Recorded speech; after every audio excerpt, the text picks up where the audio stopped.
And we are live! Welcome to Lister's channel. I am a person who goes by the name Listers. Here with me today is Scotland Man 429, and we are playing HOI4 for the second day in a row. Yep, Scotland Man is currently having a smoke, so I will. I'm here though, chat. Yep, he is definitely here. And I forgot exactly why I went into my bedroom, JR, because I've completely forgotten my phone.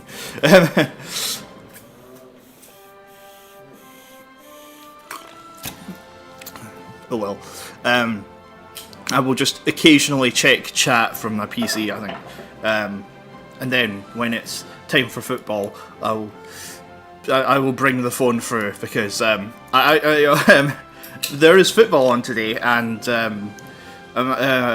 my national team is playing, so I would like to watch it. I can't watch it because I don't have a TV license, so I'll be listening to it instead.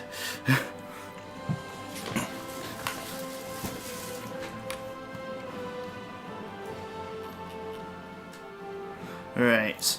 Today we will be playing Hearts of Iron 4 again. I know we played it last time, but we do like the game, and it is one of those things of this is a game for a day kind of thing. Yeah, it's a nice challenge thing as well. Right. Let's fire her up. Ready when ready. Ready? Oh crap! Come on, Sven, click, do the button. There we go. It's ready now. Right. Now, our intention is to go down the democratic Italy route. We wanted Germany to go communist. That didn't quite work out, but we have messed with the world settings a bit this time around. So we're not playing a completely vanilla game of Hearts of Iron. Not to mention, Scotland Man has also bought some DLC, which I did not understand yet. So we are going to be learning that. Yeah, apparently you can set up demilitarized zones and stuff like that and these things. You've left the game. That's a good start. Great start. I have no idea why your PC can't handle this 10-year-old game. It's not that my PC can't handle the game, it's that our internet can't handle the game. And there's one thing that will be solved during the parting of ways, but it's not pleasant. Yeah. Do you want me to bring through that Ethernet cable? We surely have an Ethernet cable that's shorter. That is true. 2 seconds. Okay. Just have a look. That might sort it. Yeah, it might. It's worth a try at least.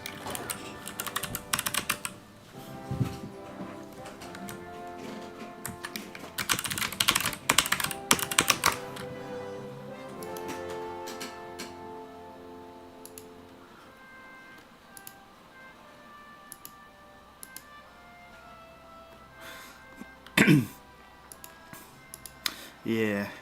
So, yeah. While that goes on, the new DLC seems to have added a plane designer. I could barely get my head around the original thingy designer, the original tank designer, so I have no idea if this will be any good. My intention is, however, to let Scotland Man experiment with that, and what I will do is I'll license that from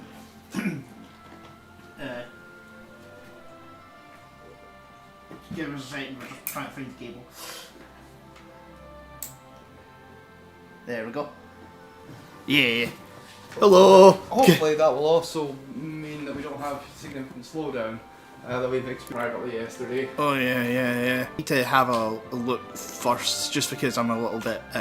I don't quite know my schedule for now, because I will be busy tomorrow and the day after.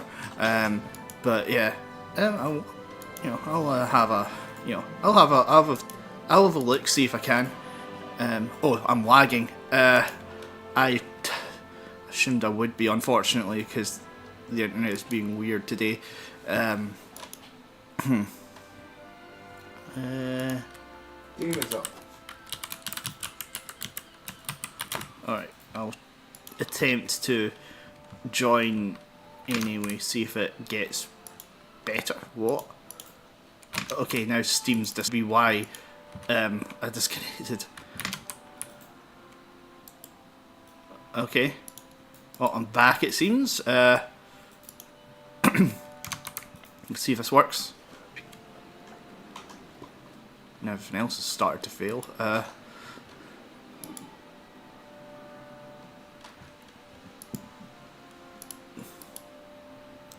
Yeah. Yeah, unfortunately, technical difficulty. Oh, that'll be why. Because chances are it's trying to connect over LAN, and that's probably messing with my computer's attempt to connect to the internet, because it's going to be connecting to multiple things at once, I think, right now. Hopefully that'll hopefully it'll be solved soon enough.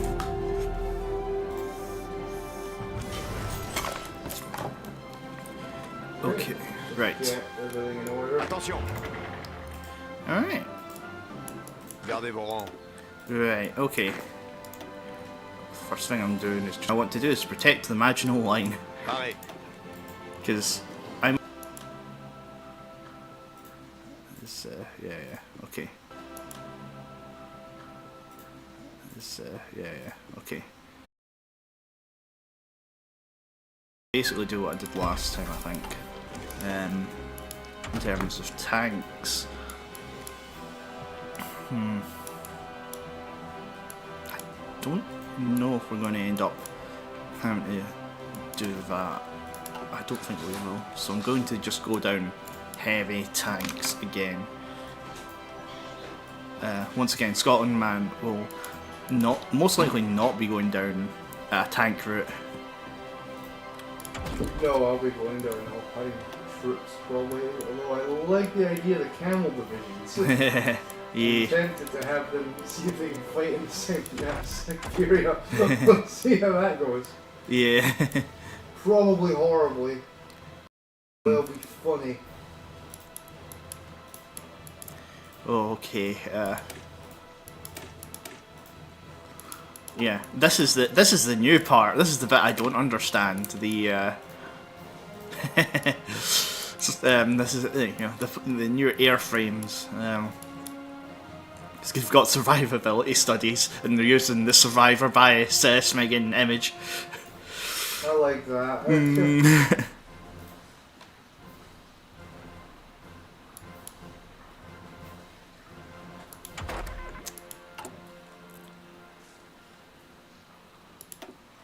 fact, I'm going to not have a national service thing yet.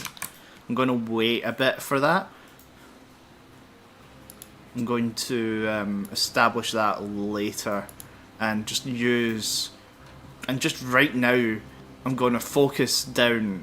I'm going to actually focus down trying to help boost democracy in Italy.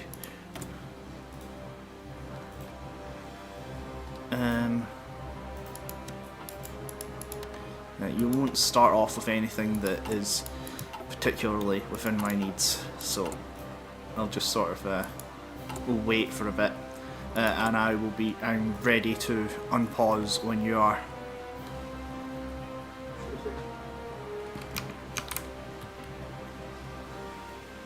I wonder how bad lag is for me. Because it really doesn't show very well on my screen if I am or not. I just have this main thing saying how much internet I'm using, that's about it. It's about right for this quality I'm streaming at as well. I should probably stop accidentally watching.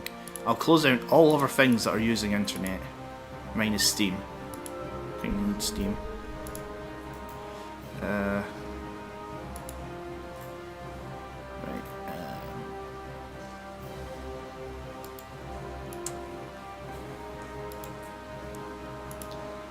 Discord as well.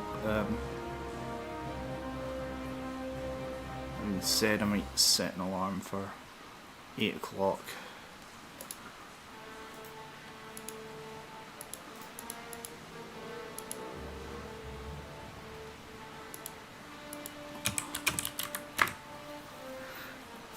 They do have one.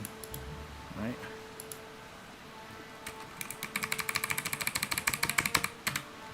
O'clock. Fit.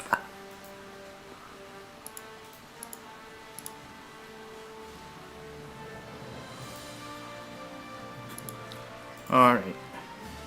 It's an alarm set. We're just waiting for Scotland Man to have a look at what Italy can do. Just getting trains set up. Oh yeah. As France, I don't have to deal with trains. You literally start off with enough trains.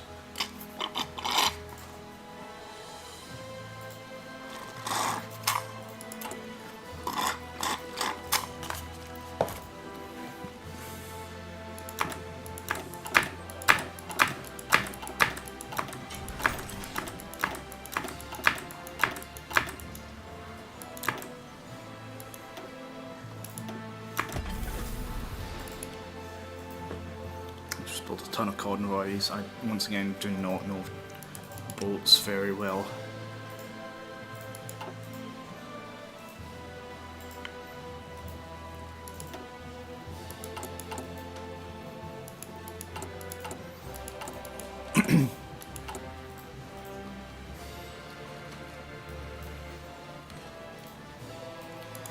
Set all of my guys to cavalry, so I'm using less fuel. The ideal would be to use no fuel.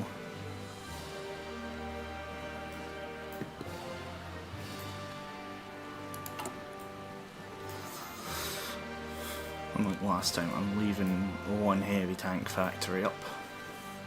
Attention.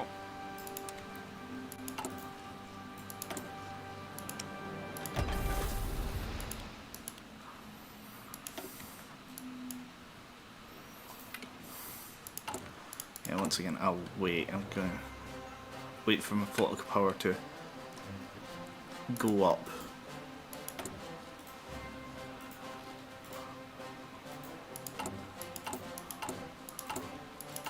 Right now, not much will be happening. It's the start of the game. This is the pre-war part where nobody expects anything to happen.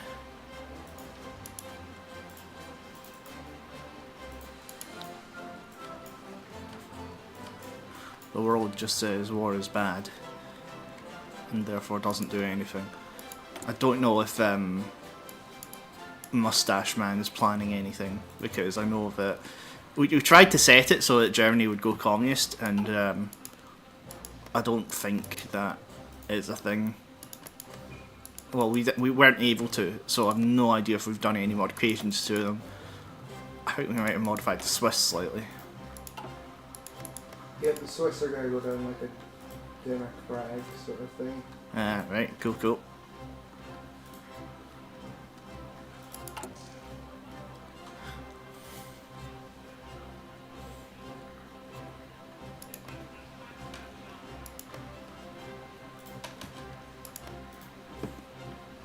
It's odd that Corsica can actually just sort of... I might not actually get Corsica invaded in this. I always just forget about Corsica. Right. Just took up all of that. Got more from trade. And France pretty flush for resources at the start of the game. Albeit I may need more you may need more chromium at some point, but I know exactly where to get it. Casablanca. And the Tonkin area. Those are the two places which grow chromium.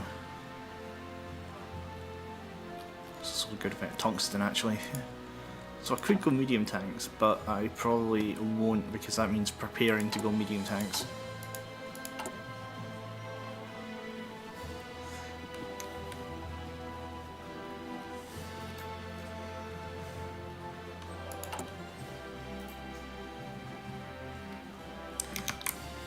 Yeah, I need to bungle this war. Yeah.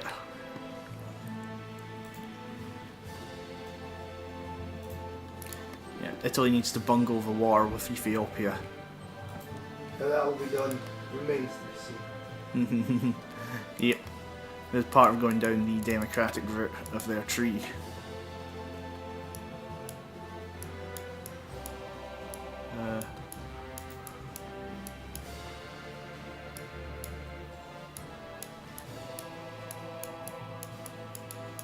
That is a big swinging, big tree. That's a swinging huge tree. Yep.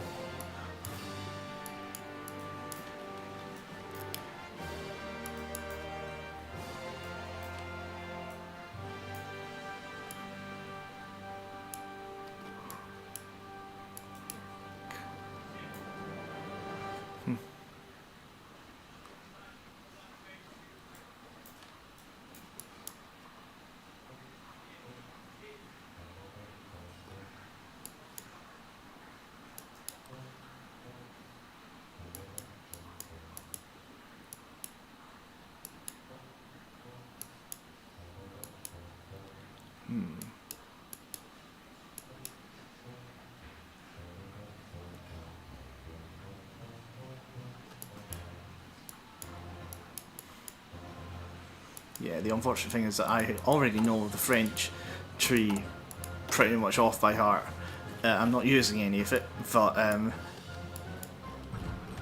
ideally what I'd like to do is all of that and then do the begin rearmament, but right now I need the political power. I'm going to use that political power to establish free trade, which will increase my factory and research speed, which is kind of what I want to do.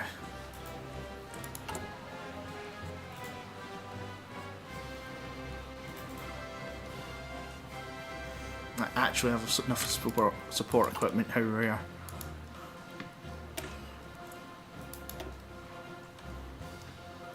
Engineering company and motorized. That's what I'm going to have to do for those, because that creates the best defensive thing. It's like, wow, 80 goes from 80 to 100 with just motorized, and then swinging 132 with that. Despite the fact this is an 8 combat width thing.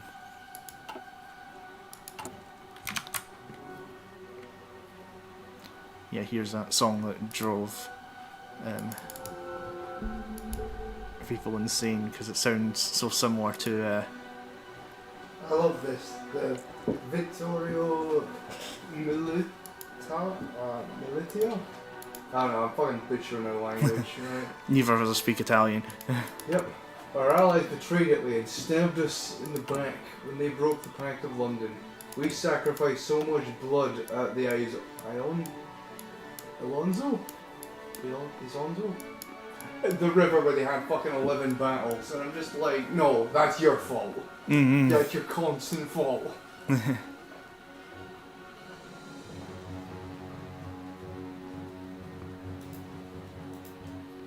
gonna really fuck this up.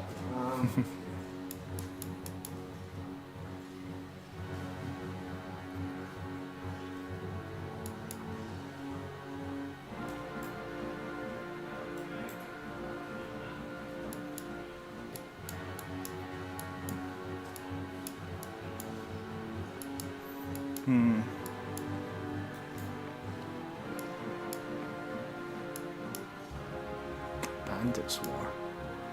I mean, some of these are quite interesting.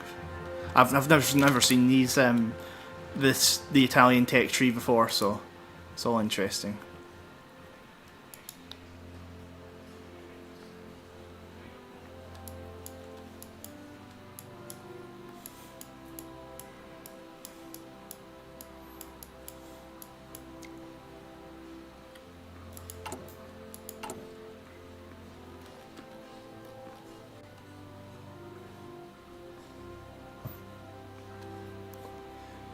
Imagine all goes, if it goes slowly.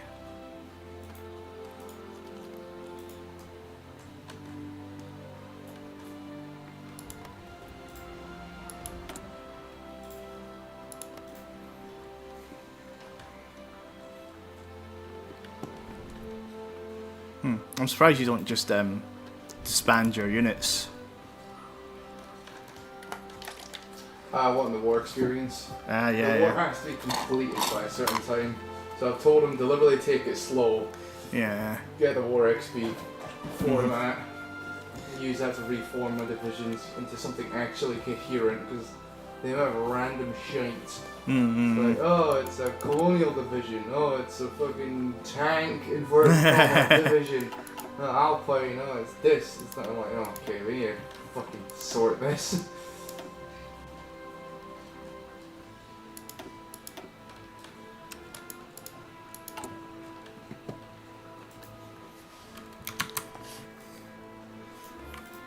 Yeah, unfortunately I can't just zoom into what Scotland Man is doing.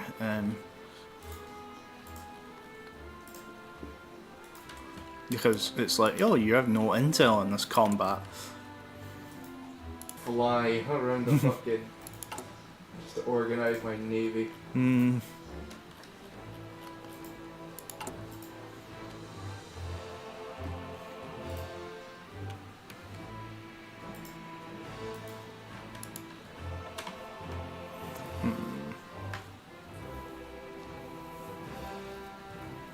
Would it be worth just hiring the guy who increases my I glitter? think you can get an attaché with me. You can do that. I don't think I can because of our opposing ideologies. Oh, I can't because it cost me 100.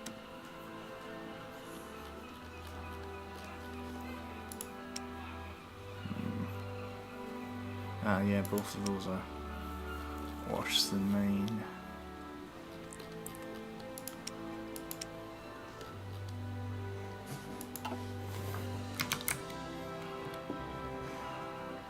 I think the Carcano is a better rifle than the Smygan, the Labelle, but not as good as the Mass 36, so I'm not going to license that.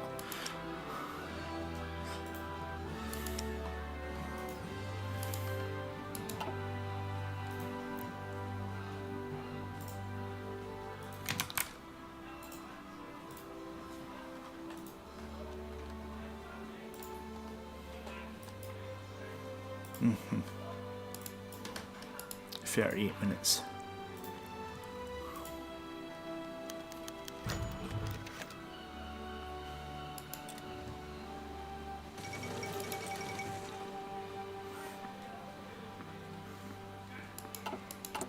Yeah, it's not like opposing the remilitarization if the Sudetenland land will actually do anything.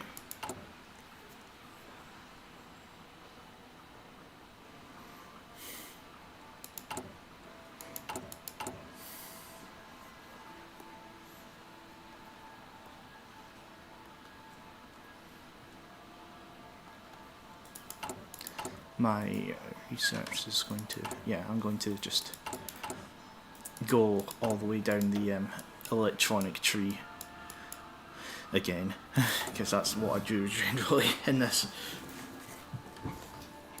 When is it? It's 1940 that nuclear research becomes a thing, right?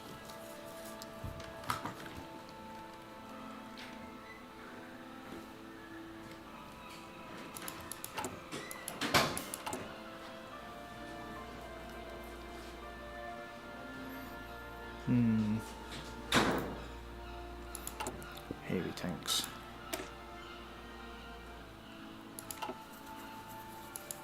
Yeah, my intention is to replace these with heavy tanks and then mechanise the rest of it. I think if I just have 4 things of heavy tanks and the rest of them just mechanised, I should be good, honestly.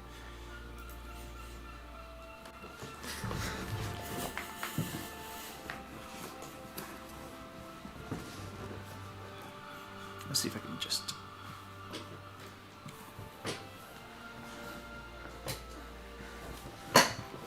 There we go. This forces my chair to sit like this, which means that I'm in front of the camera. There we go.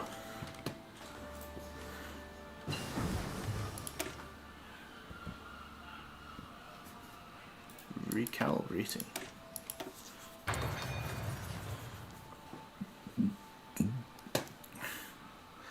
Yeah. Okay.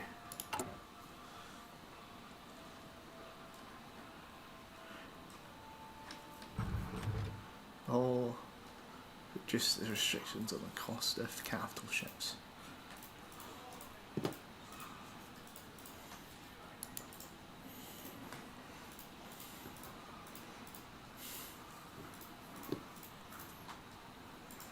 Hmm.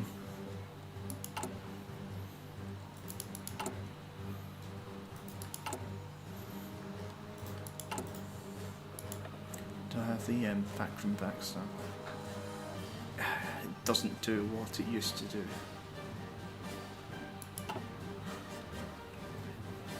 Yeah, what it used to do was also give a bit of a boost to a thingy, but it doesn't anymore, so it's not really useful.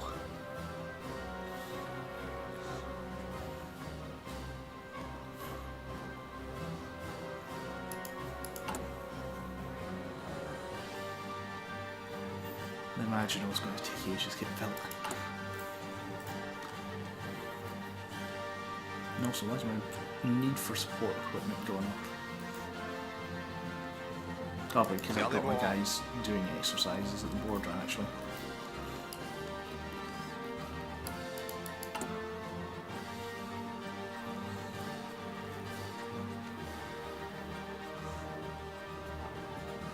This should at least mean that Germany can't actually push through me.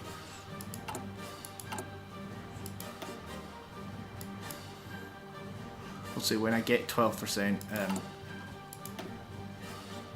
war support, I will nonetheless go for the begin rearmament.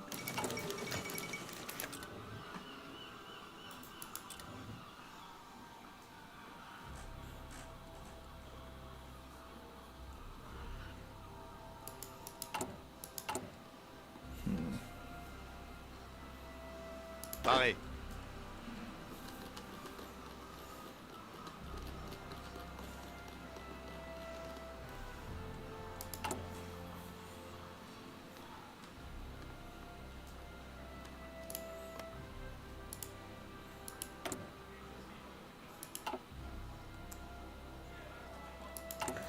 I do wonder how this will go in terms of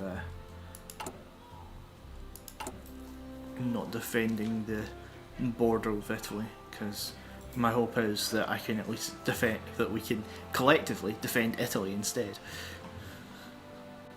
and not have them push any further than Switzerland.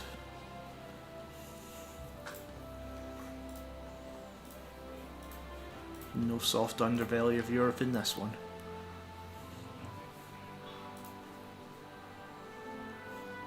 The hope is that we'll play a democratic and competent Italy. We'll see.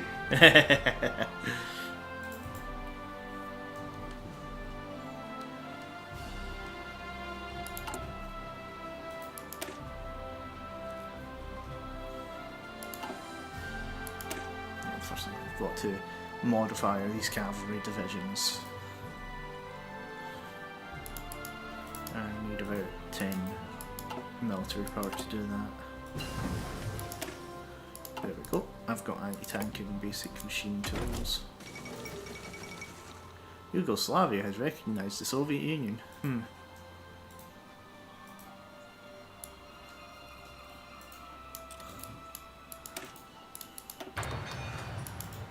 Alright, we're researching cars. Oh yeah, that was it. Construction. That's what I've completely forgotten to research.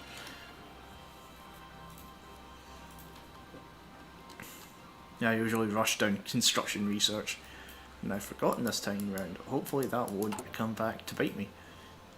But then again, I need construction less because the Imaginal is also smaller.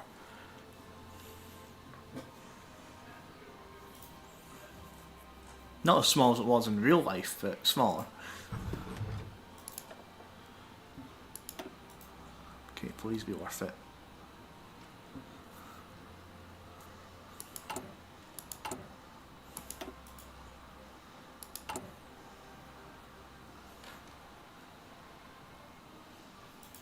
technically the military part of the tree is actually the bit that matters most.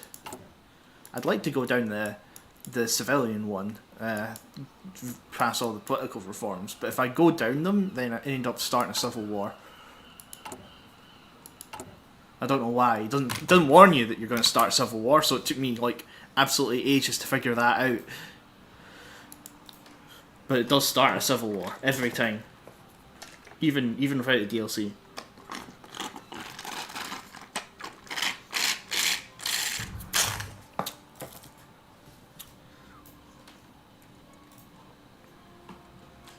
Decisions available. Oh right, it's just because I have enough to grow rubber in Madagascar.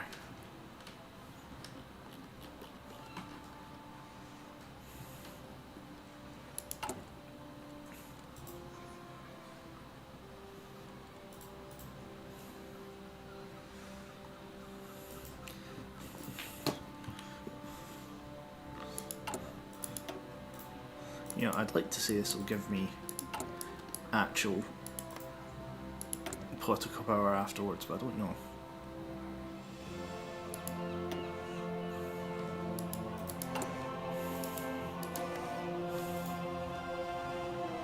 Currently, let's replace the general with someone absolutely incompetent. We will prevail eventually.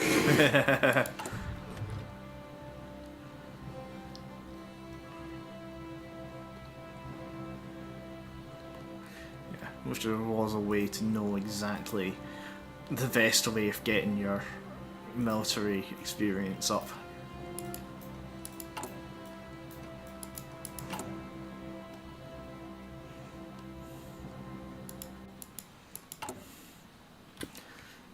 I'd say an attaché, but once again I've got other things I really need to focus on with my political power.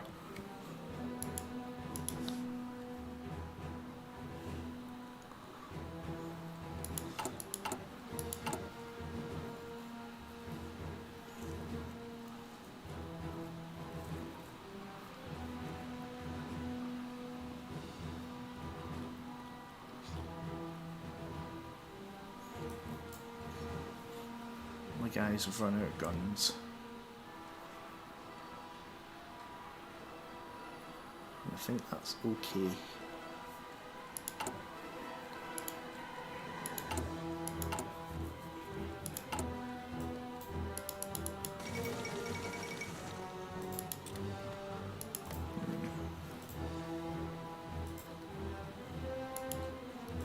Finito. We're building highways.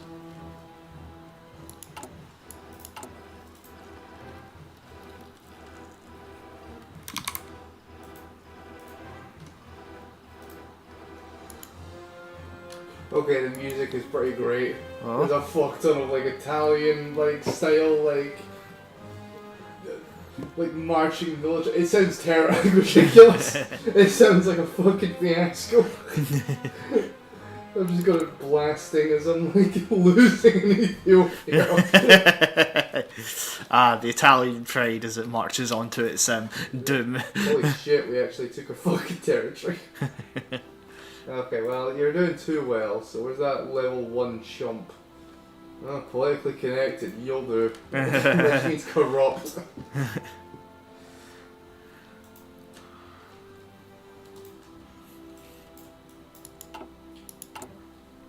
I'll say, I think that the game is running smoother with the LAN connection, but I think that might just be placebo.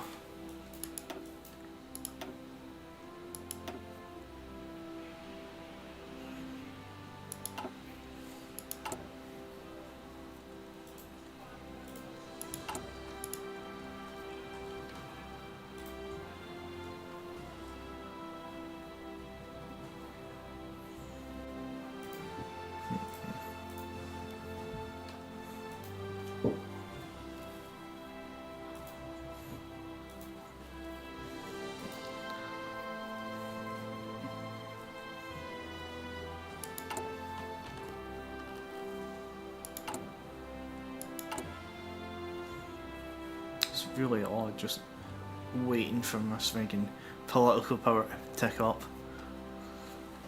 It's like the game's you know, the game does it as a mechanic, but it feels like it's really trying to push you towards the hey, you should do things. Which one? The putting you through national focuses, but I can't use them because I'm waiting for my because if I go through any national focuses, I don't get political power as fast. Mm.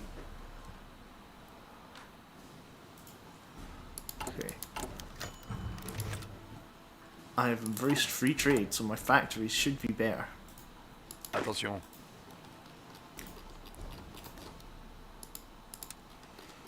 Okay, I'm going to stop training my guys, and hopefully the factories will start producing their guns.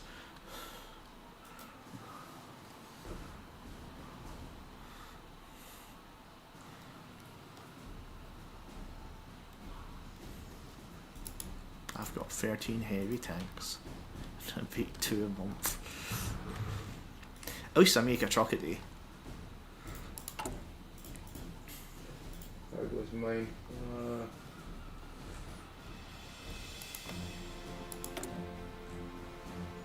I make 4 a week. Mm-hmm.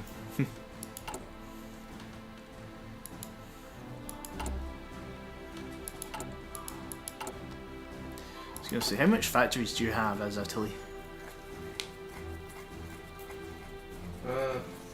60 now.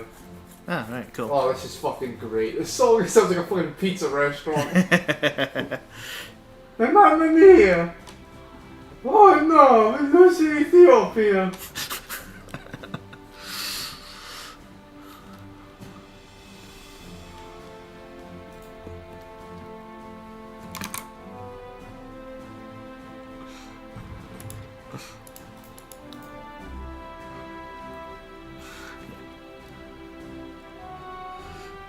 Apologies if there's any Italian viewers who find defence, but we are trying to undermine the fascist government there.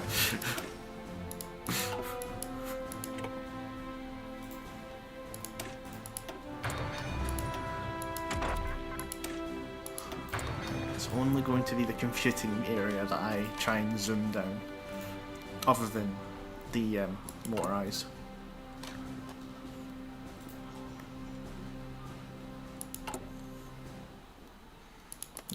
Currently, it doesn't seem like we're doing that bad a job of destroying the fascist government there. The democracy is more popular than fascism now.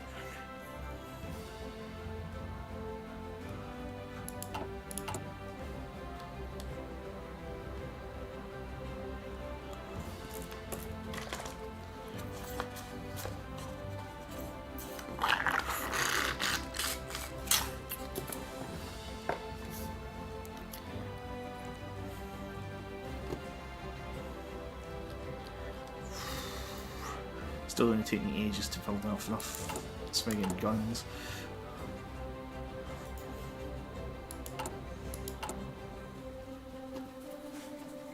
It's going to be one of those things. If I'm just going to keep the 2 factories of producing mass 36s for like the entire game. The Spanish Civil War.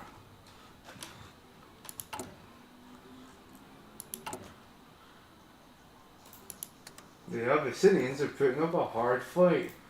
Yeah, they are, aren't they?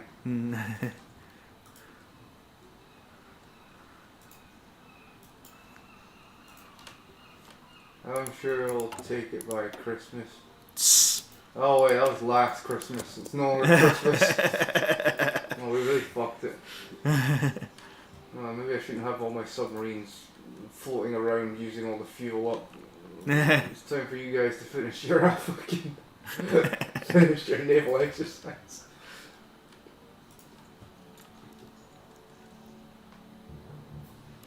Right. I'm luckily I am making political power. It's just almost none. I'm going down the begin rearmament route because that's actually a really important route to go down. I got a political power. Just unfortunately I can't get rid of the thing that absolutely wrecks me for quite a long time, and if I go down it now, I'm going to start civil war.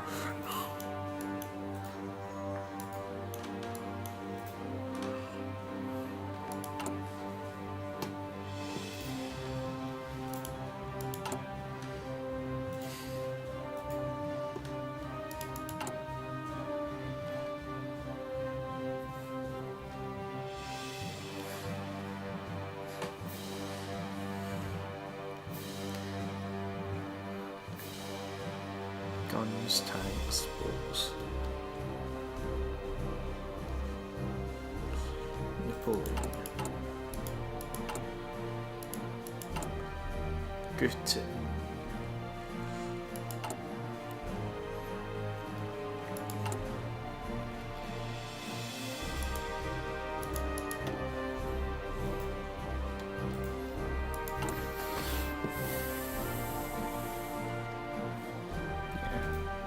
Good thing. Like yesterday, we played as Hungary and Germany, but we played off stream because I was feeling really tense for some reason.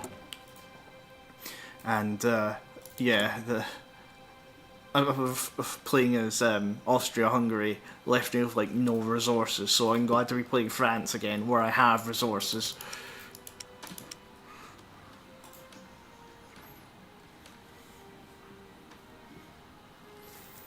That being said, I have far less support equipment than I'm used to, and I don't know why.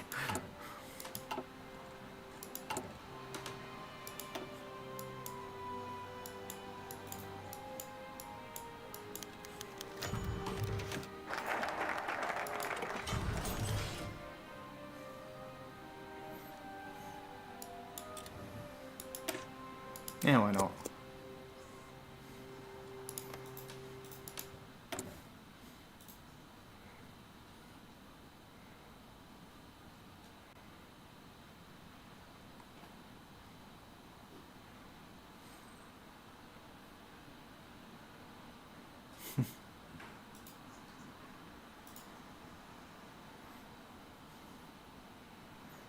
I am hoping that that goes well. I think that stymies my factory output a bit.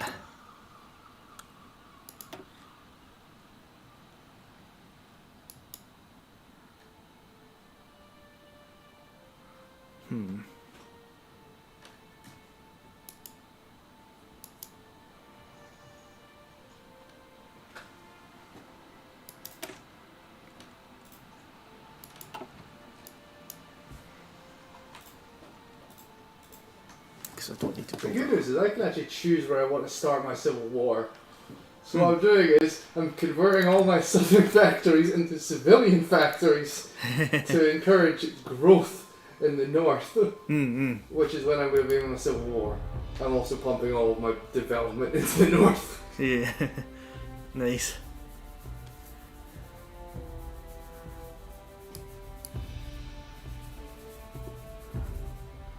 This is called a big brain move. To be fair, if I lose to half of Italy against, you know, let's be honest, the guy who bungled every fucking invasion, I don't deserve. Italy doesn't deserve to be free at that point.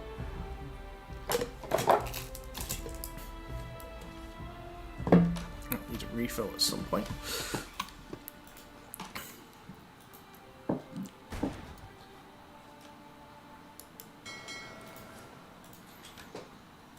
Delete these submarines. I don't need submarines. In fact, I just don't need submarines, I think.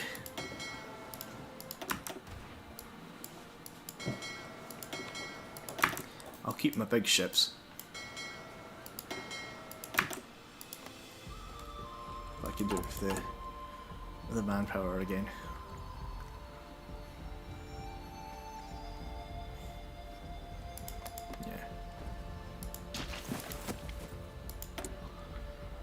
I've got 47% pro-democracy in Italy so far.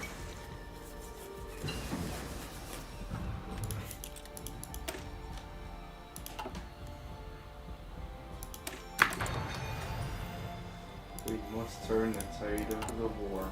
Yeah, we must, really. Oh no. No, Dom. Just the idea of Mussolini being pissed off at some unseen force that fucks with him.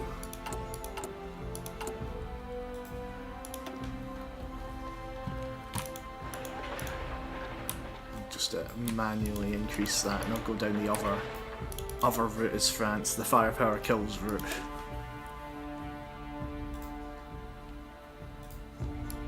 But I'm also going to just wait until my block power is high enough. So I need to also hire Maxime Legand. Maxime Legand.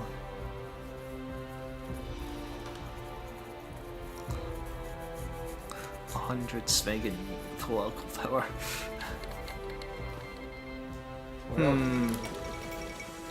Peasant uprising.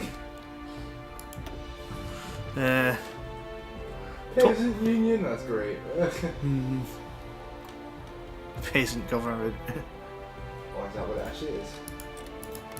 Oh my god. Polish Peasants Union. I like the fact it's got a sort of icon. Yeah. That's kind of cool.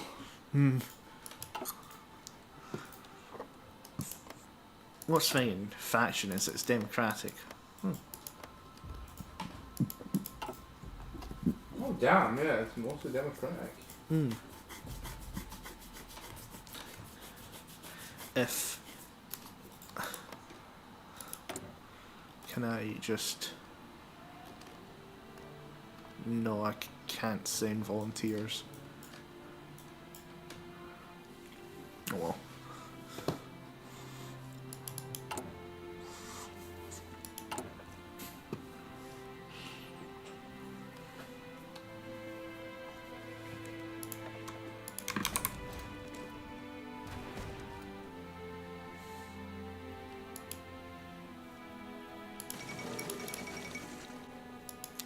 Nor can I afford a guy who can do that. We can make tankettes. You can make what? Oh, tankettes? Yeah. Oh, nice. I need to go down it, but that's kind of awesome. Huh.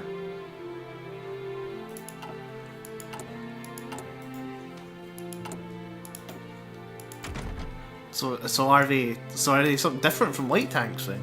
I'm not sure. I think they just might have some additional things to them. The little long talk reaffirmed. Yeah, it's the L3.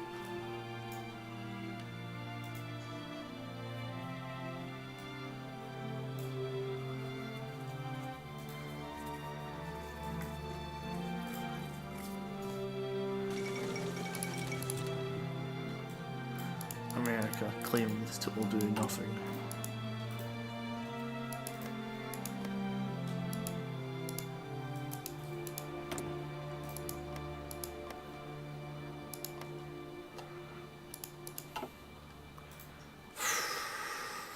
What was that nation? Between two seas.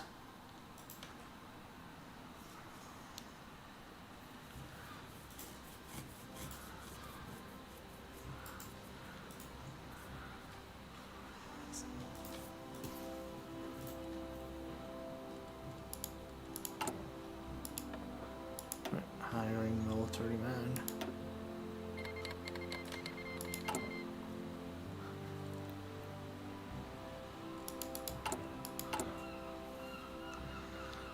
Man, it's going to take absolutely ages to get enough support equipment.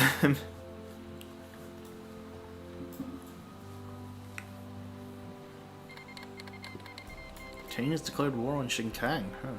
Damn! Jesus! I just realised one of the options I was called Bandits War. Yeah? And it leads me down a thing called Carcia. I don't know how to fucking say that. Basically, cab attack plus 3%, cab speed plus 3%, cab unit design cost minus 25, cavalry unit design cost minus 25%. Nice. I'm going with that. I want those camels. Yeah. So. Those camels are going to fight great in the icy steppes. Fucking- Maybe they would actually. Yeah. Well. I don't know. They would at least their eyelashes would at least keep the snow out their eye. That is true. Just, the sea is different, and so it would be Saritsa de Ibiskensky. Skij. I think it's a Y in Italian. Carizza.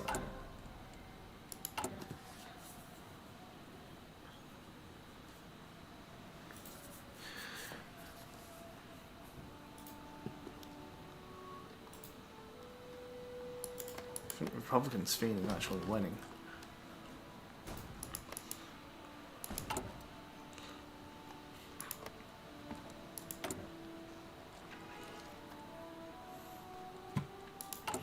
Man, I need to start raiding communists.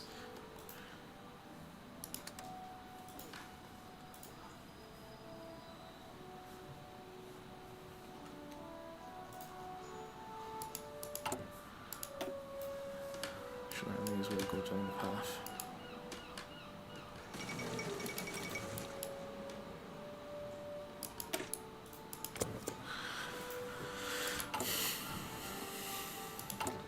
Because there's no point in giving refuge to Italian scientists if Italy's just going to go democratic and the scientists are just going to go back home.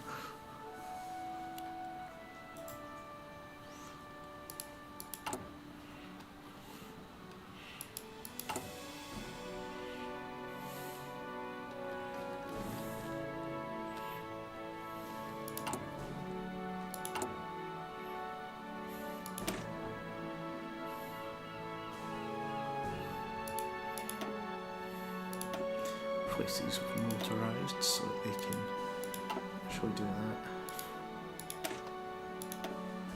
I can replace these guys with heavy tanks now.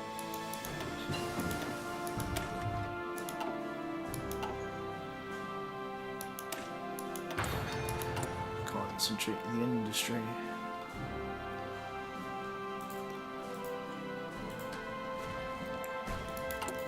How much does each of these actually use? 80 heavy tanks.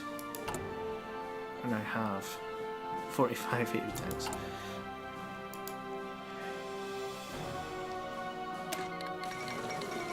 Soviet Civil War. Oh, it's not Trotsky. It doesn't start off as Trotsky. It becomes Trotsky later. Right. Because he's re-invited back to join, I think. Union of Soviet Republics.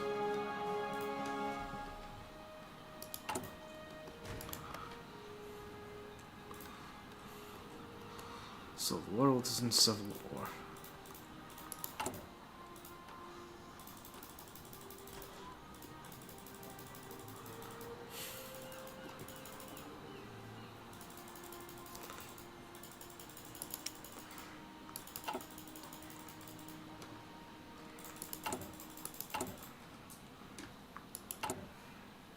The issue is I do really want to make sure I've got enough support equipment before I move on with making artillery and stuff.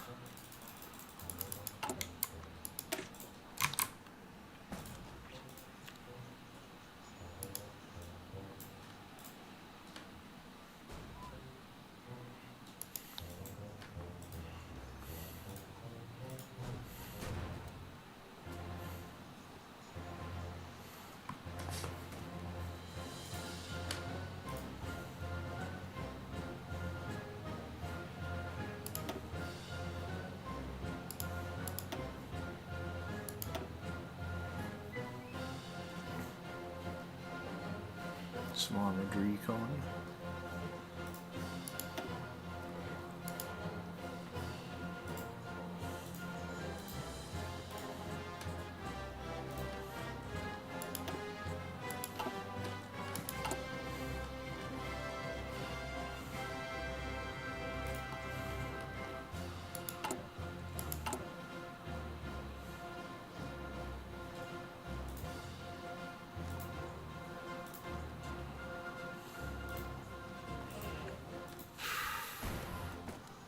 shocking just how much support equipment a Smeagol need.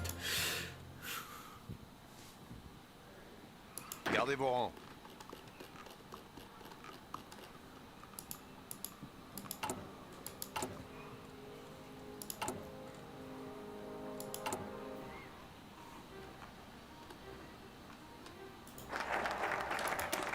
Right, firepower kills. Levy en masse, which means that I get cheaper guns.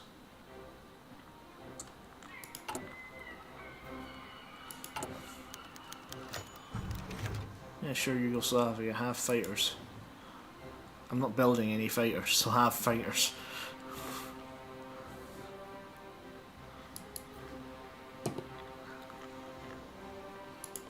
Wonder what the policy is for a democratic Italy.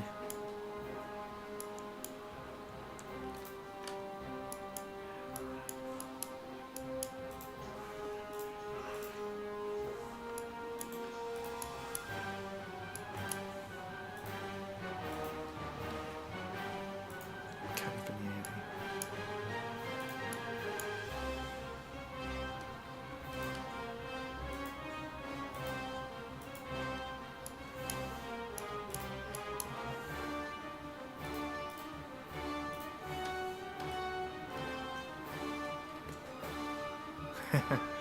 Nice. So just looking down at your the end of your tech tree, it's bring down the fascist strongholds. Italy gains war goals against any fascist nation in Europe. Yep.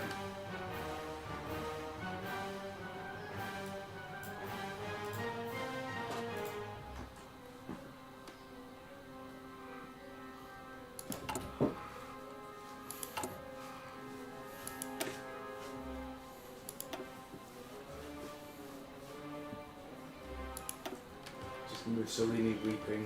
No, I want to have the empire only. Oh, this is a bullshit. I don't know if he sounded like that. I don't know what he sounded like. I like to imagine he did.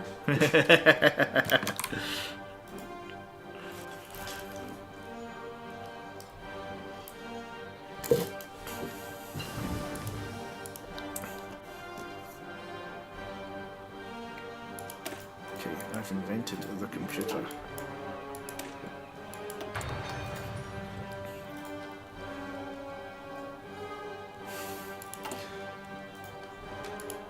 By the time that the computer is ready, the war will probably have been started.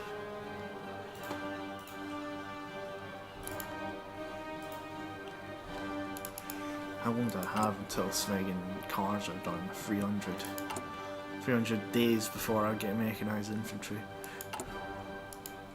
That gives me enough time to actually save up military points so I can build really cheap cars.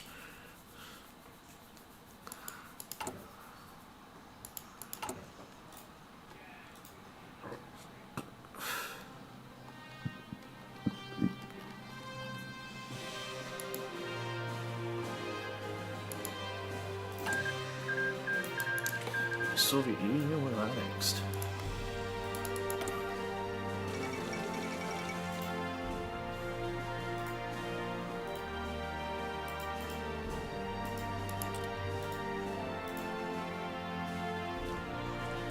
He still hasn't invited Trotsky.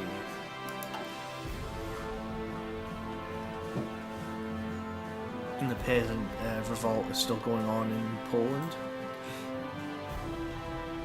And the civil war is still going on in Spain.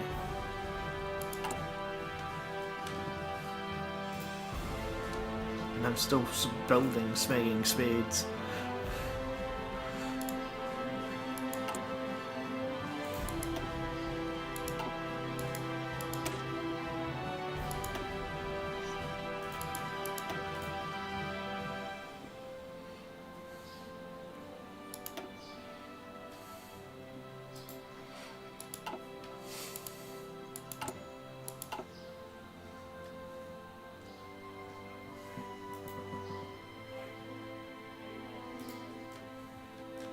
There we go. Oh, nice. Right, End this war. Yeah. Didn't even need a civil war.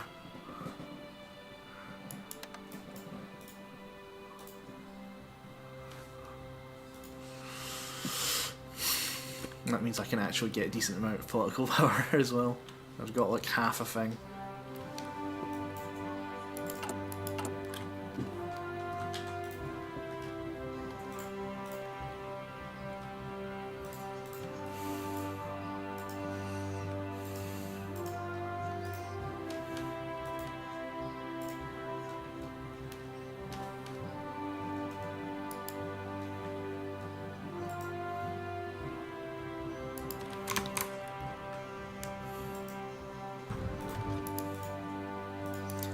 Liberals.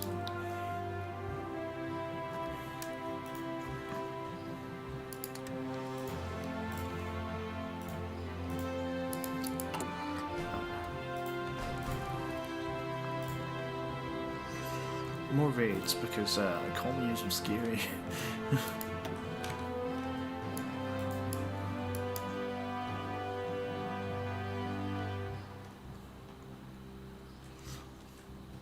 Oh, I get army experience from moving on this.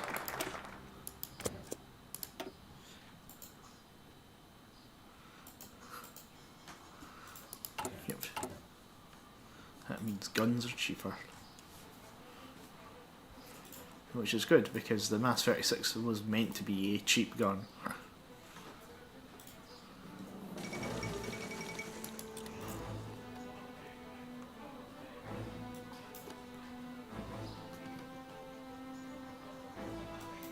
One of my favourite guns of World War II, albeit my favourite is the Sten.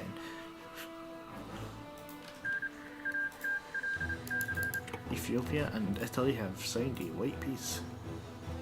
We're never gonna recover from this. That's what it says.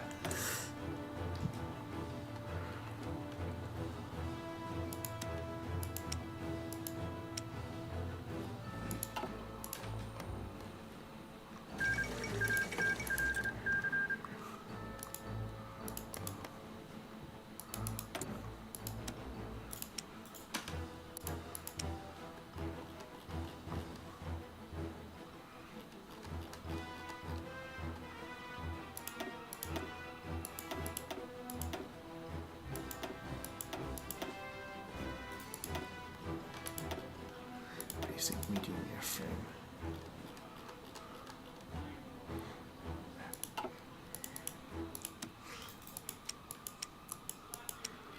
Okay. You've already got a war austerity train. Me? Yeah. Yeah, I mean, I had a bonus for it, like, to get faster. Right. And I was like, they're cheaper trains. I might as well. That's fair. I think they're also built faster as well, so it saves me factory.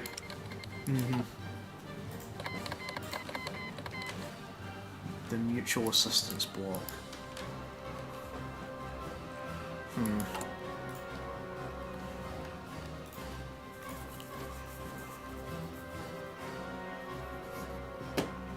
Oh, Austria's gone. Yep.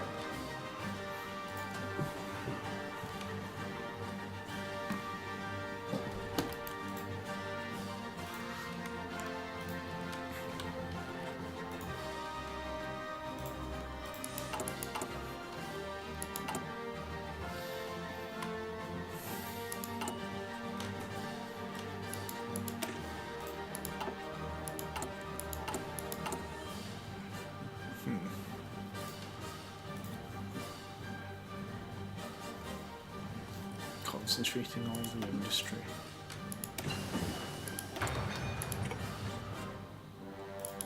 "200 days away from getting cars."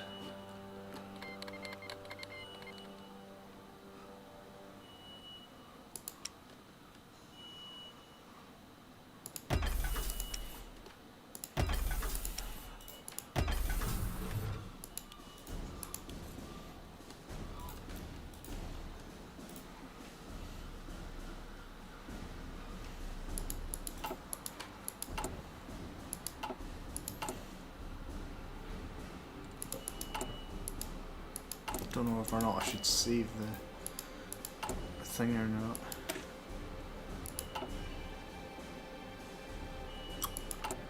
May as well, actually. This just means I can build. Grand Bâtiment. Shard de Bataille.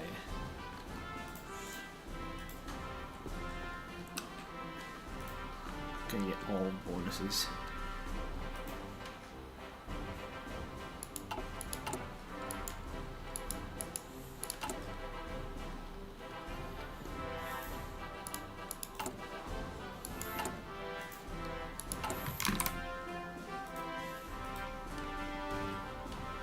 Every man gets a tank.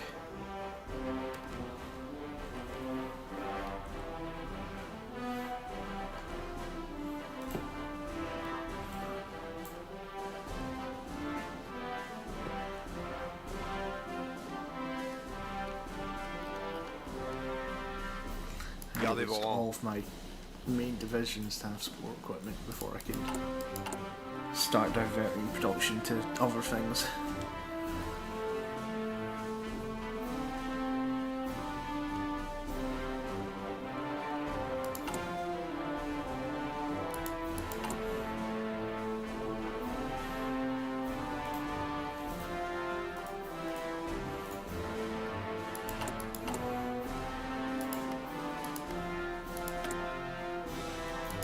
Tell me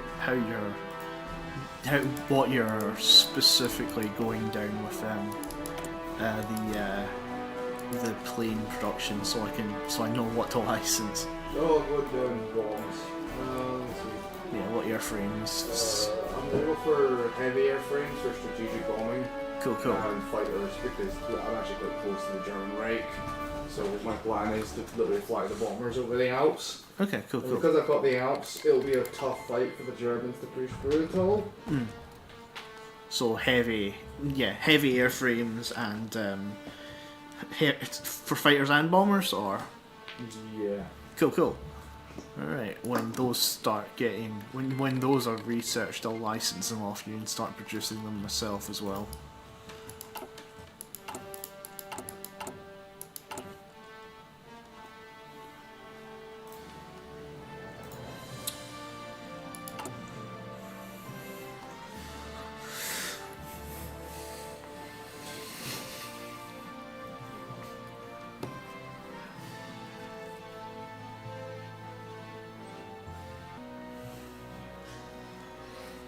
Once again, when I've finished going down the once I've researched the first thing of mechanized, I'm going to go mostly for infantry equipment, because I can just build a really cheap car.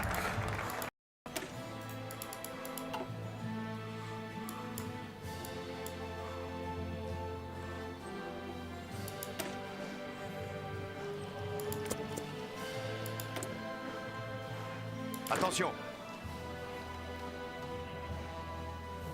Justification of war goals against us.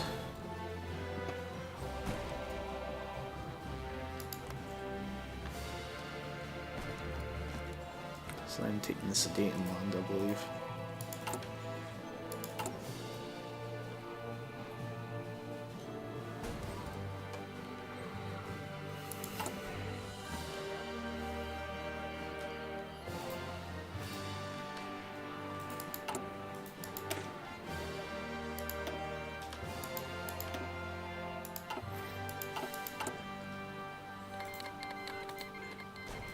Thank you, United Kingdom.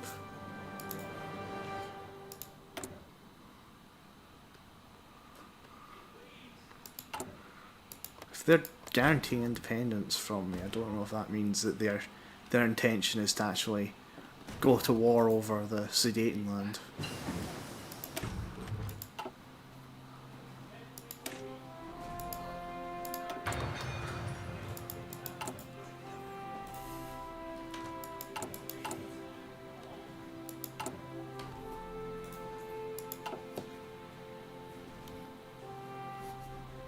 Admittedly, my army's mostly defensive. I'm not ready for a war yet.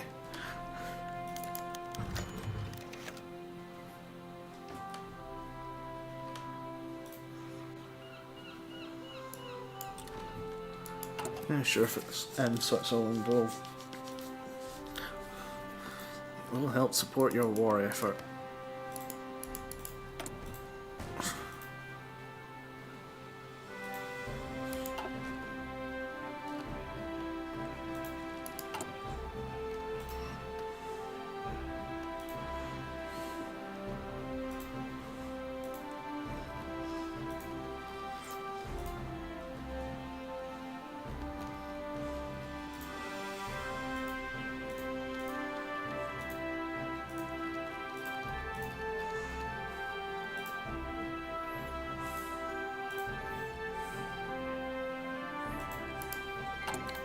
Okay.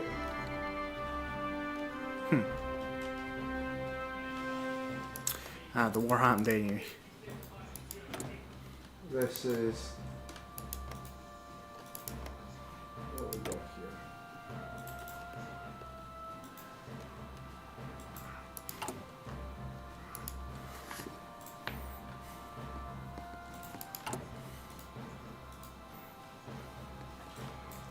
Because the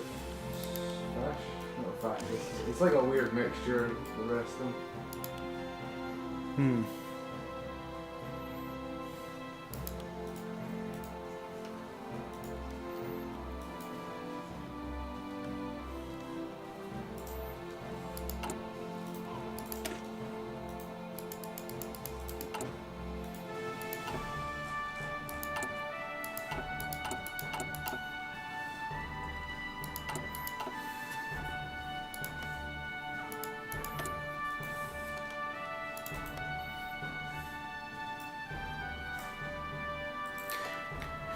Commission of Liberal Nationalisation. National Liberation.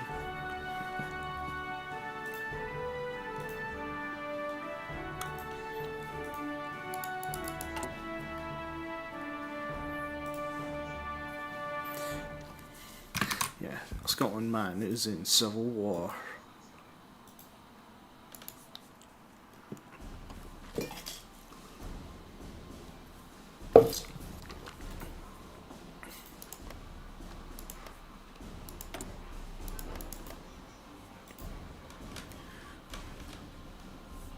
With all his industry built up, he should be able to just roll over them.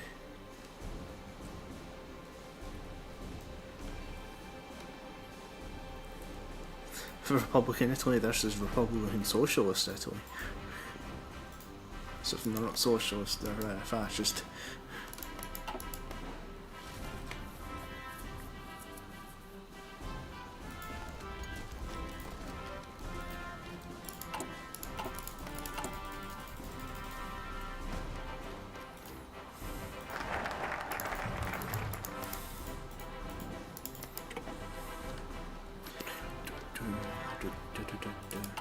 I think you can send volunteers.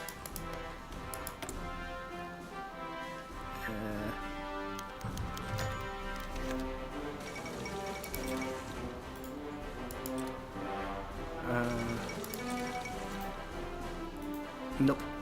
The world tension needs to be at 50%. It's currently at staying 15%.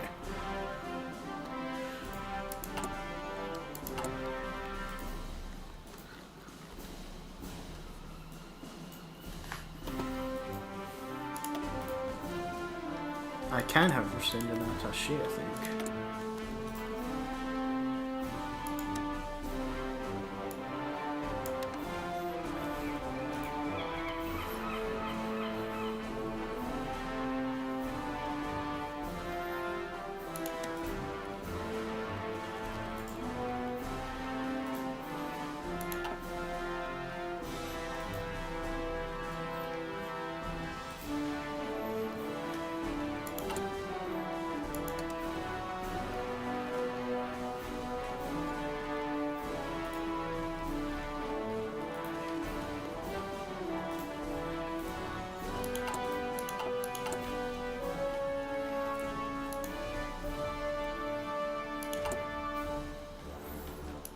If anybody's wondering why I'm not using my military power, it's because in 35 days I'll have better cars. And those cars need to be as cheap as possible.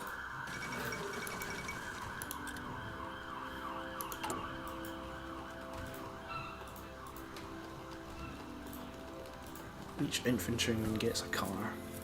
The next gets fuel. When the car runs out of fuel, the next guy gets in the driver's seat and puts in the fuel.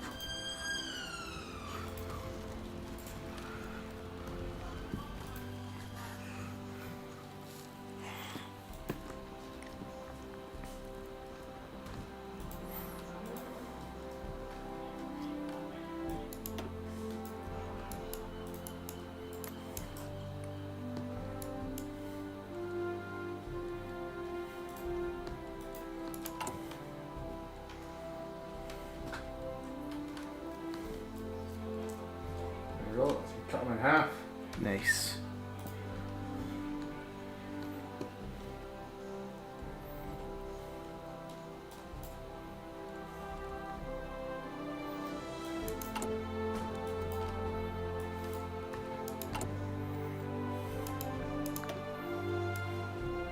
Oh, Jesus, they got mafia on the rice.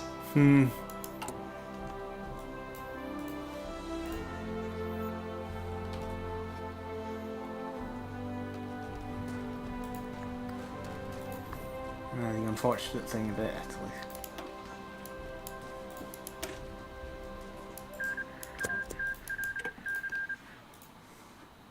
Poland is now the Polish Peasant Union.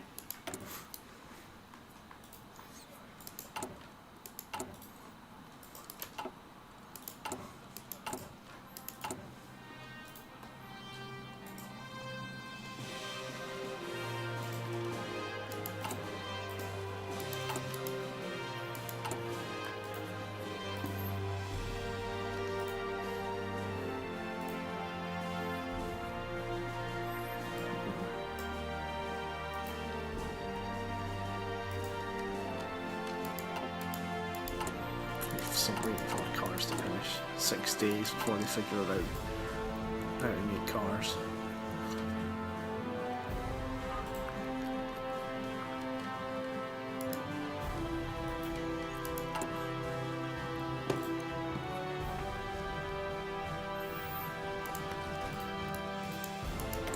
At least I hope my attaché is giving me a good amount of experience.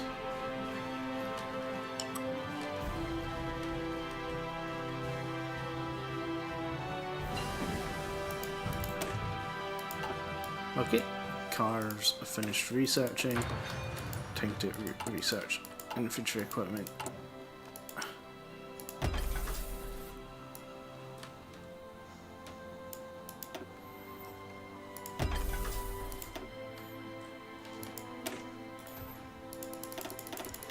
Take that production cost right down.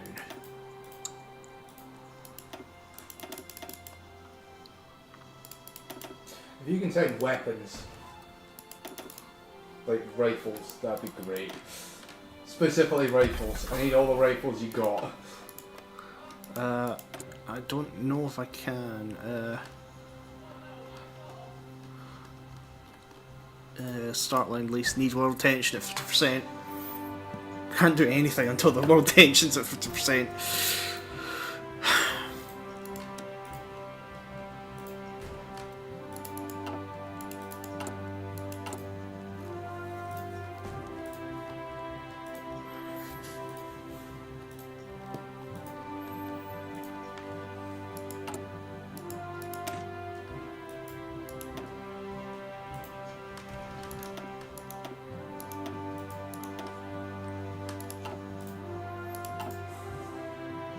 Gardez vos rangs.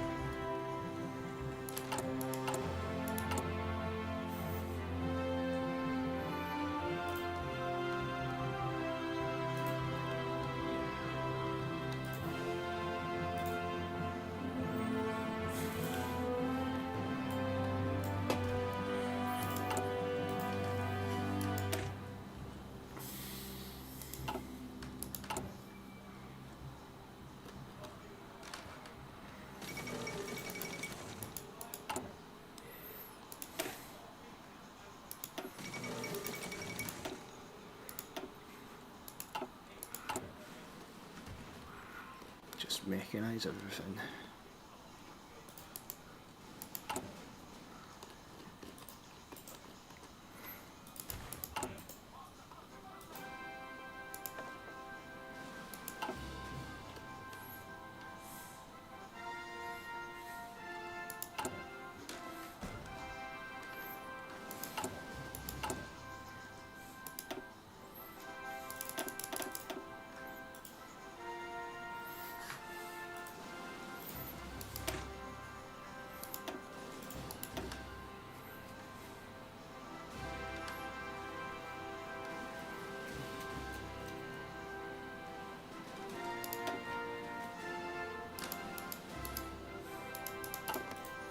I don't even know because I need to go down certain parts of the tech tree before I'm able to actually get anything decent on that side. I think.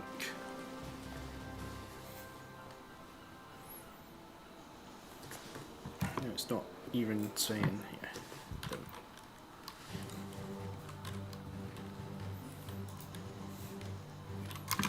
My camera's not catching me. Hey.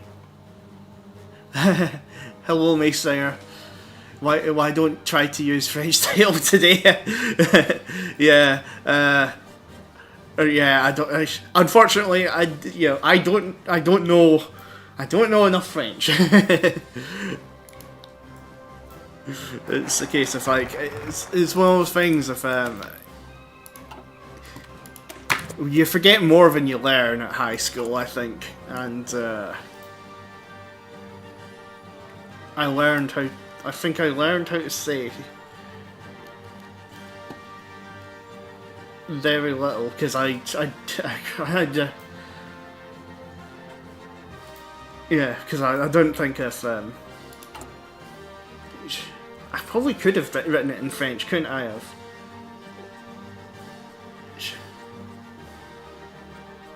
J'aime jouer le français.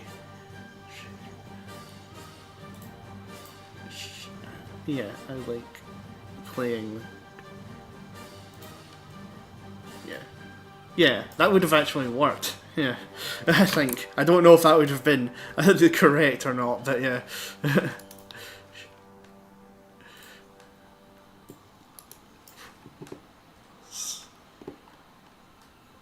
J'aime jouer la France would have actually worked because I do actually know enough French to be able to say that. Smeg. So eventually, because I really like playing France in Hearts of Iron 4, I would very quickly run out of French things to say to put in the title, even if they're wrong, or yeah, because I don't necessarily know any of the grammar. I stopped learning French in 4th year, I think. Because I think I passed my standard grade. Yeah, I was like, yeah, okay, I'm going for specifically game development related subjects, and proceeded to fail physics.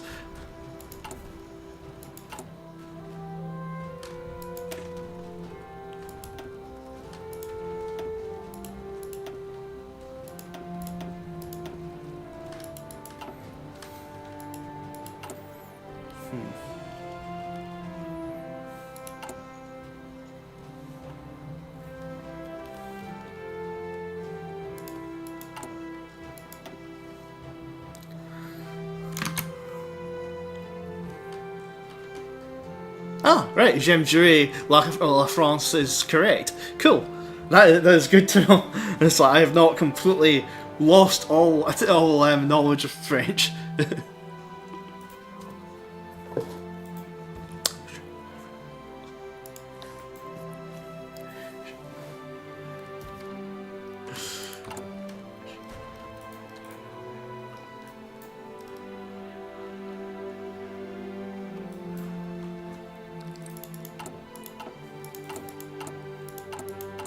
Stretching my high school French to its limit.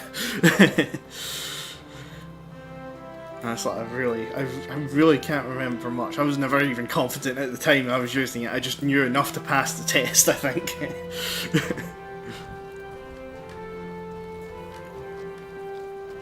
It's odd thinking of high school and just that. It's like I was learning so many things at once. How did I do that? I don't think I don't remember even succeeding at trying to learn so many different subjects.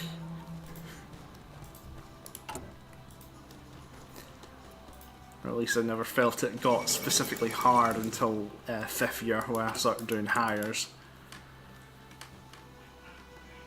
And then I understood nothing.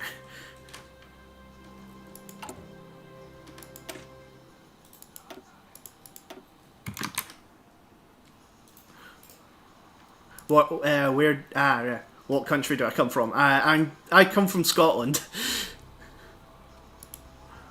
Both me and Scotland Man are both from Scotland.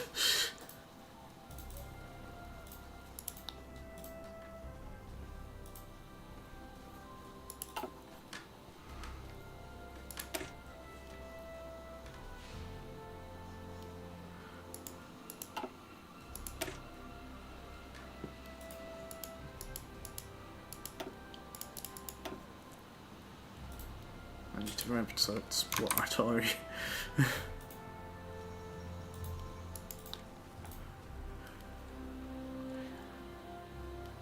There we go. Now to see my reserves of artillery go right down. At the very least, I'm producing enough support equipment. I actually have enough support equipment, how rare. So I'll now build cars. And hopefully, because my cars are cheap, I can actually have enough of them to start the war, which I think is meant to start soon. I don't know. I'm definitely not ready. I've not finished building the Maginal Line. I didn't go right down construction like I usually do.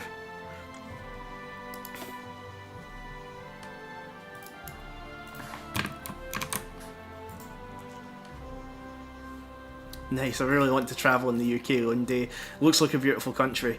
No, you don't. That's no, what it isn't. Yeah, I would say in Scotland is. Scotland, the Lake District. Yeah, in Scotland. This idea of like Britain being this beautiful, it's a show. It's sad.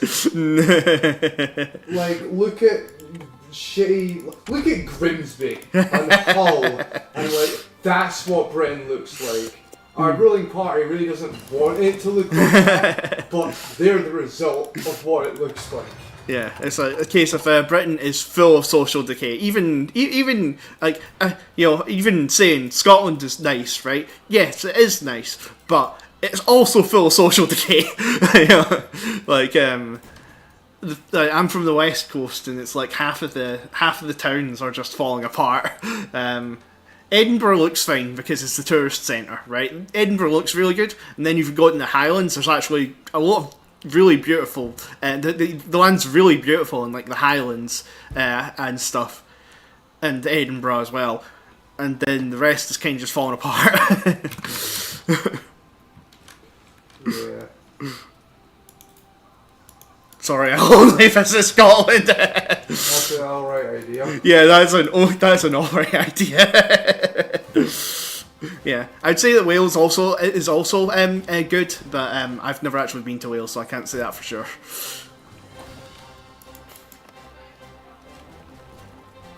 Yeah, it's mostly like, I don't know, we got the stereotype of it being mostly concrete jungles, but they're knocking down the concrete jungles and they're leaving just broken houses, so... What are you talking about? They're making middle-class houses that no one can afford, except renters. Yeah. Well, renters, landlords. Yeah. Who then buy it. Not even like individual people, giant companies of investment from like, well, Russia, Saudi Arabia, London, United States, and they do nothing with it. They just sit on it, increase prices, and it gradually turns to a shithole. Do they decrease prices when it turns to a shithole? Like fuck do they do. Yeah. And it's one of those things of like, yeah... It's the big reason for our social decay. Is the landlord class. Like, they are the ones respond. I say class. It's not even people. It's like a system. It's a structure. Can you tell that we are? Our landlord tried to raise our rent by 30%. We ain't taking it too hard, you know. Yeah.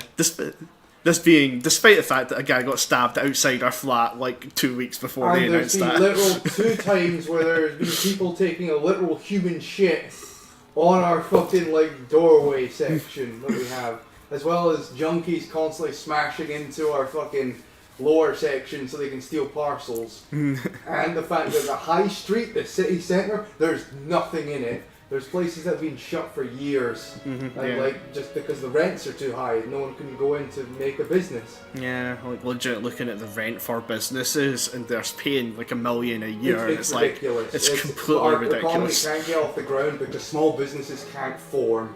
Only large multinationals, which that's what our government wants, and they want it not because of any kind of, oh, this is good for investment. Like if you're a poor African country, you bring in foreign investment, help kickstart the economy. They're straight up doing it just because of it allows them. It mates rates basically, and we know it's mates rates because we have the connections. We've got like, oh, that person has stock in this. They're behaving very much similar to American, which is unfortunate, but it's because of the language. Yep. We wouldn't see this in most European countries because you don't have, unfortunately, the intrusion of horrible American identity politics and political spheres coming in. I really wish we didn't speak English. Yeah. And we do say this as people who don't know any other language. As I said, je parle un petit peu de français, mais je ne parle pas français. I'm learning Japanese. It's not like I'm gonna, be able to, speak Japanese very, very often. Honestly, I've not. I've tried learning Gaelic. I'm not succeeding very well at learning Gaelic, but yeah.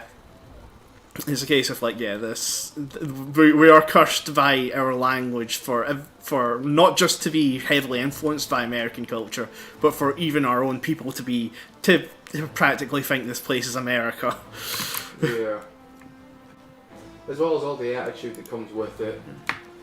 Specifically the very self-centered attitude of, well, I've had mine, who cares if my entire community goes to hell, I've got mine, that means I can just fuck off. No sense of patriotism, nationalism, belief in community, even belief in people. I'm very nihilistic about my country, but we've been living for 14 years being constantly told things are going to get better, and we've had like 3 recessions since then. 2 of which they not really called a recession, but it might as well be a recession. It's like, oh, the stock market grew. What was the real economy growth? Negative. But, some shareholders' investment portfolio went up, so, congratulations to us all. We made it.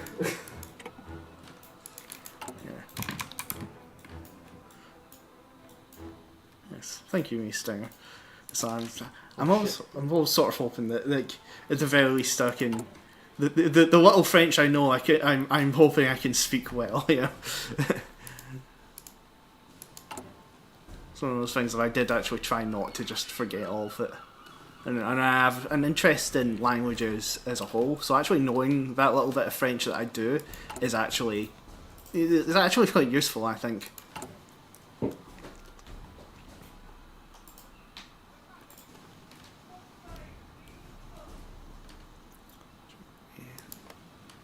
Poland.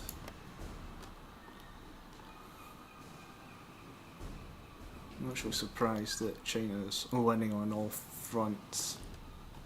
Oh right, okay. Did they just not go to war with Japan? Yeah, China just didn't go to war with Japan. Right.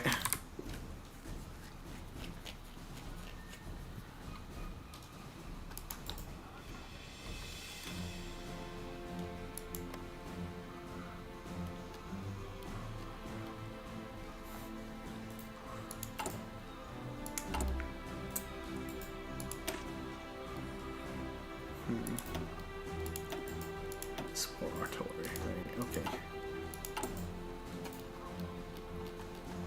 Now it's just a case of waiting for everything to produce.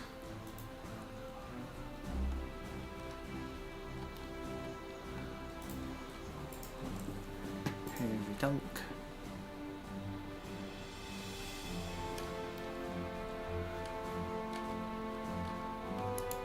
Gardez vos Yeah, rangs. usually I usually actually have tanks and stuff by now, so I think that I've allowed the my political power to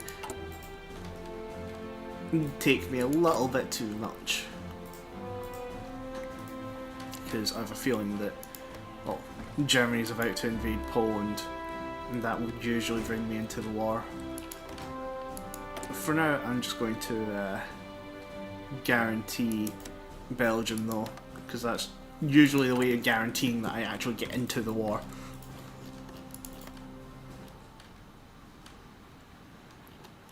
And the Civil War is going well, it seems. Yeah. It's like, it seems to be a lot of a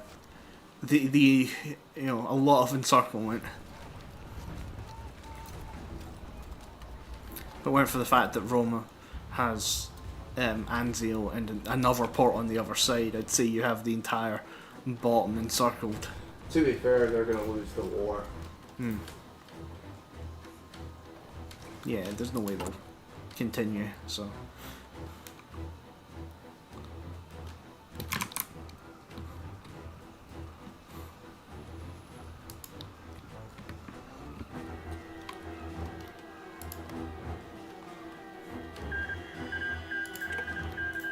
There we go. Yep, full Republican Spain, Republican Italy. That's Republican Spain. Republican Spain's also a thing. But, Yugoslavia has gone communist.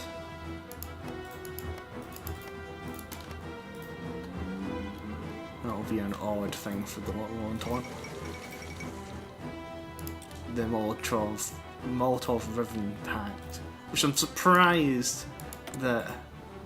Actually, because Trotsky isn't leader. Like, half of me is like, a Trotsky-led Soviet Union would never agree to it, you know? Oh yeah.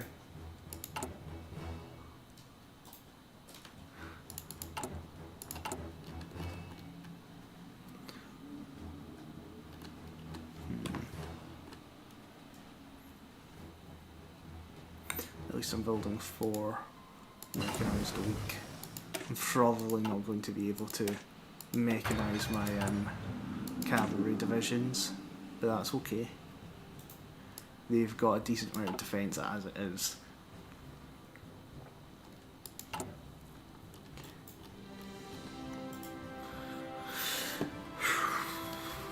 Well, my tungsten's been spent on towing big guns. Can't remember what the name for big guns is. I think in the British Army they're literally just called guns. Anything that's operated by more than one person is a gun. Yeah, Then it's like pistol, rifle. yeah. Because like these are definitely what we would call guns: artillery, anti-tank, anti-air. These are all towable guns. Whereas my rifles and stuff are going to be gradually researched.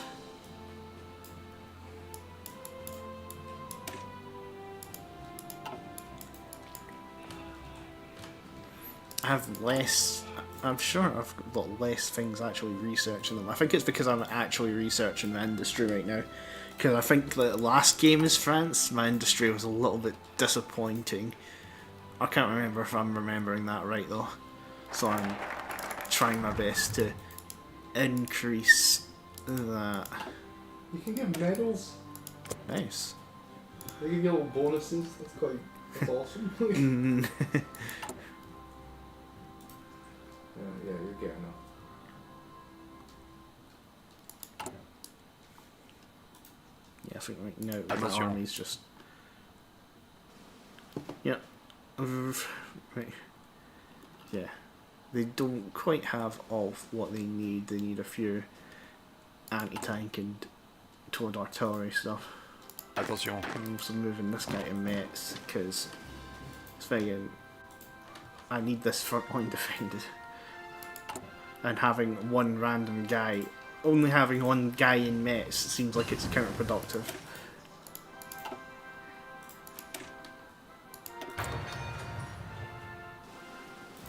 What does I usually use a spear thing for? I feel I usually use it for researching infantry stuff.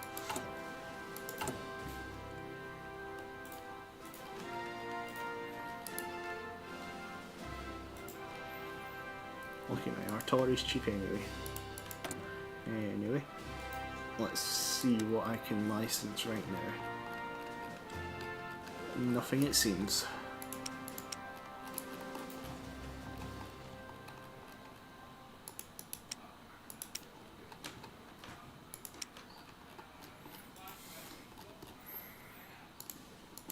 Yeah. No, the tanks are very thingied. The war austerity things are okay.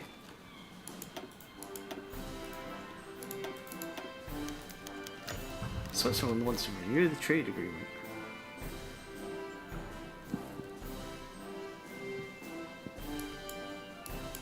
Give me a second, because I think Switzerland is kind of becoming communist. Nope, it's not. Sure, let's renew the agreement. It is not going communist, so I will continue the agreement. Federal Assembly is a good thing.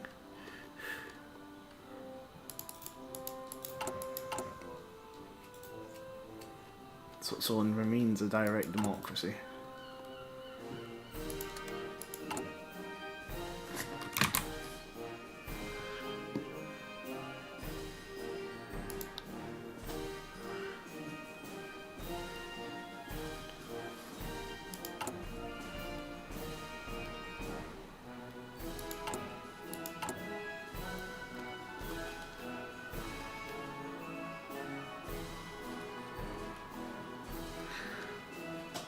I'm actually surprised that my guys still need guns. It's like the upgrade thing is still going on.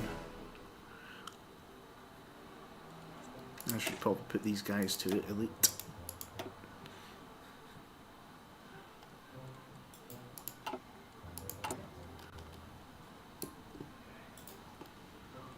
It's not like we're going to war against the United Kingdom. Let's see what their service is. Still very democratic, so yeah, we are at no threat of going to war against the United Kingdom.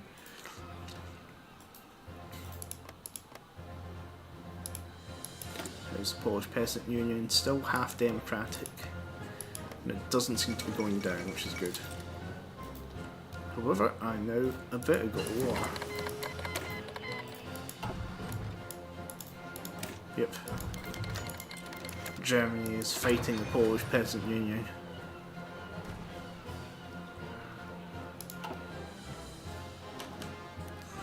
Not under the Molotov-Ribbentrop Pact. I think the Soviet Union is going to get involved as well.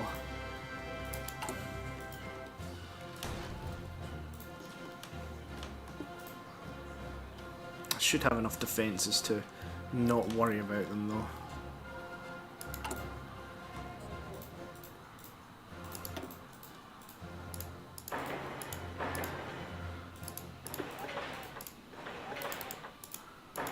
Build up some fuel infrastructure in the north of France.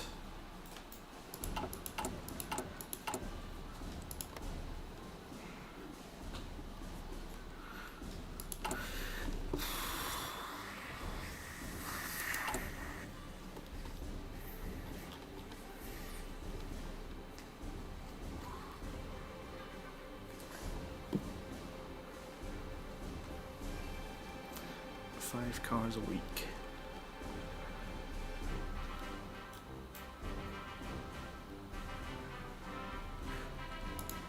But at least it does seem to be going up. I've not hit the requirements down there, so I have a feeling that most of these are... They're actually doing fine. They do need guns, but they're actually, they don't need that much guns. They're not dying for them. So I think if the Germans do attack the Maginot, they will be swiftly repelled.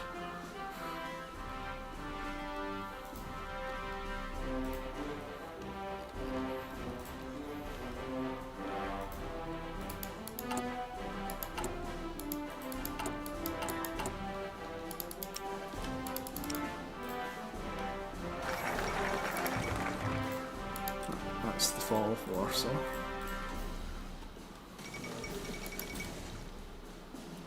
I don't think I'll be in desperate need of fuel immediately because I don't even have my swinging tanks up, so.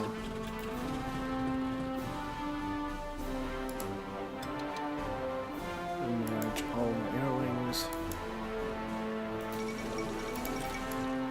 Polish Peasant Union is down. No.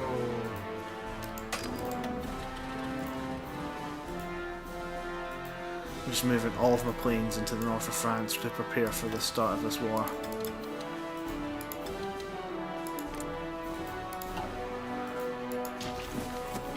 That is using all of my fuel. Wait for some colonial investment.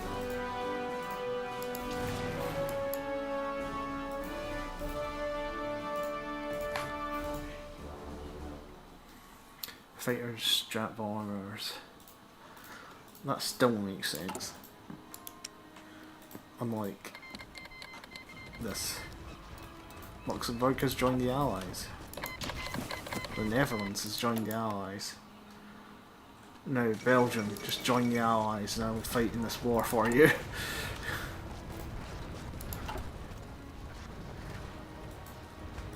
Not that I'll do much. I'll probably sit on the Maginot Line and watch you die, but still.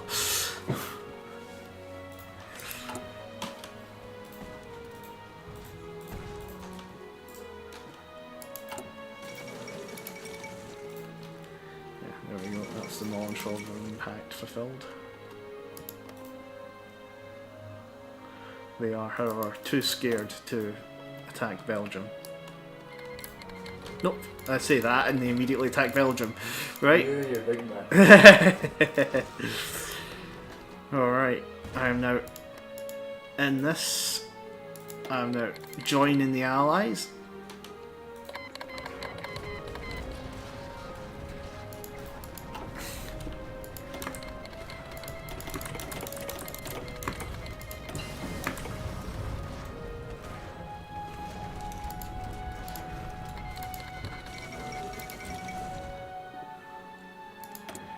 They proceeded to die on the Maginot as expected.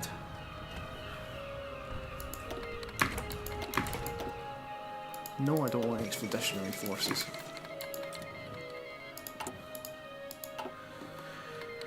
They're not even trying to attack through the north of the Maginot.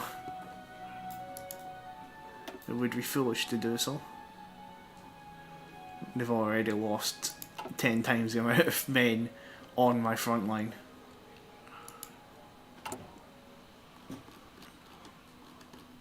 And I don't know if the Scotland man intends to join the war just yet. Oh yeah, I'm still rebuilding. Yeah.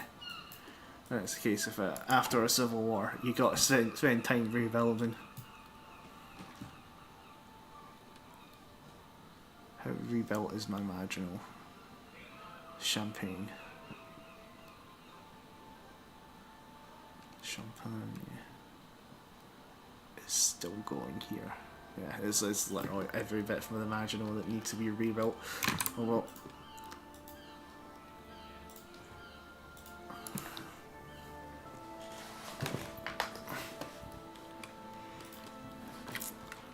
Right. Is there anything else that I'm actually interested in doing? Okay then, Sweden, you can cancel the Lend-Lease all you want. Ah yeah, I can now just wait for my political power to go up and I can get out of toaster economy. Occasionally you will hear us call civilian economy toaster economy. It is. It is. It's like all your factories are making toasters. instead of supporting the war effort. But toasters also, you know, yeah, the toasters, people would be preferring to make toasters, so you can only do it when your war support is higher.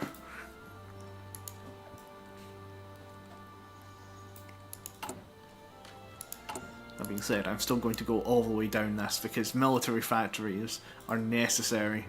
Because if I build military factories in all French territory, then I'm in a much better position.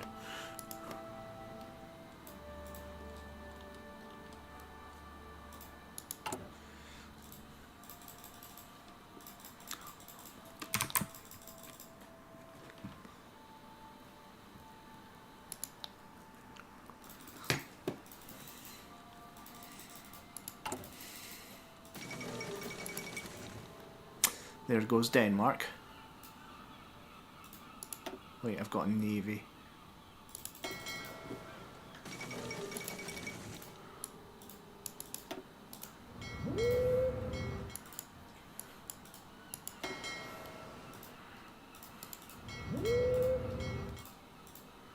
Just gonna make sure that Germany can't send anything to Norway.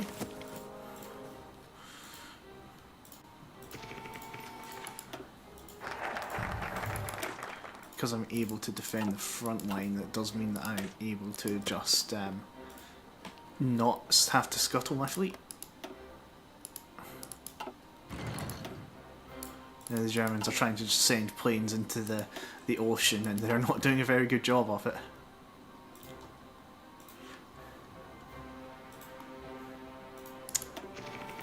And I'll lose 2 destroyers because one of their boats found me.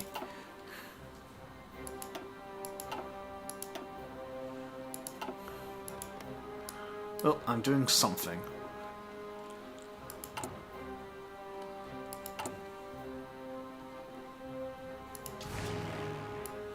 I think I can now stop exercising my guys and just start them defending my airspace.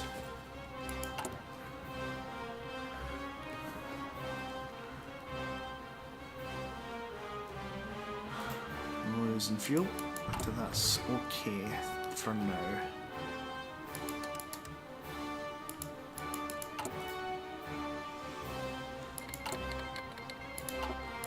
No longer get the advantages of devaluing the franc.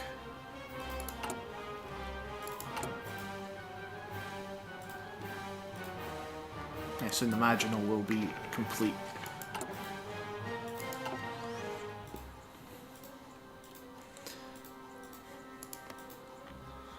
No one will be getting through it. Because even if Germany invades Switzerland, they're going to only hit more marginal.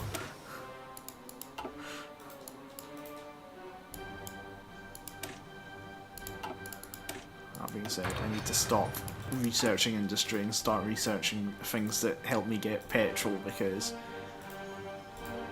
ouch.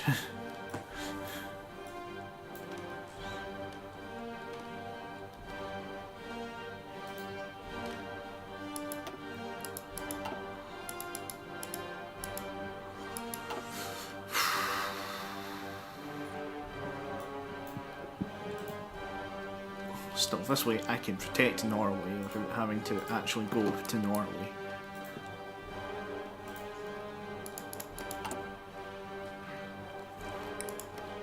And it's good having another nation in the Smegen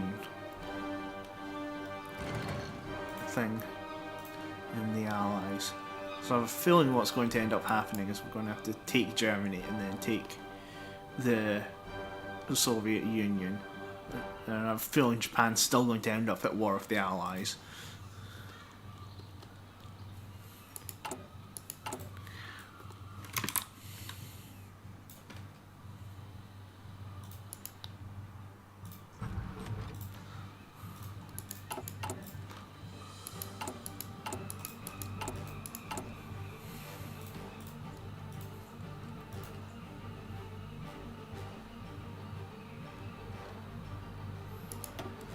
Oh, right, I forgot to tell us to actually build a fort on Dunkirk.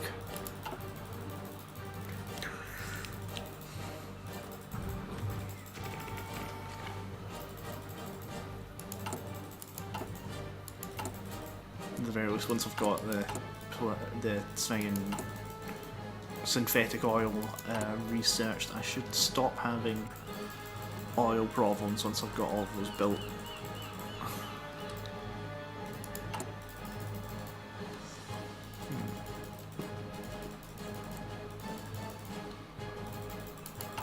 My offensive infantry are still building, but I don't think I've fully built up all of my artillery.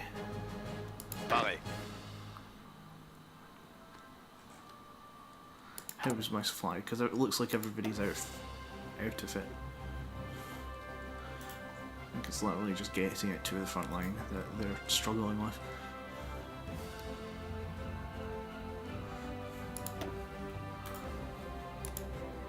I'll build a rail line all around the Maginot.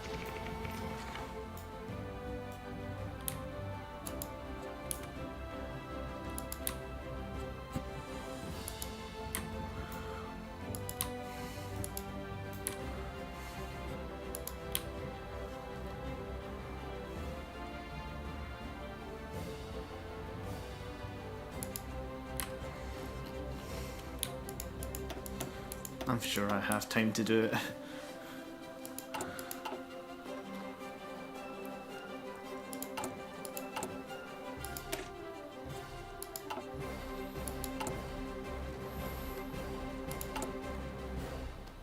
You know, I may as well just wait a bit longer for it to build anything decent, because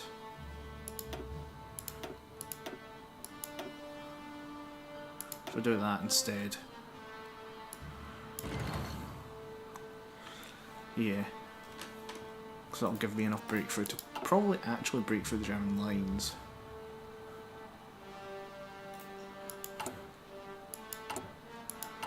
I'll pop reinforcement to top priority.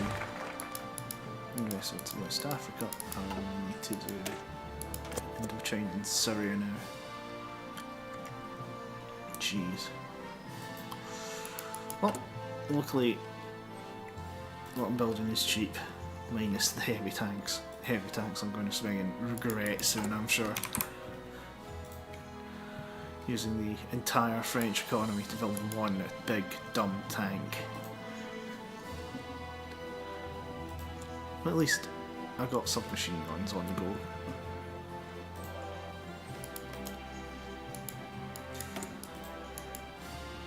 Look at how the technology front goes in Italy.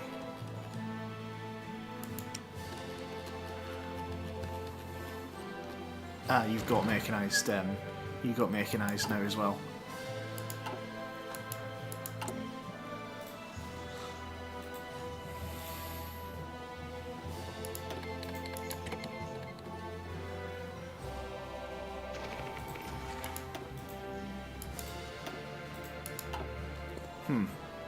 Yeah, they do. They have. That's a convoy. All right, they've got just a few destroyers.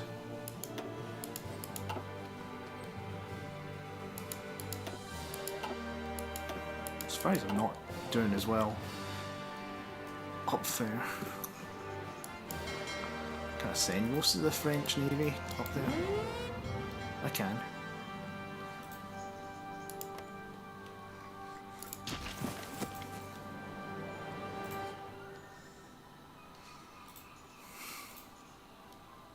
I'm just send the French Navy to just destroy anything, any big ships the Germans have.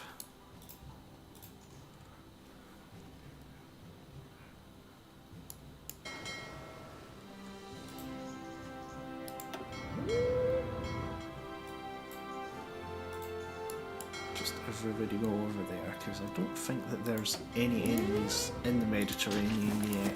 Is it just Germany? Or Germany and Slovakia? Slovakia. Nah. I like Slovakia is landlocked.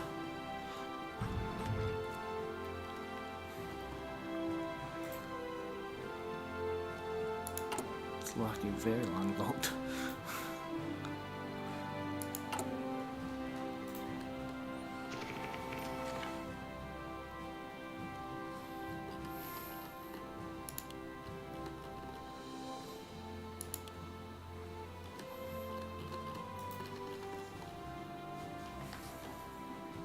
Steadily reducing the amount of artillery building in favour of...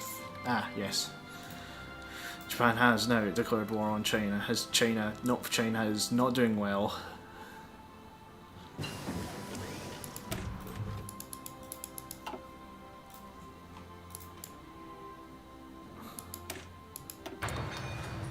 Not in the slightest.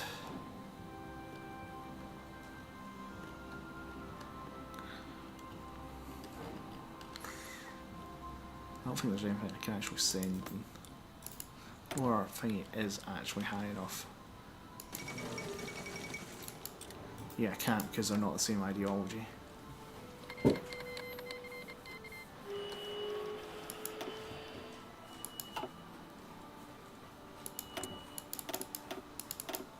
Japan is justifying against us. Okay.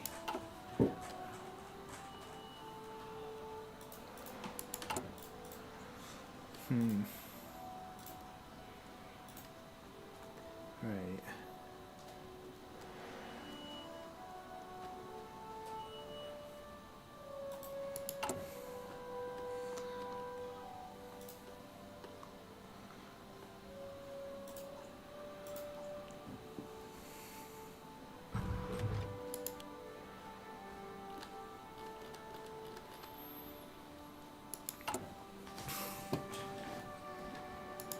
Yeah, I've already got 6 of those on the go, so that is the final thing. So I actually don't need that much of those. So focus can just go to a majority of my mechanised equipment.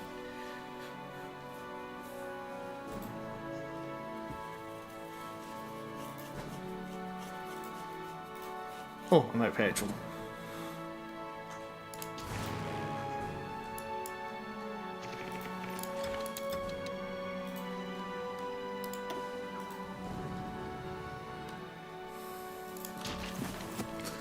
City base.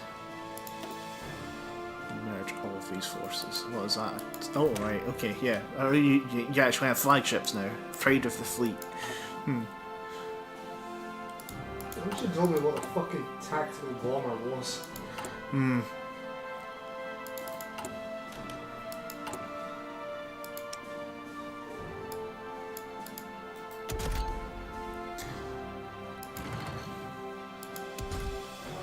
Right, okay, because it's all built yourself, kind of thing. Yeah.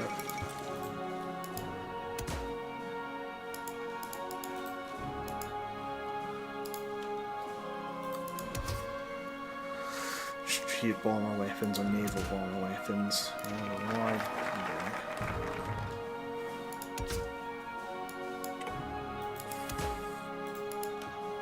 Four engines, like machine guns, right, okay. Can you just build a plane that does everything? No. You have like weight, Yeah. and speed, and range.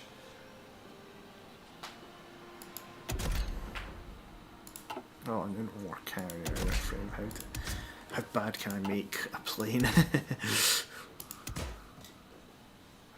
Yep, I can just Bob sample this. 4 light machine guns.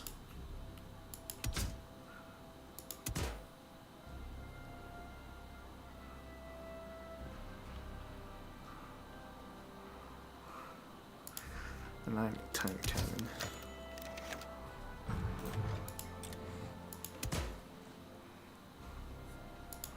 Single engine. Floats. Huh.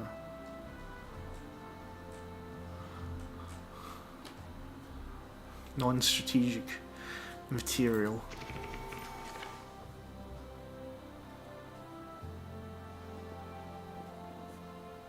Wow. You use it to completely reduce your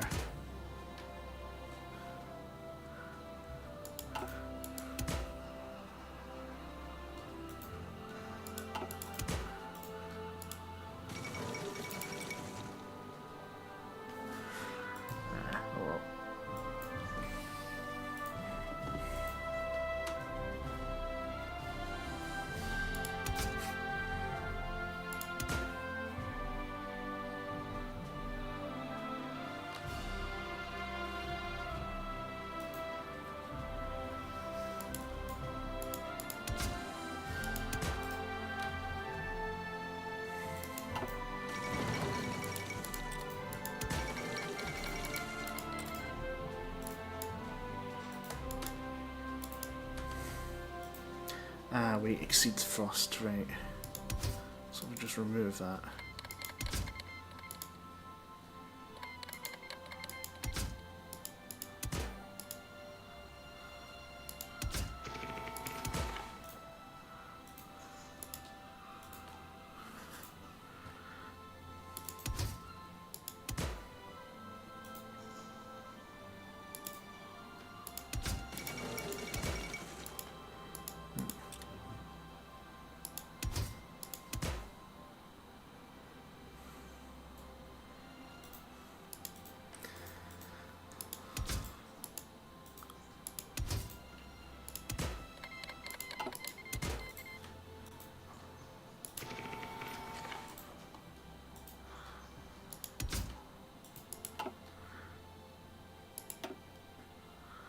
Yeah, it's just too small.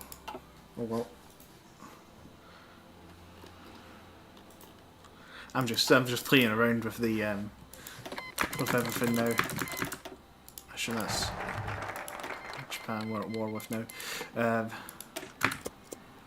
don't know, it's the first time I've seen the plane making stuff, so like I'm actually quite curious as to what it's like.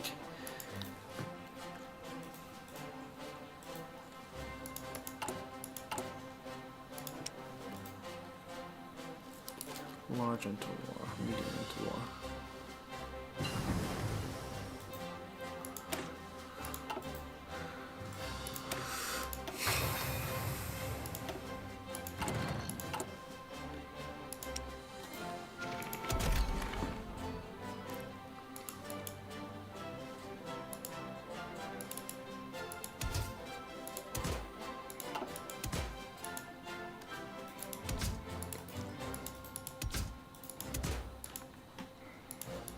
Oh yeah, okay, a large one can only be used as a sort of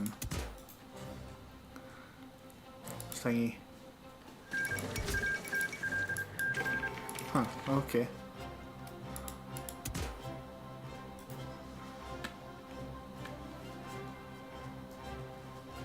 Yeah, it's legit just strategic bombing. So I can't equip any kind of fighter thing on a large airframe.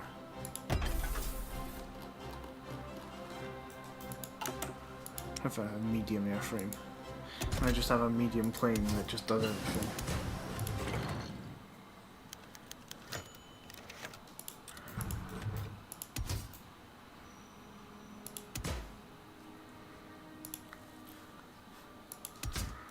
Four weapons, 2 engines.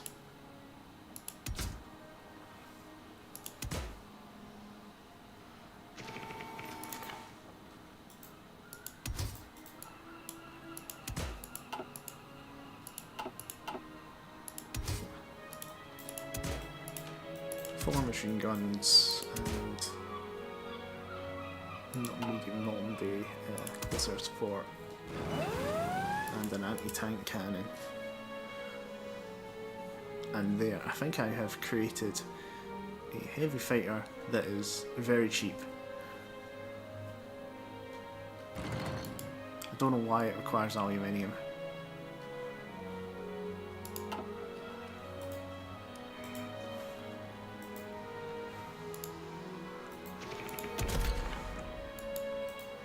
Okay, that would require aluminium. That would also require aluminium. One engine, just fighter weapons. And a tank. Okay. I must be seeing things then, because I thought that one of the designs didn't require. Oh, it does. Okay.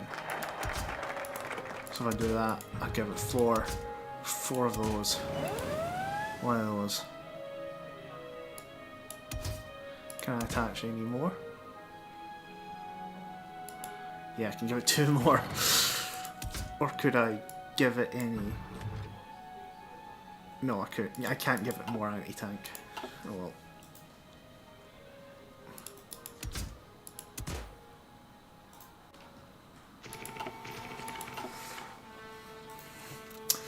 Yeah, legit could just make it Evolve Sample of the Air.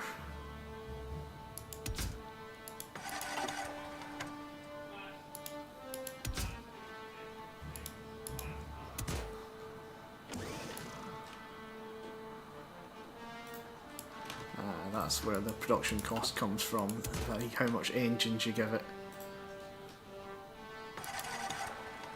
24 production cost. Production cost is just 2.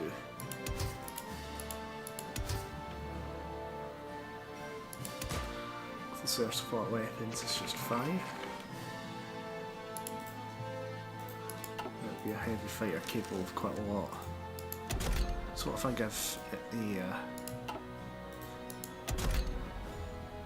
that's 3 weight, it's 4 weight just as natural.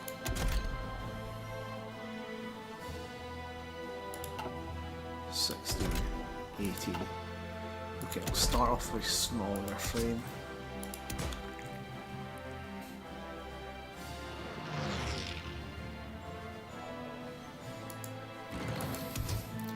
With that, give it an anti-tank cannon.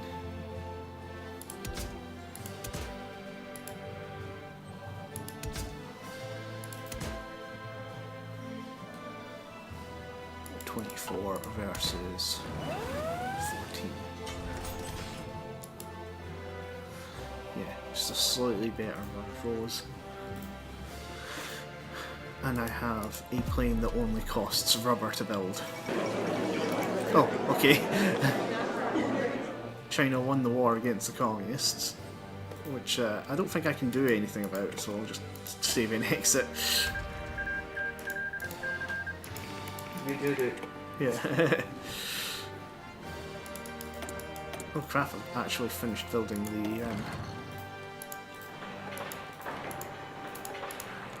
Alright, okay.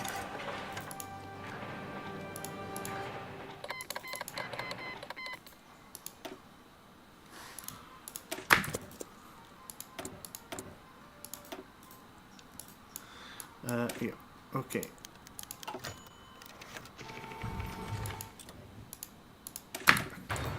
Right, researching petrol.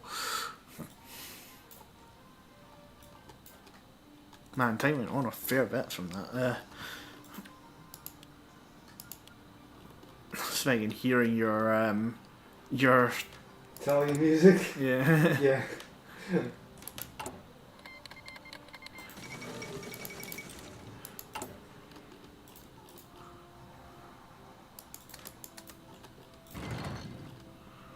I should have used that to switch out of toaster economy. Oh well.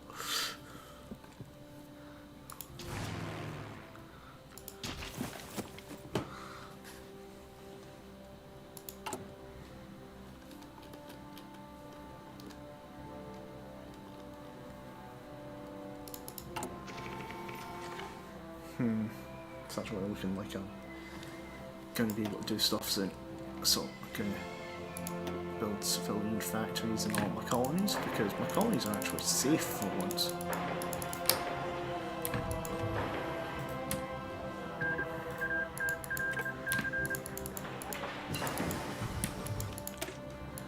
Here we go.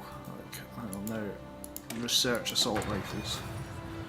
The Mass 40. It's technically not an assault rifle, it's technically a battle rifle. Ah crap. That's the battery in my thingy going. But I do have a plug. There we go. I was wondering why it was lower down than it was last time. It's because I've not plugged it in.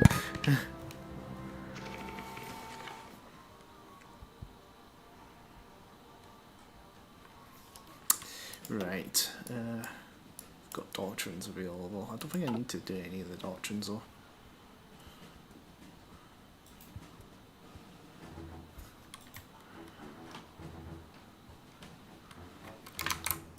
I have zoomed myself in.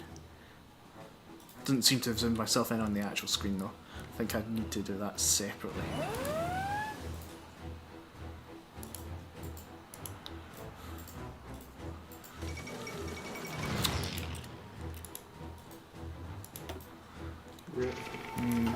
No, that's my grandpa fighting.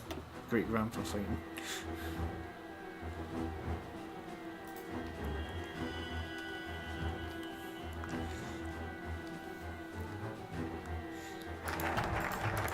Right, military factories go.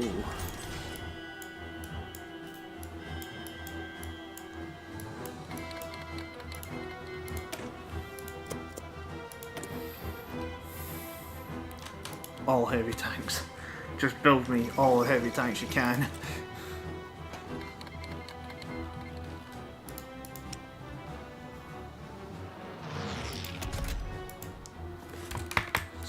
Call this the Bob Central of the air.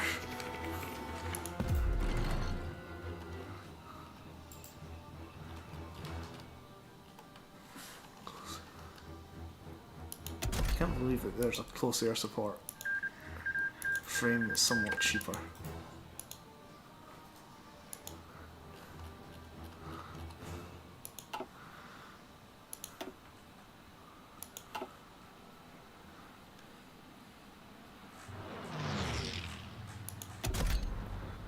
That's because literally all it has.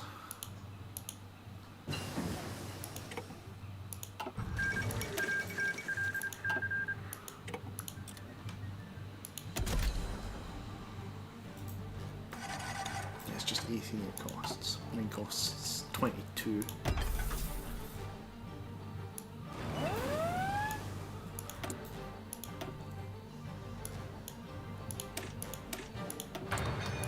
More oil.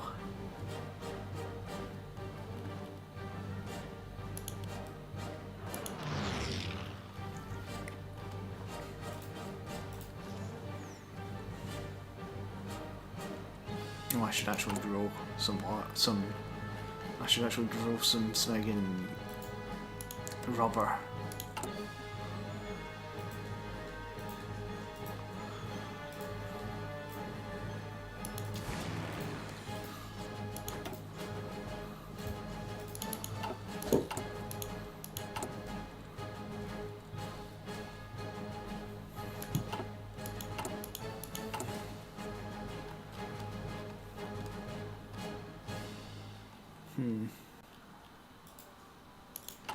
No, I need it for toaster economy.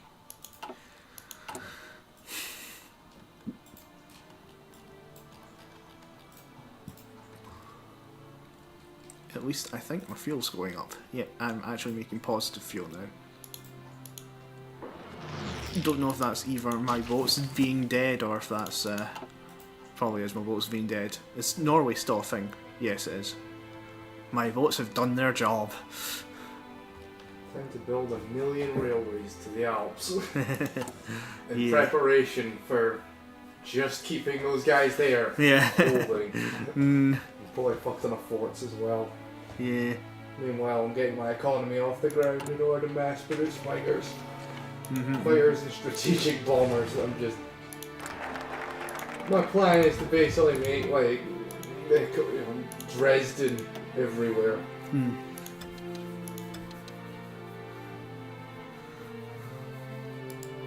How's the war going on your front?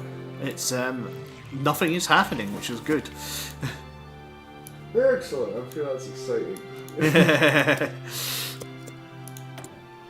Right, okay, I've got another thing of How many research. factories do you have? 80. Okay. Got about 130. Yeah, you've been industrialising, I've mostly just been building forts. To be fair, Italy has some really good bonuses for their social democracy. Right. I think it's based on their actual technocrats that they had early on. Okay, cool. Yeah. Okay, that's 6, 12, 18, 24. So I need to build 4 lots of these. Then when they are done, I can start an attack on Germany.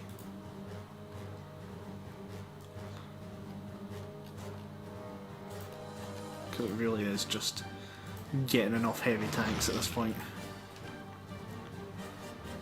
Got Levée en masse, which means that I've got plenty of infantry, but those heavy tanks will be something else.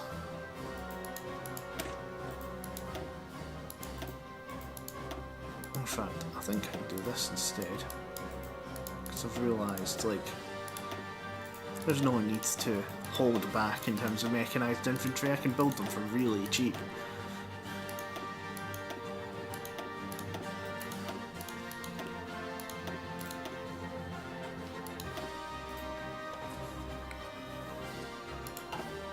There we go. And then when my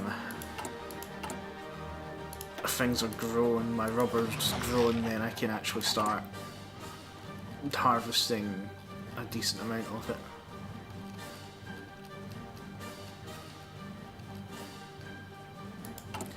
And building a good amount of mechanised. It's not reliable mechanised, but it's there.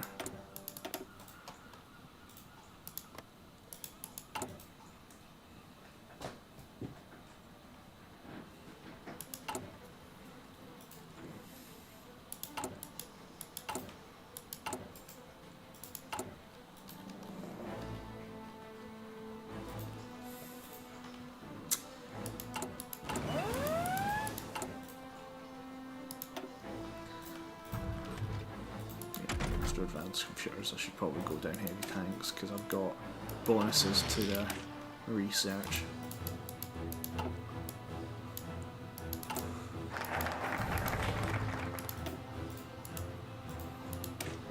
I'll just do it now. Okay, time to actually go down the political thing.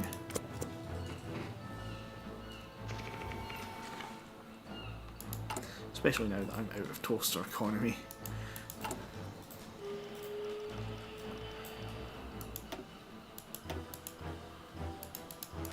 I don't know why I own French Somaliland.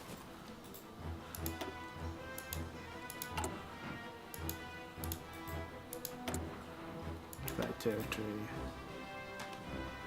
Let's give everybody a local autonomy.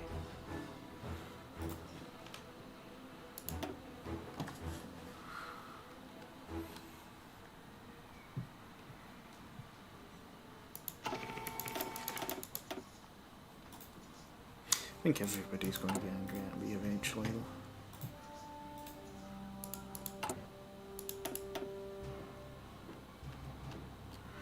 Yeah, I have fully built up all the areas that are building chromium.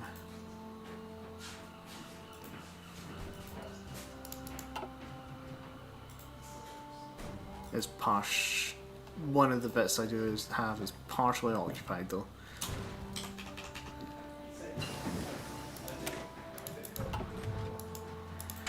Right, okay. I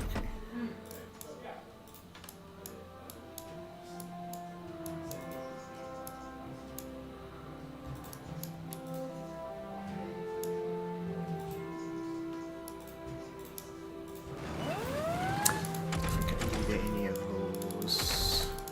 I'll build anti-tank.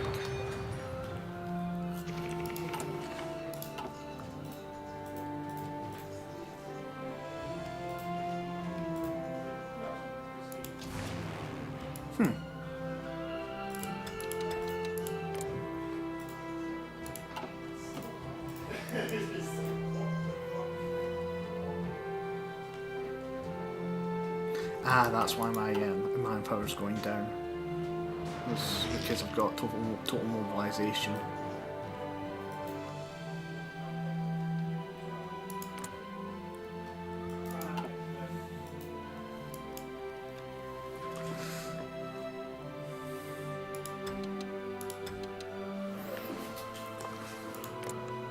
Send them to intercept my Bob samples of the air.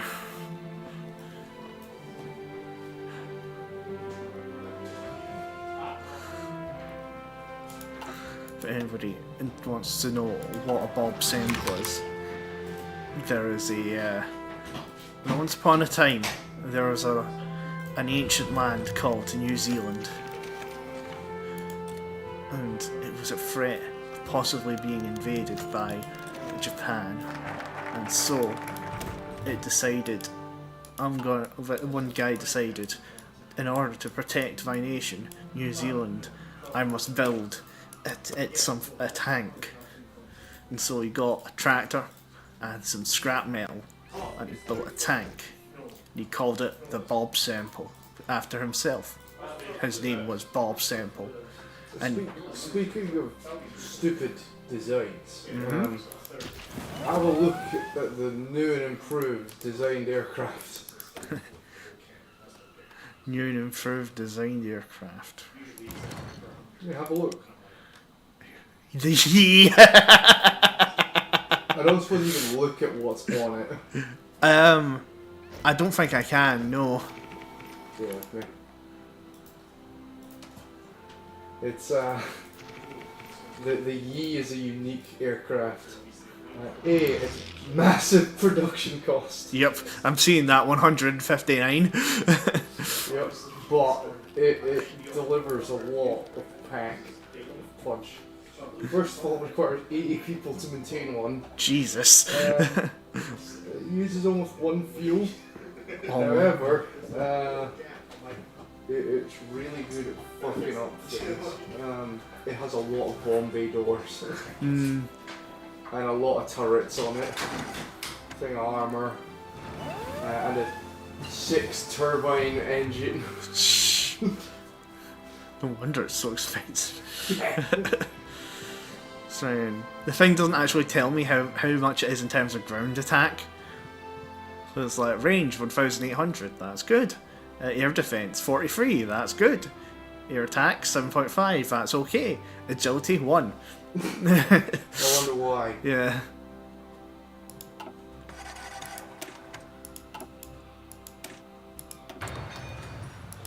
We're gonna require more rubber.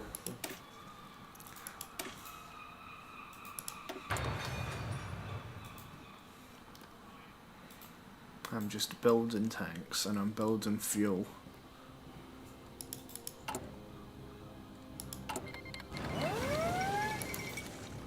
And there's the continuation war.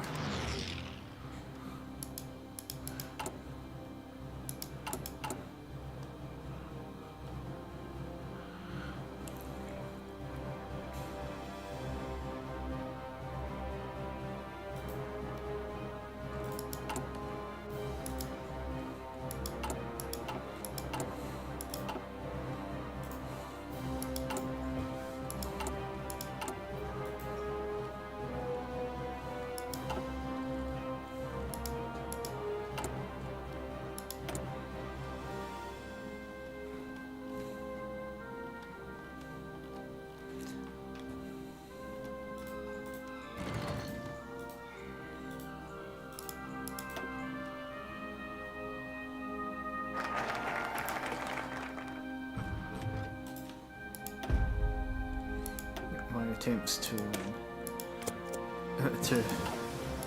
give local autonomy to the African nations has not gone well.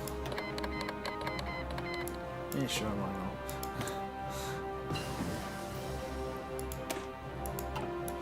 That's 40 researched.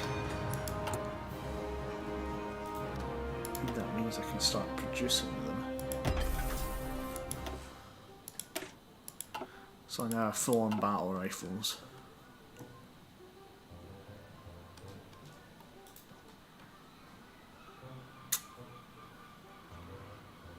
Don't have enough chromium. Barely, but oh.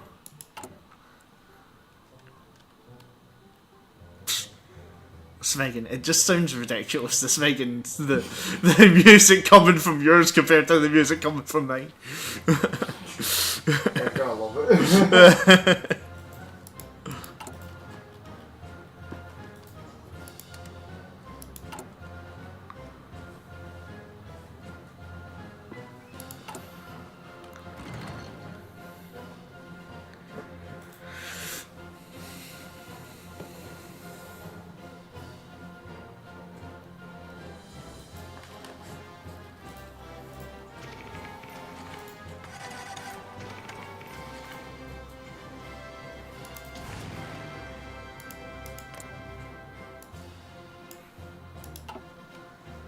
Good, they have stopped trying to get their superiority over France.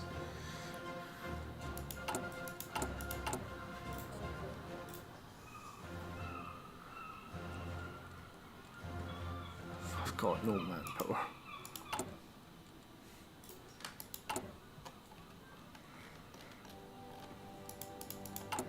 Everybody's building things. Oh yeah, that's the other thing I need. I need rubber. Who's next to me that swinging has rubber?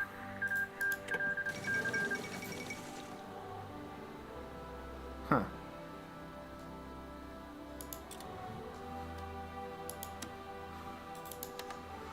Hey Britain, give rubber.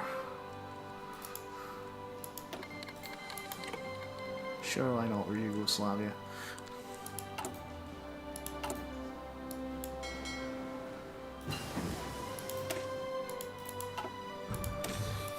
Okay, getting to that point where my infantry are really good.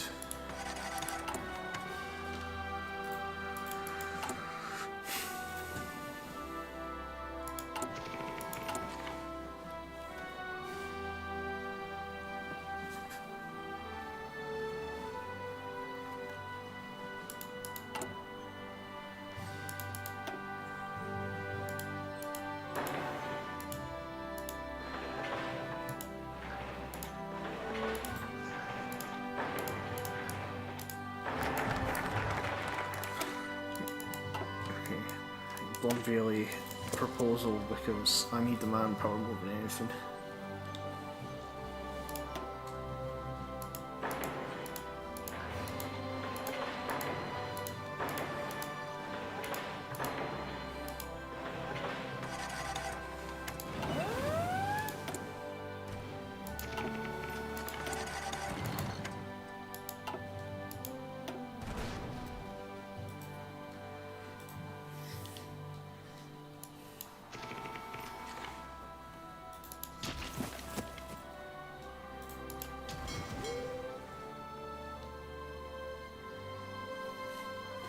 I don't know if I have any boats left in the North Sea.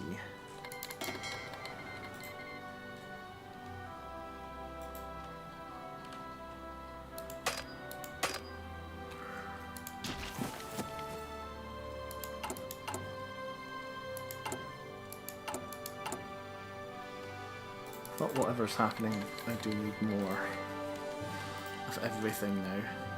I don't know why.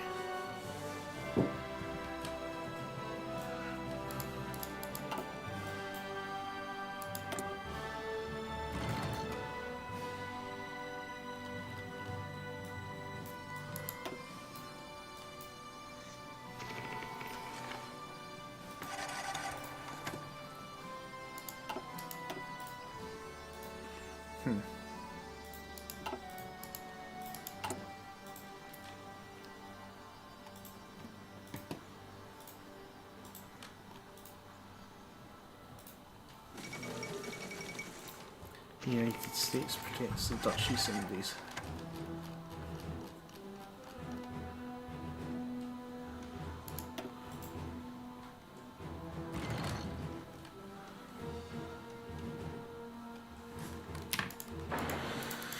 May as well just build all of the Svegen things here.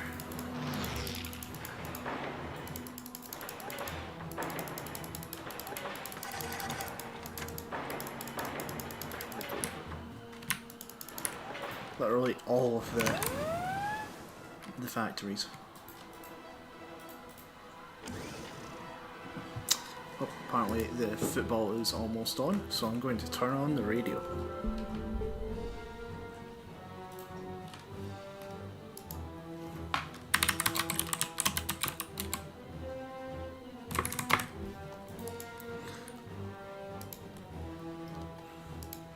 It'll be ironic that my team is playing Germany while I will be fighting Germany.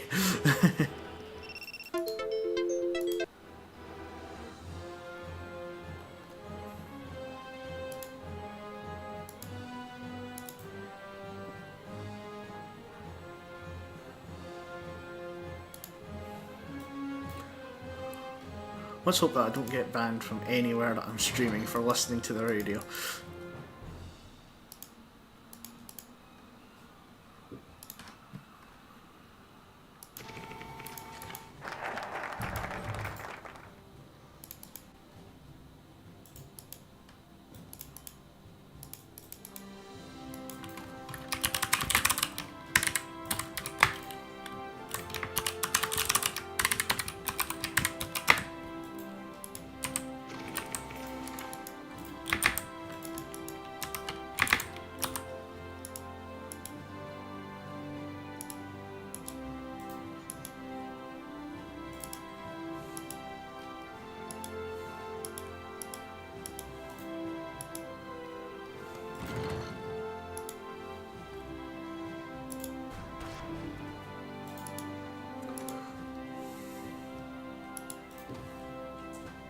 Ilkay Gundogan to the left, who's relatively recently replaced Manuel Neuer as the captain of the German national team. And they shake hands, exchange pennants. The French referee I'll Clement turn the Turpin sound down as well in case anybody doesn't necessarily want to listen to the football. Final in 2022, and he's got the honour of reffing the opening match of the European Championship. Scotland looking to improve on their major tournament record. And if they win this one tonight, it would have to go down as their greatest ever major finals victory. It is one of the tallest of orders, though. The Germans normally, whilst they've had a few dodgy tournaments recently, they are normally in the business end of these. And they are one of the favourites to lift the trophy in a month's time in Berlin. Yeah, playing the Smeggin favourites. Can Scotland attack this tournament? They've got Angus Gunn in goal, Porteous, Hendry and Tierney, Ralston and Robertson wide. McTominay's fit to start alongside the birthday boy McGregor, McGinn and Christie. Man, someone's his birthday in the Smeggin football.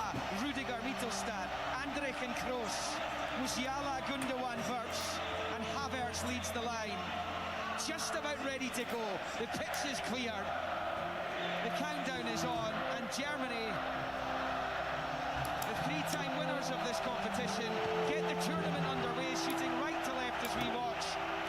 Right behind Steve Clark, the Germans in their famous colours, the white, the black, the orange. Scotland in all navy blue with white and yellow flags Afar on the left Republic. as we watch.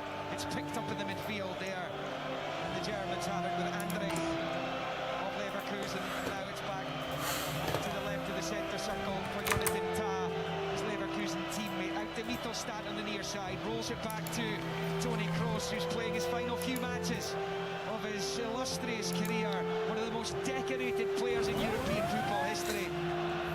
As he slips it back to Rudiger, who finds Tah, and then out to this left-hand side. No, it's one of my allies trying to. It's Britain trying to attack through the Smeggin Maginot, not me. There's no flag at the moment. An early chance, an early save by Angus Gunn. Wirtz was in. The flag does go up.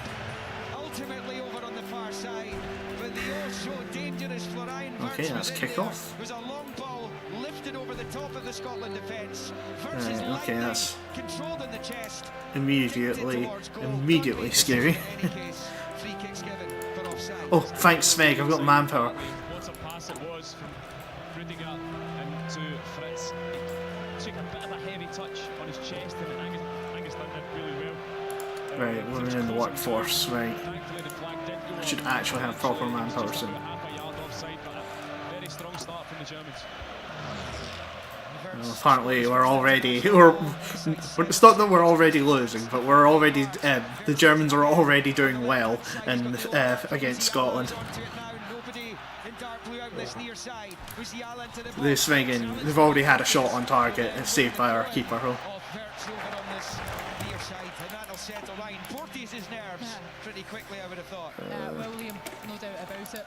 Usually I go for the French Union, but this time I'll encourage immigration because I can't really risk it right now. Anthony Ralston would have been, but just to get that early tackle, it does certainly just calm the nerves, calms the fans as well. It was absolutely a tackle he had to make as well. Yes, it was. A one-on-one situation. Germany have started this game really quick. Yeah, it's going to be really important. Okay, I'm finally producing Smeggin things from a factory.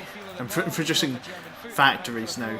So, what is it I need to do? I need to build more support equipment. I'll have another infantry equipment factory, so I'm building a decent amount of rifles. McGinn was on his way to ground, still he gets a head onto it towards the German box. Rudiger clears, and then out on this near side of a foul by McGinn, and it will be a free kick to Germany. It's Mittelstadt who has gone down. I don't think McGinn was too impressed. There wasn't much in it, Liam. There wasn't much in it. He goes down awfully easily. He's obviously back up on his feet now. Okay, first batch of offensive units is done. This time, and it's Musiala attacking it. Tierney Attention. Protests for a corner. What a magnificent noise the Scotland I'm going to start fans training off him. the left are making. I think there's 12,000 what I heard. That looks like more than 12,000 It looks a lot. left, and there's looks a lot. obviously smatterings of them Yeah, there's outside this a few wonderful arena. But yeah, Got warning sign for us there. That's some quite Charby all ones over the top. that are being built, This occasion, but I'm it's also Mousiala. going to create some Go in behind it. Tierney did really well to some keep the danger more ahead. modern tanks as well. Goal kick, gun At the takes, same right time. footed, long ball into the German half. Adams leaps up, doesn't get anything onto it. Andrich didn't get anything on it either. And it's nodded back to his goalkeeper by Rudiger. Picked up his latest Champions League winners medal. Part of the side that beat Dortmund in London a couple of weekends back. Make Here's sure Jonathan they Tah, get slightly way more, inside his own and half. I'll build 5 factories worth of Luminous pink air boots, samples. grey white tops, comes over to try and make the challenge. Germany have it with Gundogan in the Scotland half, giving it away. It's unlike him, square ball into the midfield, picked up by Christie, who's earning his 50th cap this evening. Long ball, controlled there in the head by Rudiger, just gets away from him. Adams putting the pressure on, knocks it out to the far side. Robertson gets his head onto it, driving down the left, wins the throw off Rudiger. Over on the far side, this is a bit level with the edge of the D of the German box. First time Scotland have been up the pitch, we're almost Nice. 5 in. Andy Robertson does really well, just looking to drive his team forward. His initial first touch with his head was really good, and he just gets the break of the ball, but it's something that Scotland need just to get into this final third. Look to try and get bodies in and around it. As we've discussed, there's going to be a lot of time tonight that Scotland will be without the ball, but these are the kind of key moments that you need to try and create something, whether this leads to a corner or another throw-in or a shot to goal, whatever it might be. Just try and find that end product. It's a long throw into the box from Tierney, looking for around about the penalty spot, headed away by Rudiger. Ralston heads it back towards the box. He caught one of the German players there, that's what the cry was. I think it was Havertz. Germany come away on the counter down the left-hand side. Mittelstadt looking for Mertz. Well defended there by Jack Henry. Just Immigration encouraged. I should have enough Frenchmen now to play the Bad game. news, the Communist League side are losing. Oh. He's extending that border. Right. That's actually a soft point. Oh, I can get attacked. Right. It's your Switzerland. Good news is I've got my sort of vehicle building and just waiting for production intensity to go up. It was our best spell. We looked a wee bit rushed with the ball when we had it in the opening 5 minutes, but on that occasion there, took 5-6 passes. It was actually really a brilliant pass down the left-hand side for the run of Christie, just slightly overhit. The pitch is very fast, it's been watered. Tah for Germany, just left of the centre circle. He's in his own territory here as he rolls it square to the right of the circle for Rudiger. And then to Kroos. We'll be hoping to have more than 3 games left in his career. Germany, of course, this is their first competitive game since they beat Costa Rica 4-2 at the World Cup in Qatar 18 months ago. A whole load of friendlies since then. Started well, it's a chip ball forward to Gundogan. He's at the edge of the box in a pocket of space. Under pressure though now, and he gives it away to Robertson. He turns it up the line on the far side. Christie trying to win it back. Brings his man down. The referee's okay with the challenge by the look of it though, and it goes out for a Germany throw-in only. Over on the German right, on that far side. As the attack You know what? to our left. Hey, Yugoslavia, give me your chromium. Your player. Forward it comes to Havertz, back to Kroos, and then out to Mittelstadt on this near side. Right in front of this watching manager. Field to Kroos, looks for the diagonal, out to the far side, long ball, good switch of play. Over to that far side for Kimmich, who plays his football here, of course, with Bayern. They're giving it away in the midfield, poor control there by Andrich. Attention. To Ralston on the Scotland right, I think that's just gone over the line, though it has, and they're taking a quick throw in. I'll put the Gaul in charge of the tank division. And then Wirtz rolls it into the midfield for Andrich. For a bit of space. Don't have enough fuel to do Over on the what it is I right-hand want to side for do though. Joshua Kimmich, who clips the ball in. Havertz gets his head onto it, back towards the 18-yard line, but it's hooked away by McTominay. Nice Picked up shot here or by not. Mittelstadt, infield for Kroos. He's playing it short to his right for Musiala. I just need someone down there to invade it. Here's Here's the thing, I'm going to decolonisation. Not yet though. Yeah. Because the moment I do that, it triggers an event. Anyone with colonies has to release them, or they will start to suffer rebellions in their colonies. Obviously, I'm not doing that. Yeah. For obvious reasons. Been a relatively mild day, not much wind. The pitch is perfect because a really enclosed stadium anyway. There is, you can ask for better conditions, I don't think. Pitch was water. Beforehand is Kroos. He's seen an awful lot of the ball, Liam. An awful lot of the ball. So with Kimmich on the touchline on the far side. Neil McCann in the podcast yesterday was quite happy, I think, for that to be the case, wasn't he? Well, yeah, I mean, if he's playing in front of us, he's not hurting us, but we just need to be careful of the penetrative pass.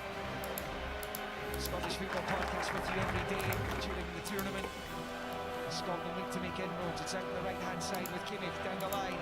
Chance here for Havertz to run into a bit of space. Tierney closes it down. He's level with the penalty spot. Rolls it back to Kimmich. Now Just a nice reducing time, so close quarters. Back to Havertz. Then to Kimmich. I'll put a few more factories on the mechanical plant as well. Rolls it forward to Wirtz. There's Gundogan. There's Andrecht. Ominous, the build up. They've given it away. Just breaks down. Okay, that's tanks finished researching. That's been the case so far for Germany. Still in the infancy of the game, of course. Almost on 10 minutes. It's 0-0. When we get the ball back or when we win it back, we're very quick to try and get it forward instantly. Another ping ball by Kroos out to Kimmich on the right. Low ball the edge of the area. Wirtz for the shot and the goal. Got a touch. But one of the men of the season in Germany has given the hosts the lead against Scotland.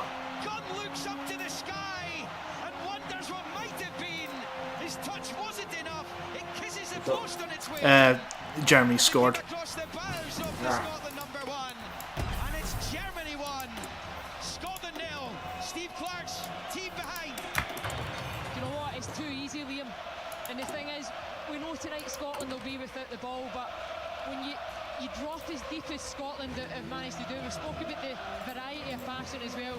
It comes initially from the long diag, which is fine. You offer that up at times, but it's simplicity from Germany. They pick out just at the edge of the box. Nobody's locked on. You've got so many bodies defending centrally, but you've got 4 or 5 bodies inside the penalty area already before the ball arrives. You don't give yourself a chance. Angus Gunn is really unlucky in terms I think he's got to do better, Leanne. I do think Angus Gunn gets enough of a hand to it for me that he's got to get it away from the goal. But for the bodies in front of him, my point is, nobody's picking up, nobody blocks a shot, and the goalkeeper's completely exposed. It comes from a cross pass. We were just talking about his influence in the game. The switch ball's magnificent. The cut into the edge of the box. It's another really smart pass. But you're right, nobody was picking up. Works. Scotland behind. Yeah, that perhaps isn't a surprise given who they're up against tonight, given the optics, given where we are, the country we're in. Lol. But Steve Clark will be frustrated by the nature. Manchurian War of Independence goal! That's why they joined the Axis. The Bundesliga like this season. Big reason why Bayer Leverkusen went the whole campaign unbeaten domestically was because of him. He was involved in 38 goals this season. Scored or set them up. He is a constant danger.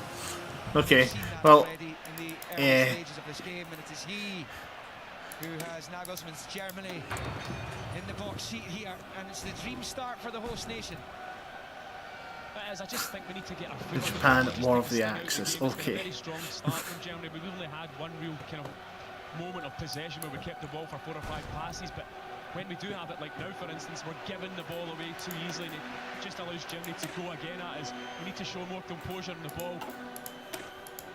Wirtz has it, just shifting it to Kimmich over there on the right-hand side. Okay. Still building more factories. They can get through the opening 20-25 minutes without conceding. Weather the German storm that was coming their way. Who's ruling the Allies? But Yeah. There goes long, the right foot, looking for Havertz, who's managed to get onto it ahead of Jack Henry. Tierney manages to nick it off his Literally own doing clubmate, this. though. And McTominay has it in the midfield, but Mansa immediately by Andrecht. And it's going to be so important just these next, again, 5-10 minutes, because this game could get away from Scotland pretty quickly. It could, Liam. But Tom, you've hit the nail on the head. It's just that it's the turnovers. You can accept being out of possession and having to be deep in these moments that we're seeing just now with the 5 and the 4 in front. Okay, researching the tops here, mechanised. Much more bravery and belief and just that real kind of bravery in the types of areas that Scotland are winning it back, because it is still in their own defensive Attention. third, but you need players to go and show. Germany have it with Ta in the centre circle, goes into cross. Ball forward from Musiala, challenged by McTominay, wins it back, but McGregor gives it away and out to the edge of the penalty area. Good challenge, Porteous. Musiala fancied his chances there as he bounded towards the 18-yard line. Scotland have a man Oh down. yeah, more. And it's Christie, and the free kick was Scotland's way, just midway inside their own half, and left to centre. Yeah, Andrich and Christie just seem to run into each other. In fact, he sees him, he just body checks him. Just try to be a wee bit cute. Christie wins the free kick. Yeah, Leanne's right. Bravery's a key word here.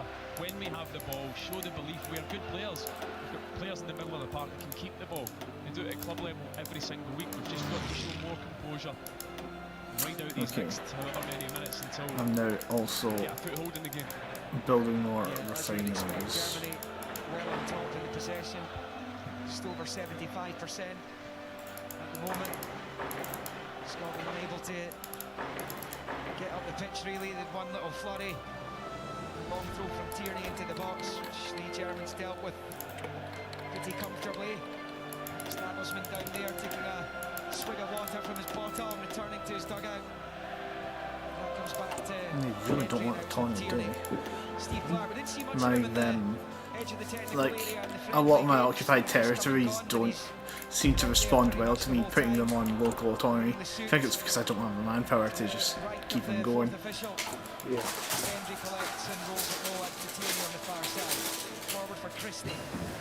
It's under control, passes it back onto the touchline for Robertson. Low ball up the line, Adams did as well, but it's a really poor touch by Tierney. It looked a pretty lazy touch really, and Germany have it back immediately. And again, it's an example of what Stephen was talking about. Scotland so wasteful in possession, unforced errors, and you cannot give this quality of opponent that kind of encouragement too often. It's Mizua Kimmich on the far side. Back to Rudiger and into the centre circle for Ta. And he slips it to Kroos to the left of the circle, and he has it now. He's finished his club career at the highest of highs, winning the Champions League. And he did the double with his national team. Kroos playing it forward, getting it back. Putting everything into getting resources now, I think. On the ball. The guy is unflustered. There's nothing phases him at all. He'll take the ball under severe pressure and just keeps it every single time. I'd like to see us get closer to him because he is dictating the game. Yeah, proper legend. Retired from international football in 2020, Pareil. which is one of the relics of the World Cup win in 2014. Started the final in Rio against Argentina. As that goes out of play for a throw-in over the far side to Scotland, which Robertson is going to take. Some building oil refineries very quickly.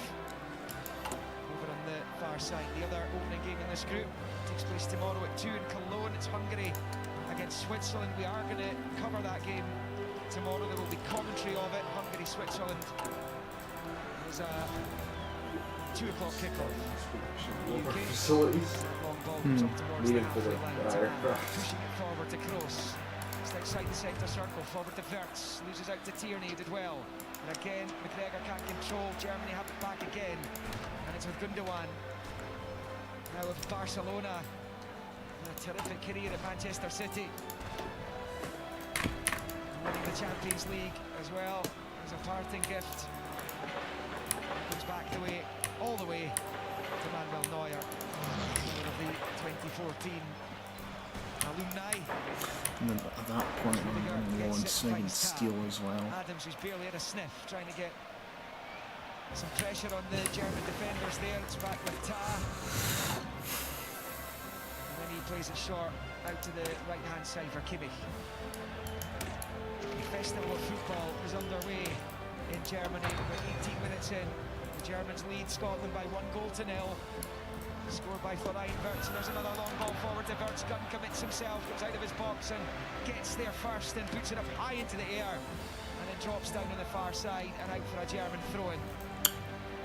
Really good goalkeeping from Angus Gunn there. It was a really dangerous pass over the top again. And he was out like a lightning. It's a clear that he had to be because the fancy Wirtz would have been Okay, that's first in the foot race.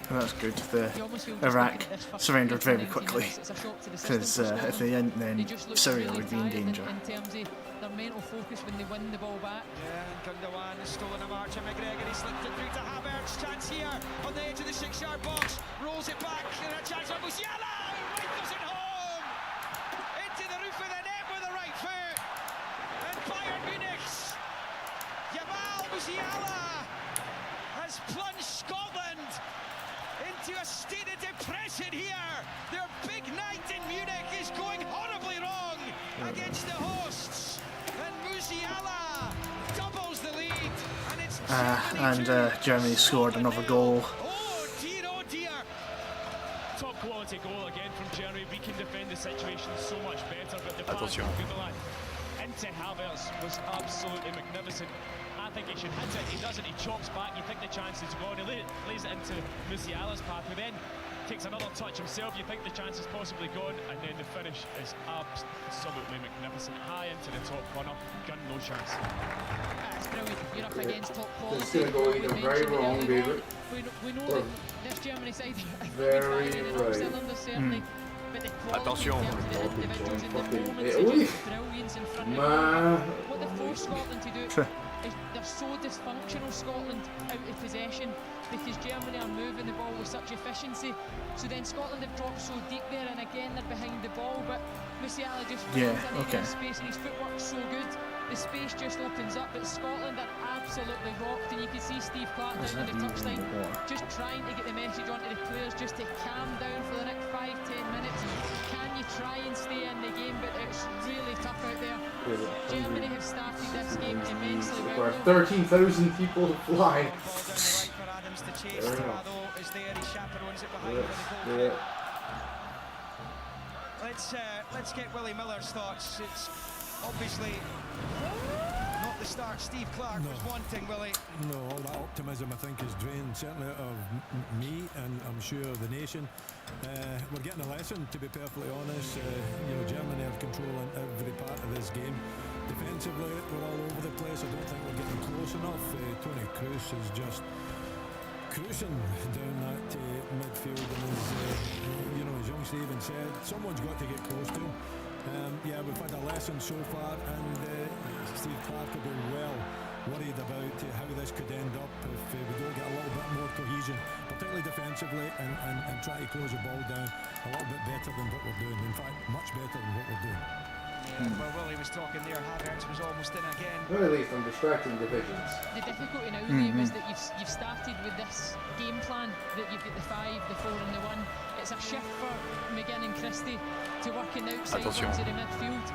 But now you can't really flip the coin and go in a high press and look to try and get at Germany because you're 2-0 down, the game opens up, Germany going absolutely punish you. The thing is, Germany are finding space and they're finding time, but their movement off the ball is exceptional. If we then come out and try and get obviously back into this game, which we'll have to do at one stage, if they're finding that space with a 5 and a 4 there, if we try and throw more men forward, you can see only one outcome really.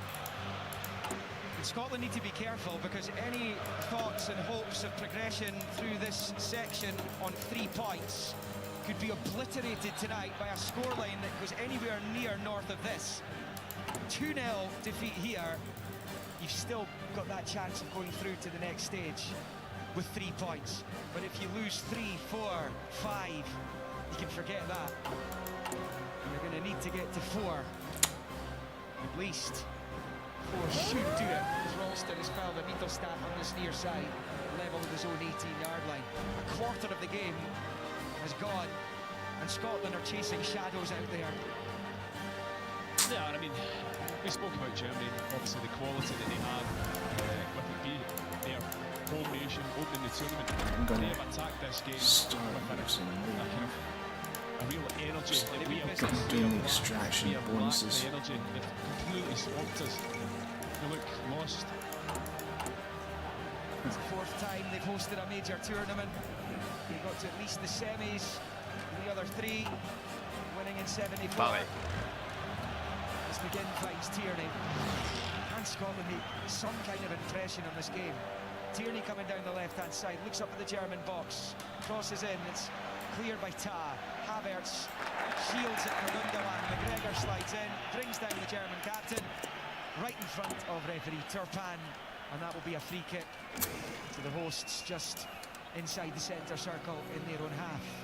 Yeah, there's no question Callum McGregor, he gets it all wrong, but I think he understands the turnover and how quickly Germany can go and punish you, so it was a challenge that he probably had to make. This tournament could see a record number of yellow cards, maybe red cards as well. The referees are clamping down big time in this tournament.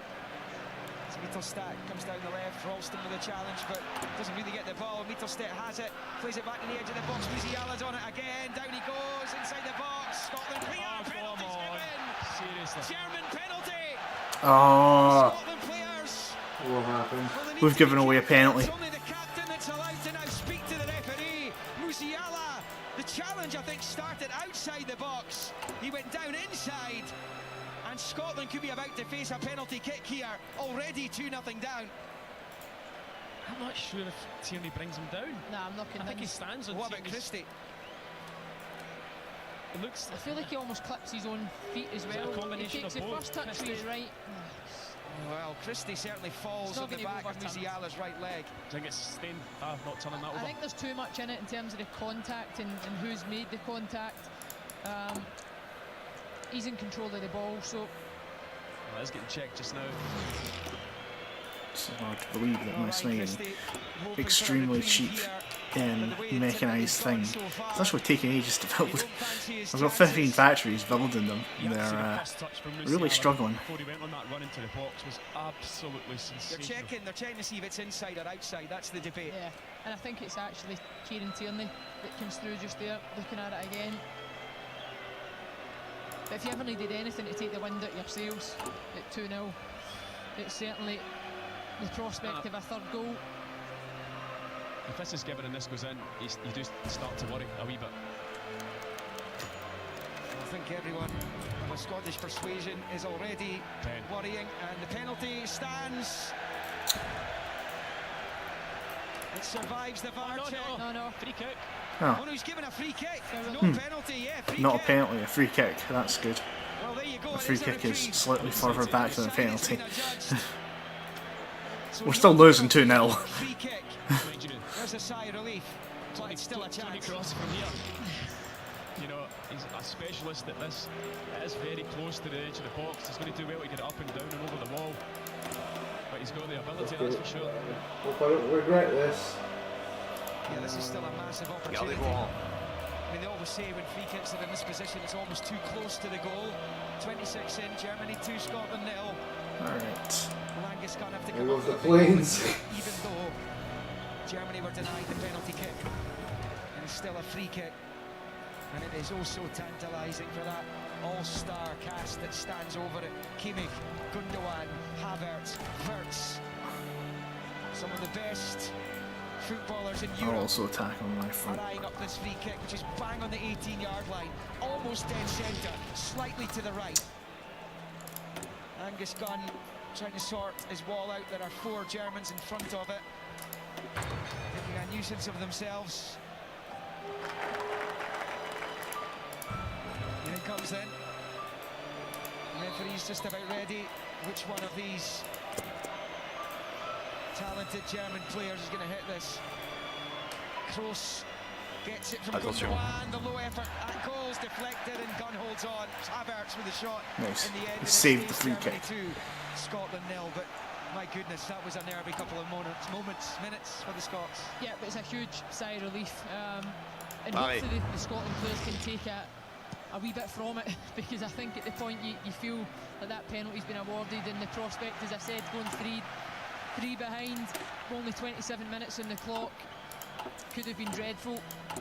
but that might just give them a bit of energy, Let's see if I a wee can bit of break just now, that they can at least weather the storm until half-time. Pareil. Things might change when Steve Clark gets him in at half-time and how he approaches the game, but it's really difficult to make any in-game changes just now when it's backs to the wall as it's been.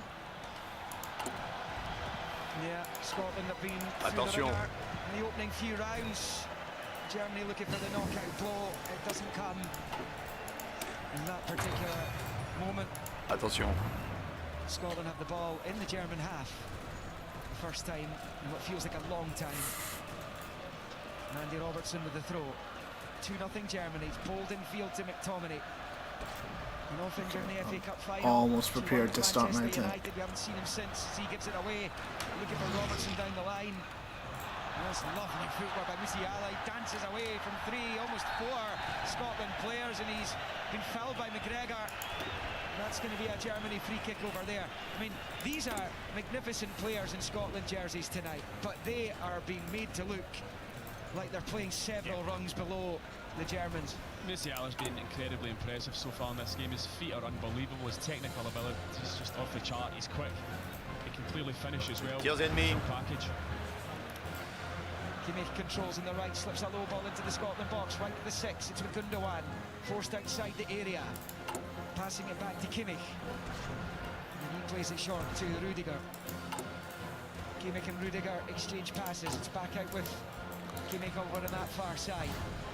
Rolls it infield to Gundogan. Now it's with Kroos. Touches it back to Ta. To Rudiger on the far side.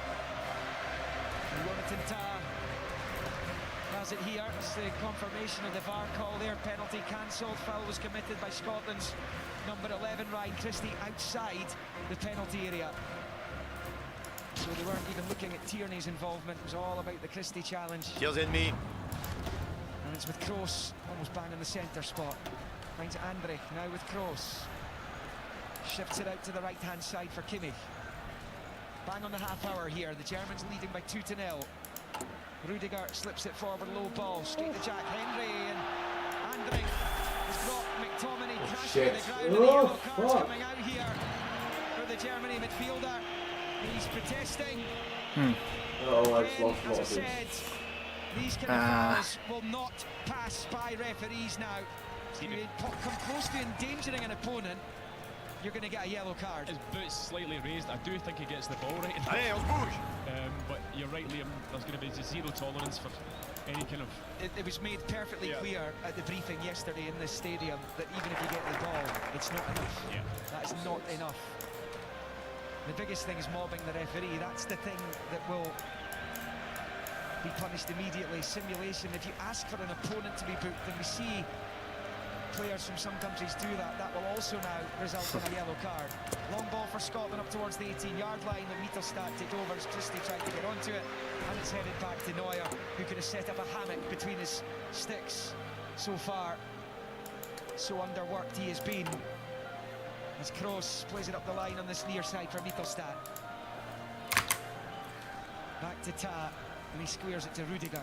Just wonder what's going through the mind of Steve Clark. Does he think he could just get to half-time? I can maybe tweak 1 or 2 things, speak to them. The problem is Germany look like scoring every time they come forward. And it's Wirtz on the ball on the near side. It's a little chip diagonal ball into the area. It comes off Jack Henry's head. The referee signs his whistle. It's been knocked home. The German fans up the other end celebrate, but that won't count. I think it was a Havertz handball. He goes to control it in his chest. We'll get a look at it now in this replay, but I think he does use his Yeah, I think it was left arm. Yeah, pretty clear. yeah, handball. But you're right, Liam, you do just wonder what's going through the mind of Steve Clark, because it's a tricky time, as I said, to make a change in game. But something has to change, because even just a moment or so ago, Ryan Porteous plays a long ball up to Ryan Christie. That is not the way that Scotland are going to get back in this game, is sending a searching ball for Ryan Christie. You talk about key players, the German players that we spoke about, Tony Kroos, his involvement, Wirtz, his involvement, Musiala, his involvement already. Scotland's key players, John McGinn, you barely know he was on the pitch. Yep. You know, how much do we speak about John McGinn? Scott McTominay, little involvement. We need to find a route back into the game, whether that's just gaining territory and getting higher up the pitch, or you change the approach and look to go a bit more direct with players that you can actually use as a target player. Germany played all 3 of their matches at the last European Championship in this stadium. The return here for the opening night. A long ball from Rudiger. Havertz gives chase. Tierney was sticking with him. It bounces right through to Gunn. It's played short Modern here oil, to that's Henry. good, because that should hopefully make sure that I don't run out of fuel. Gunn launching it forward, but And I am going up in great ball fuel, dumped into the midfield. even if I did Onto it now. It's with Rudiger in the install centre a circle. lot more Low ball to his planes. right for Kimmich. More cycle division, bicycle divisions. Like Anderich wearing Ah, the yes. boots, playing it short to Ta, who finds it with Rudiger. 2-0 Germany. Less than 12 minutes of the 45. The opening night of Euro 2024. Dusk has fallen here in southern Germany. As Close picks up, just trying to get away from Christie. Down he goes. Free kick's given. Christie thought about complaining. It's already near seeing a couple of players. Their first reaction is to wag the finger, point at the referee, and have a go. And you see them checking. You see them doing it. It's going to take a bit of getting used to that. We really aren't pressing. I kind of hope that, like, apparently some of the changes they've made in this new tournament, right? If like, you know, the referees are really clamping down on certain things, and they'll give yellow cards more often. Like, if you do a bad tackle and you get the ball, which used to be, you know, fair, like you weren't trying to cause harm, you're trying to get the ball, you know, and that would usually result in a foul, just a foul and not a yellow card. But one of the other things is, if you specifically tell the referee to book someone else to give somebody else a yellow card, the referees will give you a yellow card, and I hope that improves the attitude that some people have, you know. Scored the second. It's now with Kimmich again. Chip ball in looking for Gundogan, headed away by Hendry. And McTominay, it's a good little spin at the edge of his box under pressure, and he pokes it out to Ralston on this near side. Ralston into the midfield for his club mate McGregor. Now it's with McGinn, better from Scotland. Rolled out to Robertson. They need the next goal. They're going to make a fist of this. It's a long ball by McGinn looking for Adams. Adams trying to get away from Mittelstadt out to the right hand side of the box. The ball comes. Mittelstadt knocks it off Ralston, and out for a German throw-in on this near side. 10 to the break. Germany 2, Scotland 0. Vertson 10, Musiala on 19.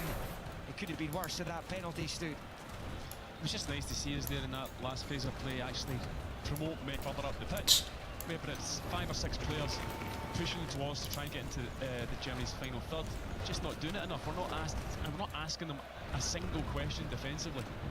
And they were very, very complimentary about Scotland. Dressing up Belgium a lot slower than I thought I would. Build up to this. And Scotland players haven't shown at all what they're capable of. And it's back with Angus Gunn at the edge of his box.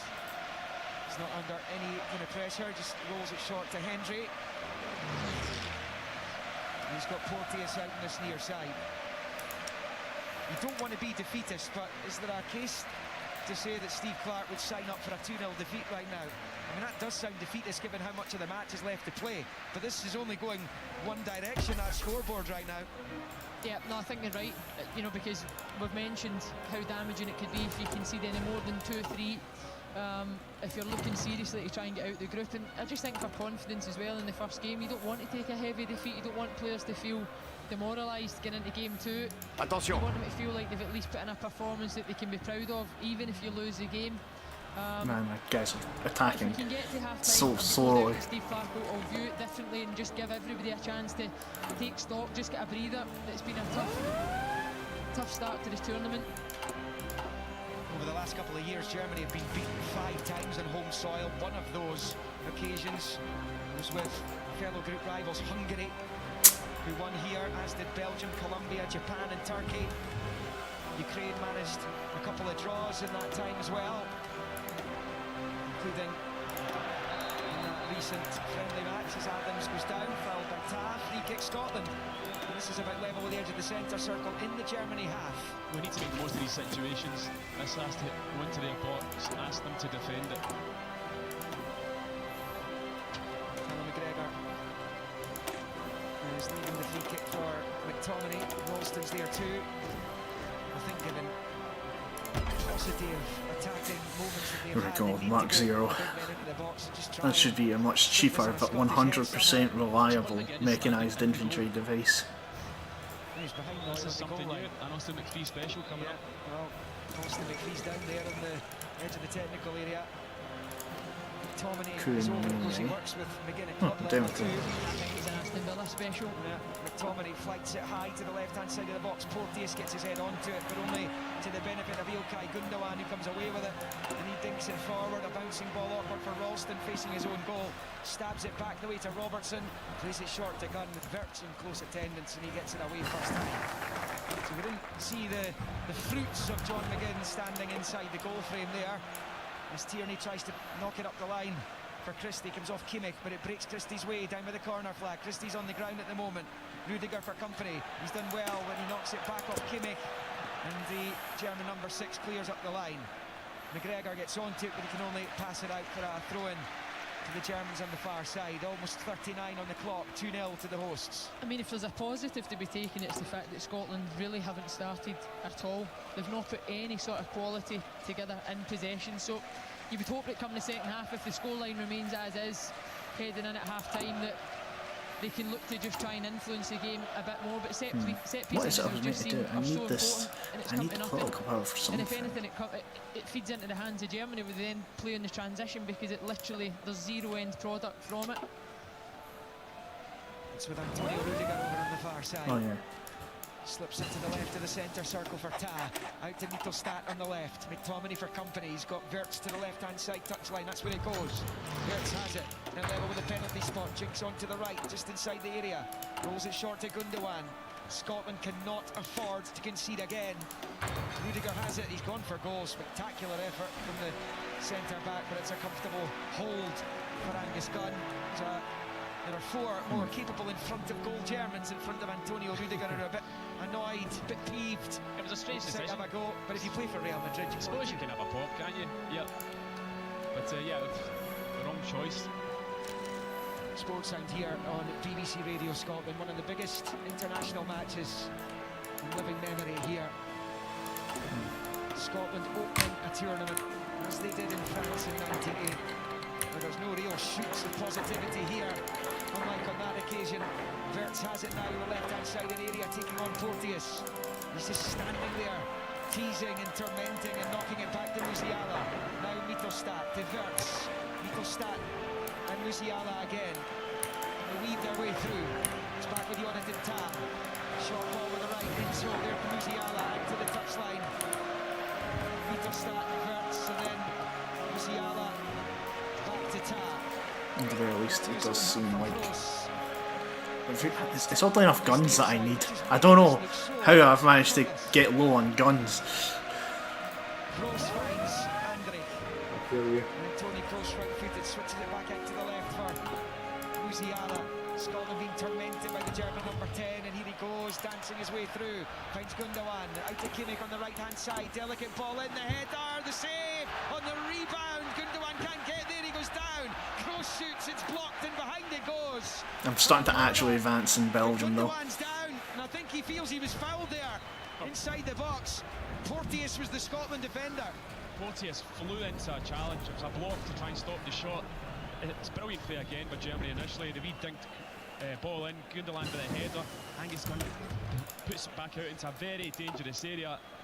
And to be fair to Porteous, he has to make that tackle. He has to throw himself at it. I don't know whether or not he's caught Gundogan. You see it now in the replay. Oh, it's a horrendous tackle. He's gone. He's going to get He's a a red card. Penalty and red card. Yeah, 100% red card here. and it's the reason why I think Ryan Porteous has stayed down, because he's He got it knows all wrong. it is a But the guy horrendous spoke tackle. about it earlier on in terms of the emotion and getting caught up in it. Oh, scissors, it's studs and scissors. It's horrible. By the way, is it a pen as well? Yeah, it will be. It will be. Pen and man down. Checking potential penalty, potential foul. You know what, we didn't see it when the replay rolls in. You think to yourself, right, he's got to go and try and win this ball.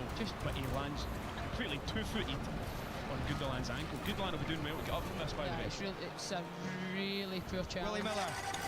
Well, without doubt, I mean, you know, Ryan Porteous, I mentioned it before, I thought he should have been in, but he has these moments where they're really rash, and that's as rash as it possibly could be. It's a scissor kick, it's over the top, it's a stud into Gall's wounded, but I think he's also, he can also be promoted. There's no point in Yeah. having VAR, I'm afraid to say. I think Willie's spot on. It just looked initially, Continue and it is attack. the reason why you have VAR, because He's coming to escape. Coming to the model. It's game over for Porteous here. could be tournament over for him, Tomo. Aye. Guys, let He's himself out no there. excuse. You know, there's no excuse. I get that he's got to throw himself at it. I can see why he goes into the challenge, but he missed times it so badly. He knows his fate. He doesn't need to get into the challenge though, the way that he does. You know, you can go and look to I know what block you mean, that I know what you mean. it just See that again, outstretch with the right leg and just try and block it That's outside nice. with the foot. The quickest of looks. When he points to the spot. There's Clement Turpan. Germany have a penalty. And Germany get a penalty. A whole lot worse here. Yeah, we are doing absolutely horribly apparently. For Scotland collectively. Back pocket They goes expected. Clement Turpan. He summons Ryan Porteous towards him. Delves into It's the unfortunate thing that the Germans also have a home advantage. They're playing in Munich, Germany. a chance to make it three. And it's going to be the longest of walks for Ryan Porteous. I mean, the referee didn't need a lot of time to look at it. No. And once we saw one replay, we knew instantly he was gone. He looked at one It's a replay and horrible he made his challenge. mind up It's as a well. horrible Terrible challenge. Listen, it happens, you get it wrong at times. He had nothing in terms, he had to make a challenge, but he gets it so wrong in terms of the contact, endangering the opponent, the point of contact, everything that we spoke about for the entire season about what justifies a red card or not. But what a horrible situation for Scotland. It couldn't really have gone much worse than it's going. Edging towards half-time, Ryan Porteous becomes the 22nd Scotland international to be sent off. The first since John Souttar was ordered off in Israel in October 2018. And on one of the biggest of nights, Scotland are going to bring Grant Hanley on shortly, but I think the penalty's going to be taken first. And Kai Havertz is over it. There's one look up at the Tartan Army who are piled in behind Angus Gunn's goal there. We're in stoppage time now at the end of the first half, and Kai Havertz has a chance to make it three and switch out the Scotland light, you think, tonight.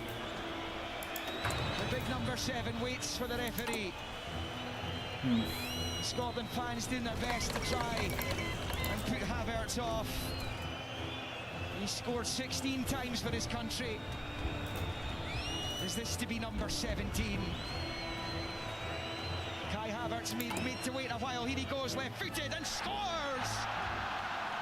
Almost down the middle there. Gunn dive to his left.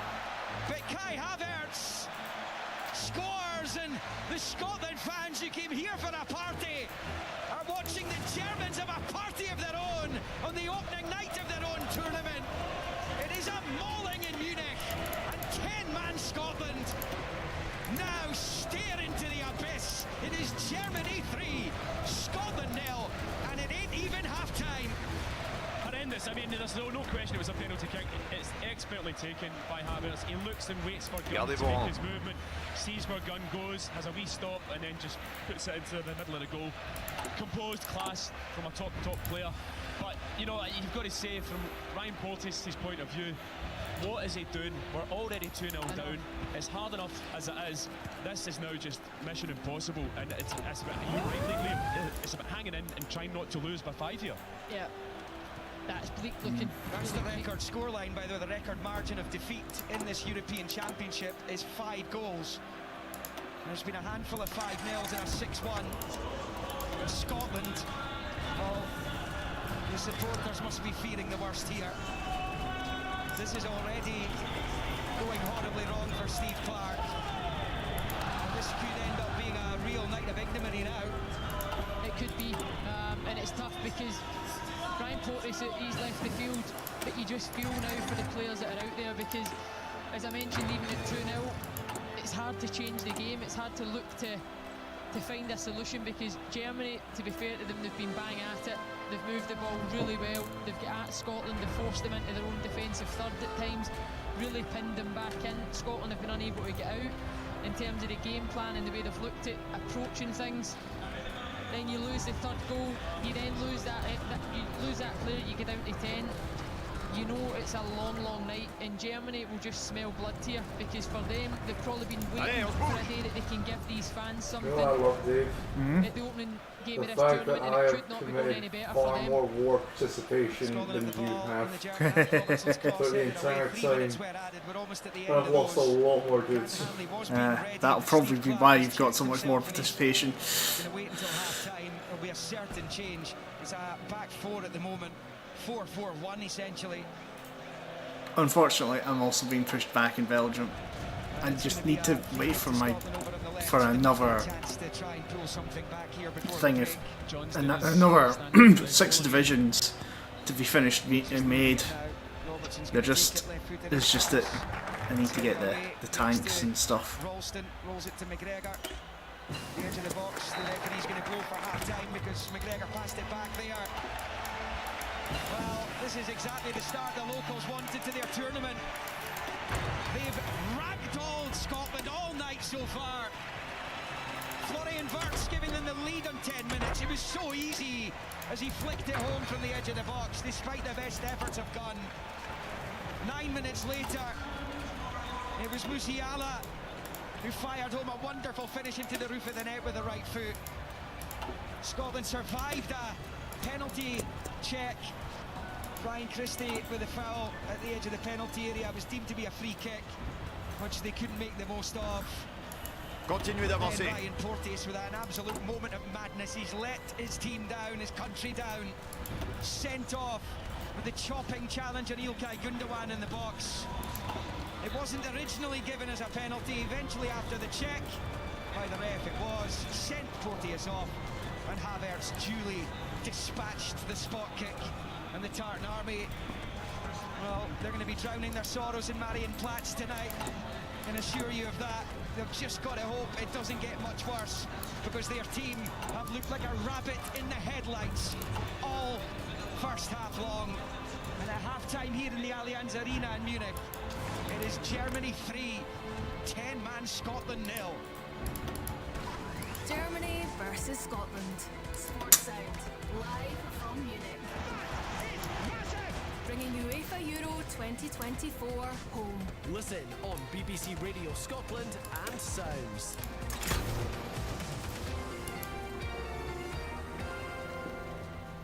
My goodness, Scotland are getting a football education here in the Allianz Arena in Munich. The opening game of Euro 2024, and it has been an absolute disaster for Steve Clarke and his players, in particular Ryan Porteous. Neil McCann is sitting alongside me here, Neil. I've written down so many notes here. I've seen you do the same. The most simple way I can put this, this looks like two teams that are on totally different levels. Right now. We said about how Scotland would play, and we were spot on. It's a 5-4-1 out of possession, deep, offering up wide areas. There's so much to paint on the back of that. If you're offering up wide areas, then you still have to engage at some point, but it has to be done in a structured way. How Germany are playing, Muliasa on the other side, Muliasa, where did I produce that one from? Musiala and Wirtz on the other side. They're coming inside the pitch. Gundogan, who is one of the biggest instigators of the problems for us in this match, is sitting in behind Callum McGregor and Scott McTominay and causing problems. So for me, then that says to the German fullbacks, they're the outball. Tomo was speaking about it in commentary, talking about Tony Kroos just hitting diagonals into those areas. I'm okay with that, but at some stage your team then need to shift across and go and engage. So if Andy Robertson steps out there, say it goes out to the right back area, he steps out, what's happening is Musiala's coming inside, he must be engaged. Now if he drops into a deeper position, Callum McGregor can get him. But if he drops in behind Callum McGregor, then Kieran Tierney must step onto him, and it's a mirrored image on the other side. And what's happening is that's not happening. Anthony Ralston and Andy Robertson are dropping to a flat back five. and we're not combating that, because what happens is it's either John McGinn trying to get out that wide area, which means we're a mano under in the middle of the pitch. Right. Now, I know I'm throwing loads of tactics. No, but I like this, and the listeners will like this. But I see it really, really clearly that all it needs to be done is that if it's going to the fullback, Anthony Ralston must. When Tony Kroos has got it in the middle of the pitch, Kenny, what happened is Anthony Ralston is marking no one, because Wirtz is starting in an outside position but walking in, and then walking in and onto a Portis who's now gone.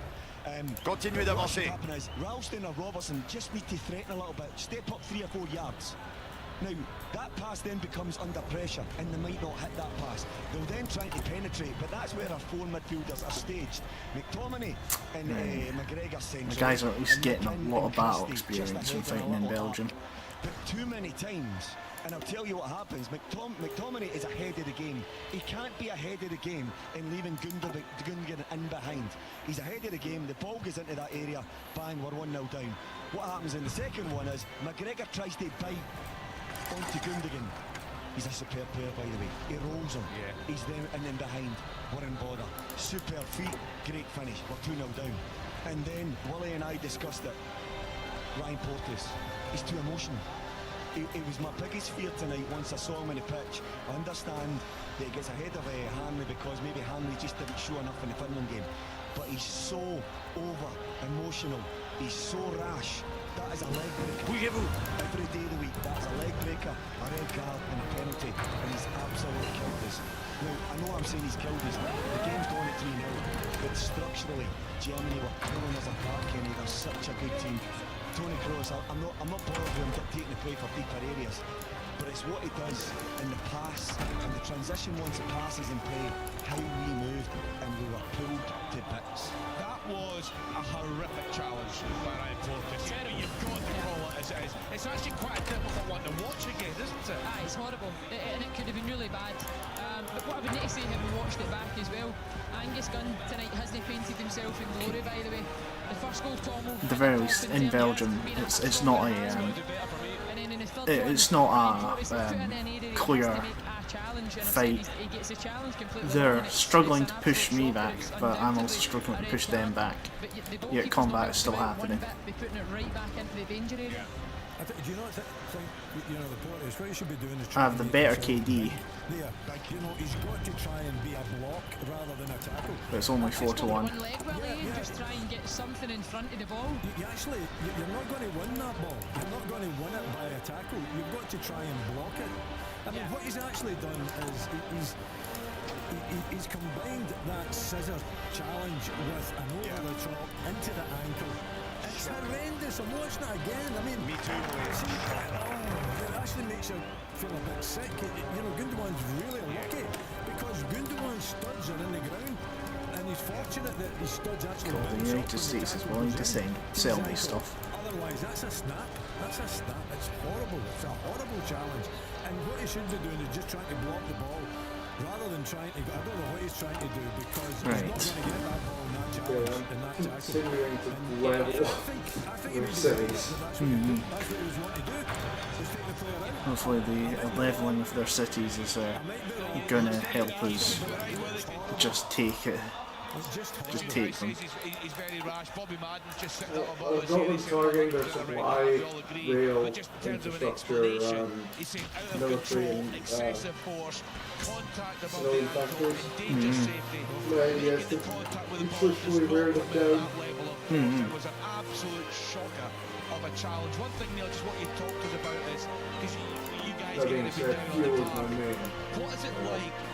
What sort of mentality does it take for a player like Tony Kroos to take the ball in these tight positions? I mean, it's incredible to watch. Yeah, he's a supremely talented player, and what he's doing is clever because he's dictating the play from a fullback position at times as well. So the fullbacks step up, as I said, to try and It's going to disband my Navy so I have more manpower.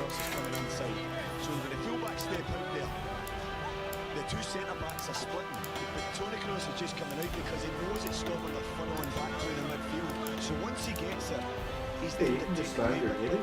Yeah. He's got so much composure, I have to say. Just select them and select the ships that you want to disband and click the delete task force. He's physical. he's physical, he's an enforcer. He's an enforcer, but I tell you, he's good on the ball as well, and he can take it in tight areas. So out of those two, they're giving our midfield an absolute doing in terms of how to control the ball. And it's really, because I was listening in and out to the guys because I took my headphones off because I wanted to listen to the atmosphere as well. But in and out, I put my headphones on. We've been so sloppy, Kenny, in possession. Terrible in possession. And actually, we're rushed. Germany are forcing us. They're forcing us, and we Well, actually have no composure in good. it. The German manager praised us to say that there's a lot of components of our game is working, and one of those components is that we've got good players who can handle the ball. When you lose a Billy Gilmore out of the team in favour of a Ryan Christie because you look for attacking threat, if you're not getting the attacking threat from Ryan Christie, then that's when you miss a Billy Gilmore, because when we do get on the ball, he's brave. He'll play a lot of passes and he'll go and take it. And I think tonight it's really let us down. It's not allowed us to get into a forward area because we've been harried under when we're in possession, we've made rush decisions and we've lacked total composure. Should we not go long at points? Yeah. Sorry, Billy, on you go. No, should we not by identifying, where the real threats coming from? And I know the threats are the two white players. Watch out for points and still converting single shot rifles to Svegan. Working the And one just coming off thing. our defence with no one picking them up. There's no one getting close to any of them.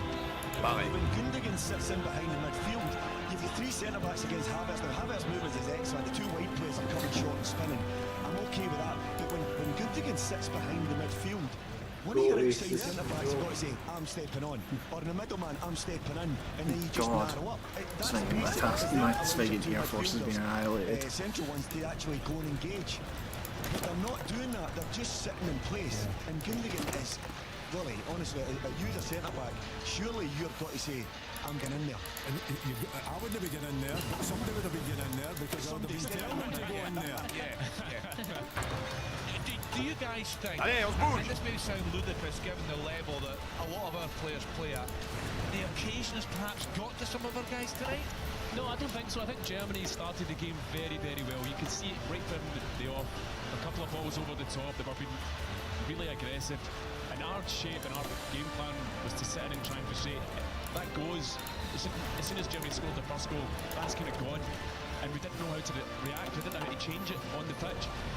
Now down to 10 men, we certainly don't know how we're going to change that. I mean, now for me it's damage limitation, it's damage control now. It could be anything now, couldn't it? Really? It's up to Germany how they go about the second half, and I'm just looking at Pascal Gross certainly getting through the motions, quite an intensive warm-up, which probably leads you to believe that Gundogan won't come back out for the second half. So, no, absolutely not. But I think Scotland, they need to look at making a couple of changes, and Neil, you've alluded to it, I mentioned it in commentary about Billy Gilmore, when you lose him in there. I don't think Scotland, the transitional moments, fine. You can get caught up in the moment and everybody can lack quality when it's pinball in there and you've got a split second to make a decision. I don't know how many occasions it's went back to Angus Gunn, and I've looked at Anthony Ralston turning his back on the ball. Doesn't he want to build? And the occasions that Ryan Porteous was brave enough to take it, the combination play between Porteous and Ralston wasn't good enough to get out of bother in that right full back area. And when you take the ball as deep as that, you're just inviting Germany to come and lock on and press you and win it back in a dangerous area. So that for me, McTominay and McGregor weren't doing enough either centrally to get on it and relieve that pressure. I think Billy Gilmore's the only one in that Scotland team that will go tonight and still take the ball like a Tony Kroos will do for Germany. I think we were all delighted when we saw Scott McTominay on the pitch. I don't think he's right, you know. But not in the position that he's in tonight. No, he's so ineffective. And I'm not sure 100%. I think Grant Hanley comes on, they go to a back four. But I think that Billy Gilmore is certainly a player that we're missing. And that's because I didn't pick him in my starting 11. But there's a reason for that, because I thought Christie would allow us to get up at the pitch closer to Shea Adams, but he's had zero opportunity. In fact, he's had one or two where he's got up and he's won a header and ended up trying to flick it onto himself. So yeah, I agree with Leon. I think they'll make changes here. He has to. And you're right, and McTominay just doesn't look match sharp, if you like the couple of moments. Nobody does though. No, I know. Look at the players. That part of the you look at McTominay's strengths though, you know, and what we've seen through the qualifiers and the type of player he is, he doesn't look like he knows how to influence the game either, which every player out there just looks as if it's been a disaster. Look, sort of researching decent air force, because I think I need the manpower more than I need the industry.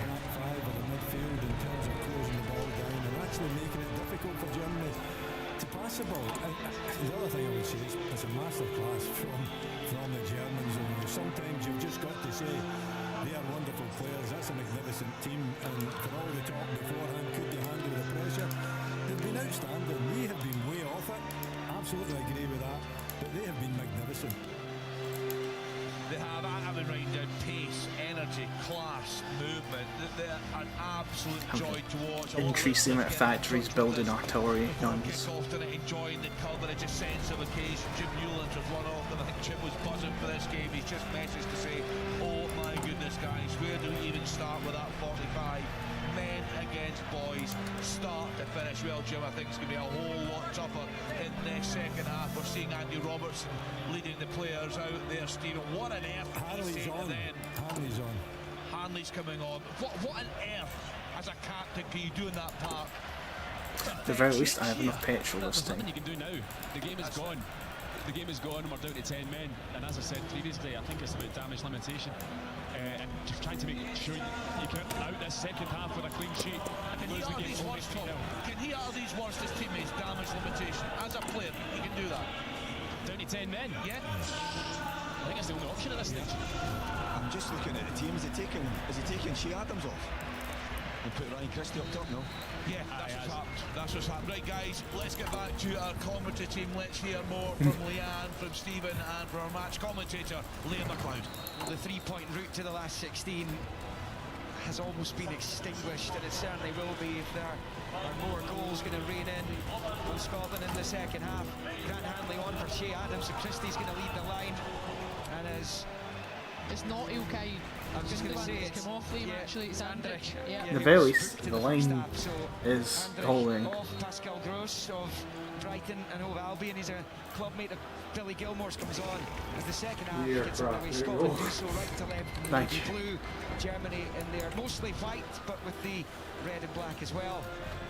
As that goes out to play for a throw in. Oh, feel for it. That's the thing. Feel the edge of the D of the Germany penalty area. Scotland attacking the end where the Scotland fans are mostly housed as they pick up a free kick. Christie's been brought clattering to the ground unceremoniously by Antonio Rudiger, and that will be a Scotland chance early in the second half to try and get something back here. Grant Hanley incidentally on for cap number 51. Gross is on for his 8th for Germany. The Germans actually having to do some work defensively here at the start of the second half. Well, it's a really good position for us. McTominay put it in the net against Spain from a similar position. Very similar. I'd imagine we'll go for something similar. Flash this right across the goalkeeper's face, try and get a touch on it. Trying to give the Scotland fans something, anything to cheer. It is McTominay eyeing this one up. Right-footed from McTominay into the 6-yard box it comes. It bounces off a German and then away to safety out this near side. Attention. From Mittelstadt, and it's going to be a Scotland throw-in but level with the edge of the centre circle on the left. It's another wasted opportunity. You know what, Romania is actually going to get a chance by like being part of the Allies, but not fighting. He's drawing away like Better idea as Tierney pulls it forward, headed away by Rudiger. Breaks into the midfield for Kai Havertz. He got the third from the penalty spot. that all counts in the end, you know? Scotland Yeah. free kick midway inside the German half. Slightly left the centre. Scotland are playing so far, with 2 minutes into the second half. Playing it in the German half. Yep. Take it quickly, Lou. Tierney left-hand side of the box, goes down the left-hand side of the byline. Early ball comes across, almost broke to McGregor. And that's brilliant footwork from Musiala to take the pressure off his defence, running away out of the penalty area. Forward it comes, Verts is brought down by Ralston. Yellow cards coming out. Cynical, professional foul from Anthony Ralston. And Germany have a free kick inside the centre circle in the Scotland half. They lead 3-0. It was a lightning counter, and it's Musiala again. His footwork is absolutely incredible. Then it goes into Wirtz. He's getting away from Ralston. It was virtually a 2v2 situation on the counter. And it's actually a good foul from Tony Ralston. I know he's got a yellow, but it's the right option. And Musiala was actually brought up in England. He was part of the England youth setup. He was born in Stuttgart. Eventually made the breakthrough early on, actually. This is his third major tournament. He's only 21. Scored the second. It is Rudiger who rolls it into the centre circle for Ta. Now we're back to what we were watching for most of the first half. Everyone bar Manuel Neuer in the Scotland half. Scotland will have to hold their line here with that back five in front of Gunn. Robertson, Tierney, Hanley, Hendry, Ralston, McTominay, McGinn, McGregor in the middle, and then Christie, who's going to be ploughing the most lonely of furrows in this second half. It's back here with Tony Kroos, left of the centre circle, the big switch, high ball out to the near side, controlled by Joshua Kimmich. It goes back down the line for Rudiger, and now it's with Kroos. Faced by Christie, plays it short to Tony Kroos. Will then switch the play out to Kimmich on this near side. Ball towards Gundogan, I really just need to wait for. Here comes John McGinn. I really need to just wait for my Kroos, who does political well. party to go up. And it's Tony Kroos, so the Germans with Pascal Gross and Tony Kroos in the midfield. It's going to be a challenge in the second half. You can imagine they're both going to see lots of the ball as well, helpfully. And it's Tony Kroos here. It's the end of that glittering career at Real Madrid. To the left-hand side, it's with Mittelstadt. Turns it back the way to Ta.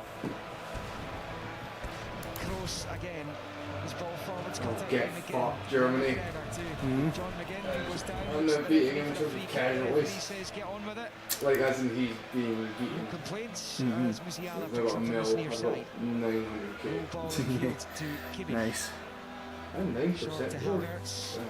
support. Kimmich to Yeah, Tony Kroos. It's just a training session for Germany now. Yeah. It really is. Keep ball. When you see Kroos play the way he is, you kind of wonder. I'm fighting why he's World chucking War it. One here in Belgium.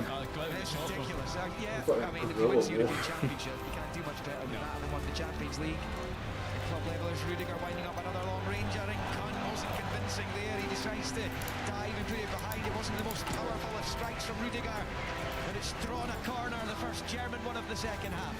They lead 3-0. It's a decent enough strike. It kind of hits just before Angus Gunn. So we did that. Tumbling it round for a corner. A kind of awkward one for him to get to. And it bounces just before him, doesn't it? Yeah. To be fair. Probably Clock just just about to tick on to design 51. this thing in. The German corner Nice. from the left-hand side. Close with it. Bends it in towards the back post. Nobody in German colours, though. Wirtz has kept it on this near side. That's Kimmich who's done that. Brilliant from him. Didn't look likely. Kept him in the corner flag. Finds Gundogan and then knocked into the box. It bobbles around. It was Mittelstadt's cross. Picked up by Andy Robertson, who was down. Claims he was fouled by Kroos. He too. In fact, he has got the decision this time. But John McGinn didn't. Tony Kroos with a rueful shake of the head. Yeah, there's not much in that. We've done well to get a free kick out of that, I tell you. It's the stadium just catching up on the subs just now. The image of Grant Hanley there, just walking towards the camera with the most broad smile you've ever seen. I'm not sure that would have been his reaction. Always proud to represent your country, but there's trying circumstances here. Musiala finds Gundogan. Here goes Wirtz, left to the D. It's away from McTominay, finds Gundogan. Little dig ball, gets it wrong. Goes behind for the goal kick. He apologises to his teammates, but I think all the Germans inside the Allianz will forgive him for that. Well, he's allowed one bad pass, isn't he? I mean, he's probably not like 99 percent pass completion so far in the game. And just got that one wrong. And it's just a chance, isn't it, for Scotland to try and eat into the time, which is their best hope, I think, as the night goes on. There's nothing worse when your back's to the wall as it is, and player down. Just in the moments of Tom as well, when we've won the ball back, when you look up and there's nobody up the pitch. There's nothing. It's a lonely place to be, because you know the reality is you're just going to give Germany the ball back. 100%. ball forward by Gunn out to the far side. Survivorship Flipped forward towards studies. Christie. Targets there first and finds Rudiger. We'll turn it out to Kimmich on this near side. Fabulous footballer as well. Joshua Kimmich. There come Germany down that left-hand side as he switched out Toni Kroos. Just thinking it back to Pascal Gross, who gets it from Rudiger. Gross up towards the halfway line, finds Musiala, back to Rudiger. Here is Gross, back to Neuer at the edge of his box. It's a very clean goalkeeping kit that Manuel Neuer is wearing tonight. And that's picked up there by Wirtz. Knocks it back the way into the midfield. Gross with a big switch. Continuez d'avancer. Robertson though finds McGinn. Christie a little bit of space there. McGinn has checked it. Yeah, he's checked it. Now he's back facing his own goal, but he's found Tierney on this near side. There's not going to be too many opportunities to get Ryan Christie away. That looked to be one of them. Yeah, he should have played it diagonally. Looked at it as well and then just decided at the last second not to do it. There's Ralston winning the throw-in off Mittelstadt over on that far side.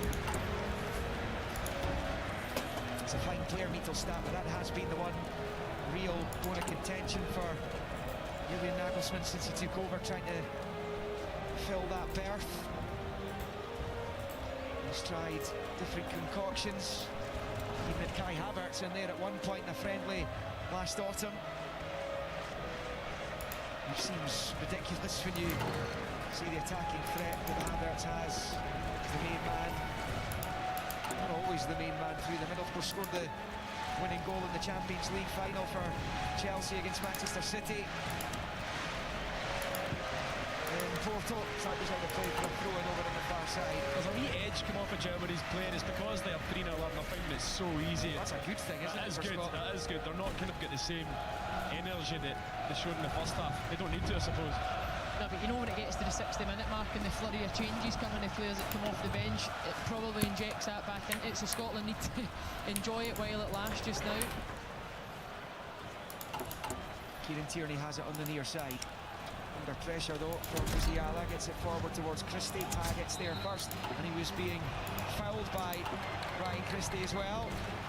He is barking at somebody, assuming it's the fourth official. And it's going to be a free kick to the Germans, just about level with the edge of the centre circle. Inside their own half, and it's taken short along the grass there to Toni Kroos. And then Wirtz finds Pascal Gross, and then to Wirtz down the left. The overlap here, Mittelstadt. His cross is blocked by Ralston, but it was behind for the corner to Germany. We played almost 56. It's 3-0 to the hosts against the 10 men. This is a real toil for those Scotland players right now. They're trying to get out of Munich with minimal damage, but it's Continue d'avancer. into the box for Pascal Gross, whose effort is blocked. Cleared by McGregor. Great block from Jack Henry, to be fair. Yeah. Gross down the left-hand side for Wirtz. That is fair. Level with the penalty About your spot. 68% Democrat. Yeah. Below us. You're not going to have a civil war or anything soon. Nah, probably not. I'm almost at that point where I can do the thing that removes the modifier that completely wrecks my political power. He did so in Bordeaux in '98. The only man in a European Championship since Ali McCoist. He scored against Switzerland in Birmingham in '96. Germany working the passes out to the left-hand side. It's with Musiala taking on Ralston, burning away from him. Ralston slides in, committed himself. Musiala has it, knocks it back. Mittelstadt, and it comes and over the bar. Florian Wirtz at the right angle of the 6-yard area. He goes high into the stand behind Angus Gunn's goal, and it stays Germany 3, 10-man Scotland 0. That's just panic stations, isn't it? When the ball comes into the box now from Scotland. It's a good chance, you wouldn't say. He needs to get it on target, yeah. It was brilliant play again, though, from Musiala. The guy's got everything. I've been so impressed with him this evening. He's got so much variation in his play, though. But you can understand why Ralston's diving in, because at times he will play it first time, but then he chops back inside. His footwork is so good. the expectation level from the Scotland fans, I think it was raised. I think they were optimistic coming into this match, not just the tournament. You've got to be realistic. You're going up against Champions League winners, players who have just had an invincible season with Bayer Leverkusen. Stuttgart have had a wonderful campaign. Bayern Munich still have such massive quality, and they're going up against Ralston, who's barely got a kick at Celtic this season.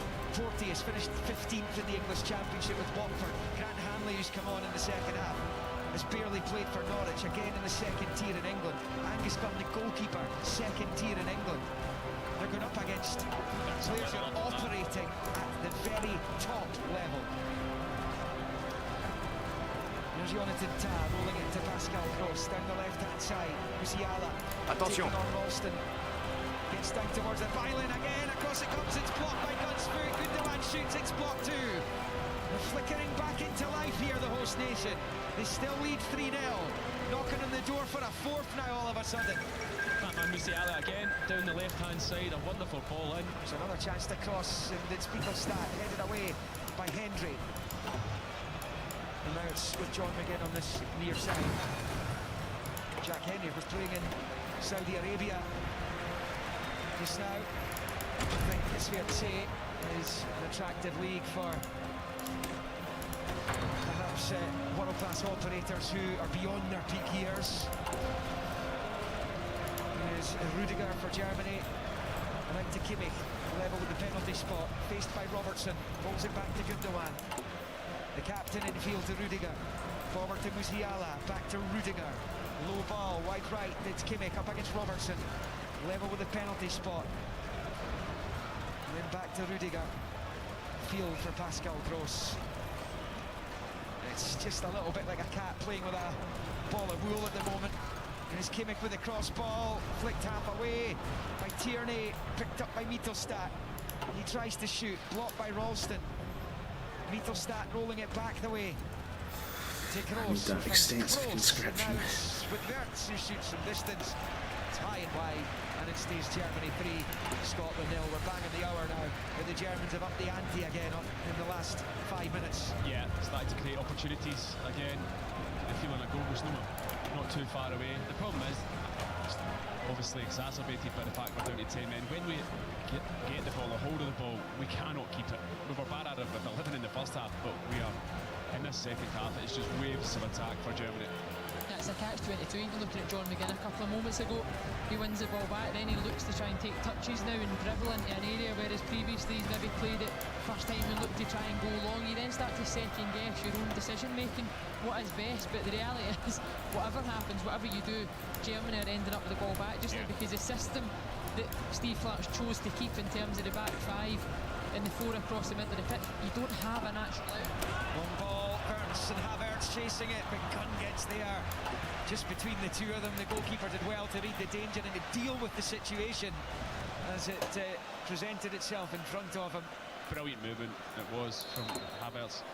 He was an inch away from that being a perfect pass, and he'd have been one-on-one with Gunn. Here's another example of the strength and depth of this German squad, and that they're going to bring on Nicholas Füllkrug, who started the Champions League final a couple of weekends ago at Wembley. Not a bad sub to bring on. Borussia Dortmund, main man, and a lot of the Germany supporters were wanting him to start up front.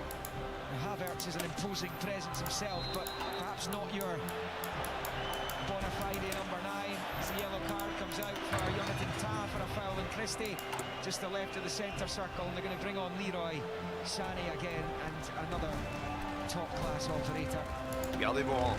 Bayern Munich nowadays, of course. He was at Manchester City for a number of years. Tah's booking is confirmed. Havertz will be replaced by Füllkrug. He's a big man, isn't he? Yeah. More traditional type. Big number 9 striker. Good reception that Kai Havertz is getting.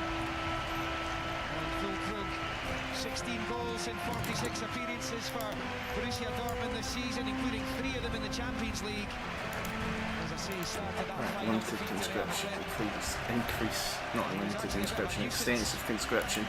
Please increase the manpower so I'm not swigging bleeding out on these lines. For the Germany manager to be in, to take 2 of his key players off and rest them, because the game is obviously coming thick and fast. And we're not in a position to have that luxury, unfortunately.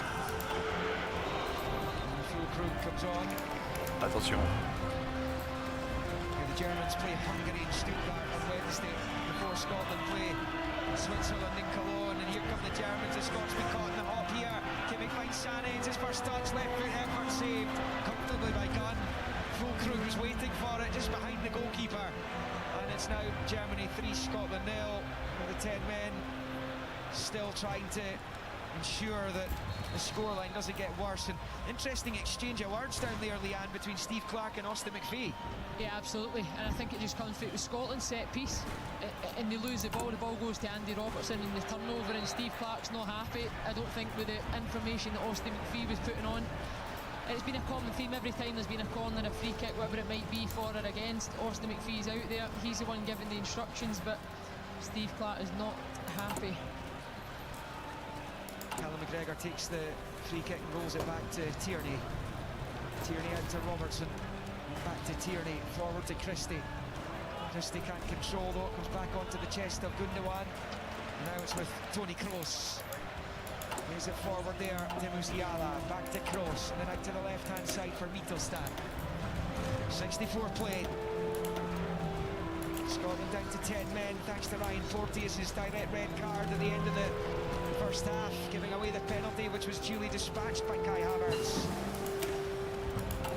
That made it 3, that's where it stayed for now.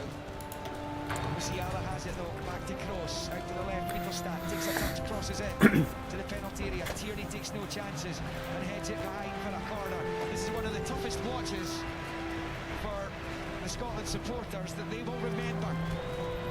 Yeah, it's gone from bad to worse this evening. The only bonus is, as I said, at this point in time, in the second half, Germany haven't scored. We've remained at 3-0. Could have been a lot Things up manpower again to actually put those planes into snagging use. Having to defend this latest Germany corner. Rudiger and McGinn have a collision inside the box. This is another area, by the way, where the referees are going to be clamping down. They're going to take no nonsense when it comes to players grappling in the box. You can quite easily give away a penalty in this kind of situation. Here comes the corner. Kroos outswinger with the right foot, headed away by Hendry. Breaks to the edge of the box for Mittelstadt, who catches it, slices it on the volley towards goal. It's high over the bar, and it stays Germany 3, 10-man Scotland 0, 65.5 on the clock. Billy Gilmore and Kenny McLean are going to be on shortly. Yeah, you can imagine McTominay will be coming off. He's not managed to have an impact in the game at all, really. He's been a ghost tonight, hasn't he? Yep, he really has. He just needs fresh legs in there as well, regardless of who it is. Yeah, that's a thankless task, especially now. There's enough time in the clock that the Germans could at least go and score another 2-3 goals if they want it. Well, of course, in situations like this, when you see a team 3-0 down at half-time, you've got to look at the records, the facts, and the 5-goal deficit, which has been the biggest margin of victory / defeat for teams in the European Championship. 4 5-0s and a 6-1. We saw one of those 5-0s at the last European Championship in Spain, beat Slovakia 5-0. Here come the changes. Callum McGregor coming off. Kenny McLean will replace him. And Gilmore. That's John. Yeah, John McGinn.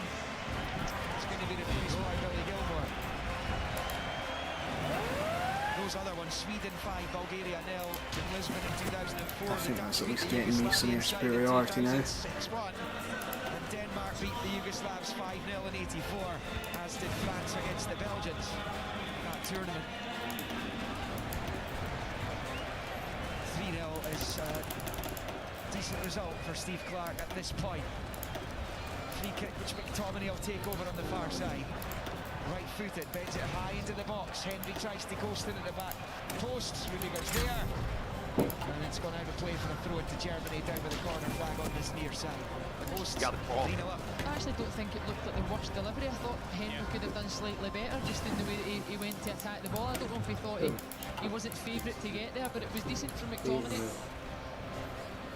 Sportsound here at BBC Radio Scotland, on sounds, on digital, online at bbc.co.uk/sportscotland. I have a lot of special forces. Well, he's taken his chance. His speciality is mountains. Smashes it high into the top right My corner. mountains in particular. And Scotland's night just got a And little Porky bit boys. worse. Borussia Who Dortmund's love- Fulkrug Who with the most decisive of finishes. And it is Germany 4, 10-man Scotland nil. That's an incredible hit. It really is. He gets so much power on it, right into the top corner. Just on the pitch as well, but the pass, I think it was from Musiala. Attention. Sani was unbelievable. I have an idea. Breaks out to Supposed to be relying on the highly expensive VE aircraft. as you've seen. I'm going to see if I can build the VE2 rocket. The VE. I've been waiting a while to see that show. We're going to go Alright. if, you know, I sort of push back or something. Hmm.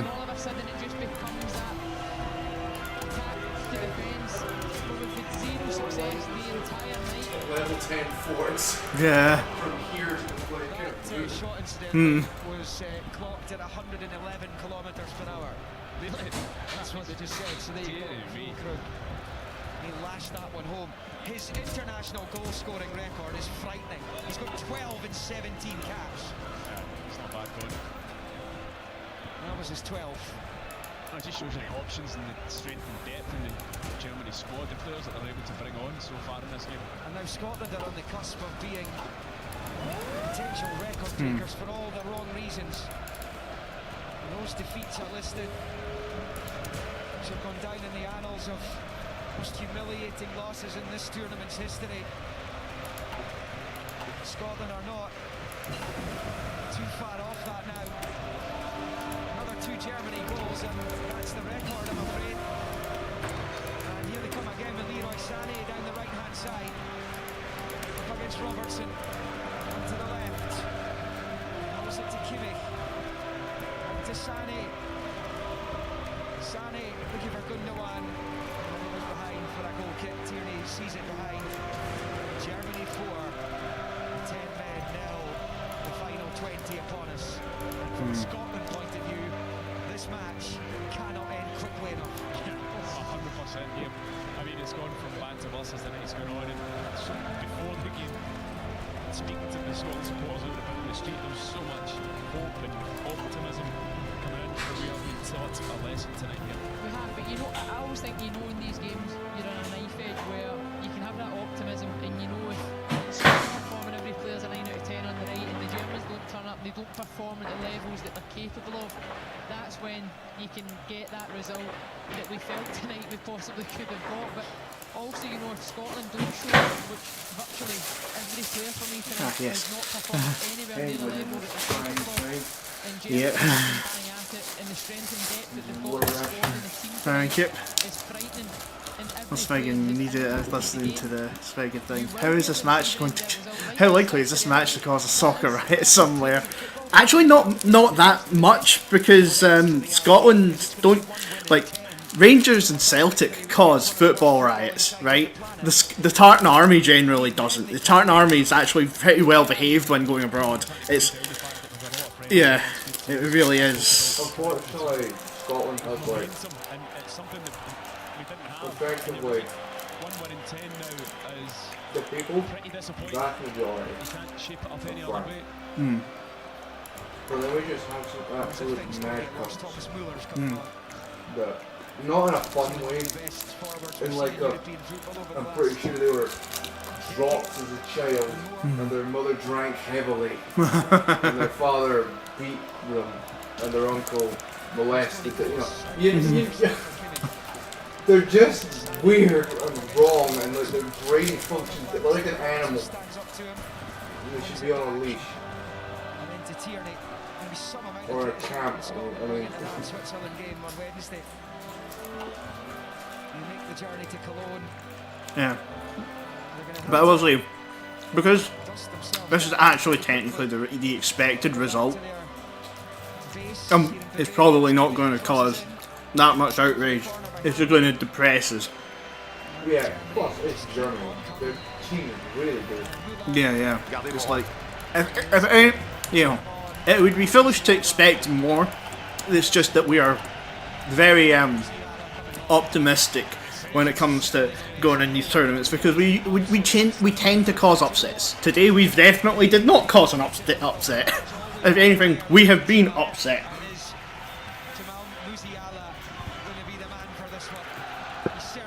And I doubt the Germans, because the Germans are usually also pretty well behaved. And they're also used to bigger scores. The Bundesliga is generally considered the most entertaining league because it turns out when the fans own the football clubs play more entertainingly. And that means that a lot of goals get scored, so they are used to scoring goals, which is probably also why they are top in the world right now. There's going to be some post-mortem to be done on this one, and we, after the game, we're going to take stock, and myself, Leanne and Neil are going to be recording the Daily Football podcast for tomorrow, and that's just going to be the start of it. There's going to be days of this now, recriminations, and where did it all go wrong? Because actually, even if Porteous is still on the pitch or they're playing with 11, there's still a chance it's 4-0. It might not have made much difference, to be honest, and that's probably what we've seen in years gone by as well. You think back to tournament football and high-profile players that have seen red cards and their nation vilifies them. For me, tonight's that's not a night that will happen for me. Ryan Porteous got that wrong, and it was a really poor decision. But the reality is, Scotland, this game was way out of their touch, way out of reach. Sorry, they were never getting back into it because the quality that Germany have shown and the lack of quality that Scotland have shown in possession and just the finer details of the game, they've got it so wrong tonight. You don't mind getting battered in games like this against the big sides. I mean, you do mind it, but you know, you can accept it if you've competed, like when they did in Amsterdam in that friendly. We've not landed a single punch. There's been nothing to hang on to tonight at all. With 11 men, we didn't look like crazy. Yeah, it has very much been a case of like, yeah, okay, we were out-qualityed today, which is upsetting because it's a case of, yeah. The Germans are insane with their football, man. Yeah. How big is the German republic? Germany's just scored again. 60 million. Like, I don't remember what their population is, but Nah, me either, honestly. they're like the largest in Europe. They have a huge amount of money to throw at like training, facilities, getting the best footballers, teaching them, bringing them up. They own them well. We barely have enough money to live. Yeah. They're going on holidays like twice a year. That's a dream. Yeah. That's living like a king as far as I'm concerned. Yeah. Like, yeah, our Smeggin, we are at a huge disadvantage when it comes to that. We used to be getting money because, you know, but we don't get money anymore. Since all the TV money goes to England, because England are considered to have a more entertaining league, because our league has two winners, Rangers or Celtic. And so, like, you know, and not enough investment's been put into youth football. I think everything's since, Rangers just buy in the best players from abroad. Celtic have always done that, I think. Very few teams play just with sort of local players, you know, investing into the youth system. There's even been Falkirk who have just stopped investing into a youth system. I don't know if they've reversed that policy, but they did that at one point. That's how little Swingen were actually investing in, you know, our youth, whereas like we really should be investing more. We can take a little bit of a hit in, you know, the current in order to actually, you know, start, I think. But it's not going well for us, I think. And the big teams are more focused on themselves than they are focused on the country, and like that's what the fans want, and I'm annoyed at that. You know, I'm like, you know, a lot of us would, quite frankly, I'd rather see Scotland in the Euros and the World Cup every year than I would be to see, Accies in the Premiership, Yeah. Well, any day, but even if I think that Accies are the way that a Scottish football team should do, we should all be looking towards teams like Ajax and the Netherlands to be like, yeah, we should be training the best footballers of tomorrow instead of trying to just put forward the guys who will win. It's going to be the night of red faces here. It's going to be a free kick to Germany, a foul by McTominay over on the far side. There are 11 and a half minutes to play. Pascal Gross playing it short. Tony Kroos forward. Yeah, the issue is, in football, Scotland never really draws well, and when we do draw well, we do terribly anyway. Sometimes it's better for Scotland to come up against, a team like Germany, because we can cause an upset, and at the very least we can be happy coming away from it if we've won, or at least we've held on. We didn't hold on this time round. If we were 1-1 against Germany, that would be huge, And Svegan, we'd be happy about it. Unlike the English, it's like, which is my problem with them, where they'll never be happy with anything but a win because they think they're the best in the world.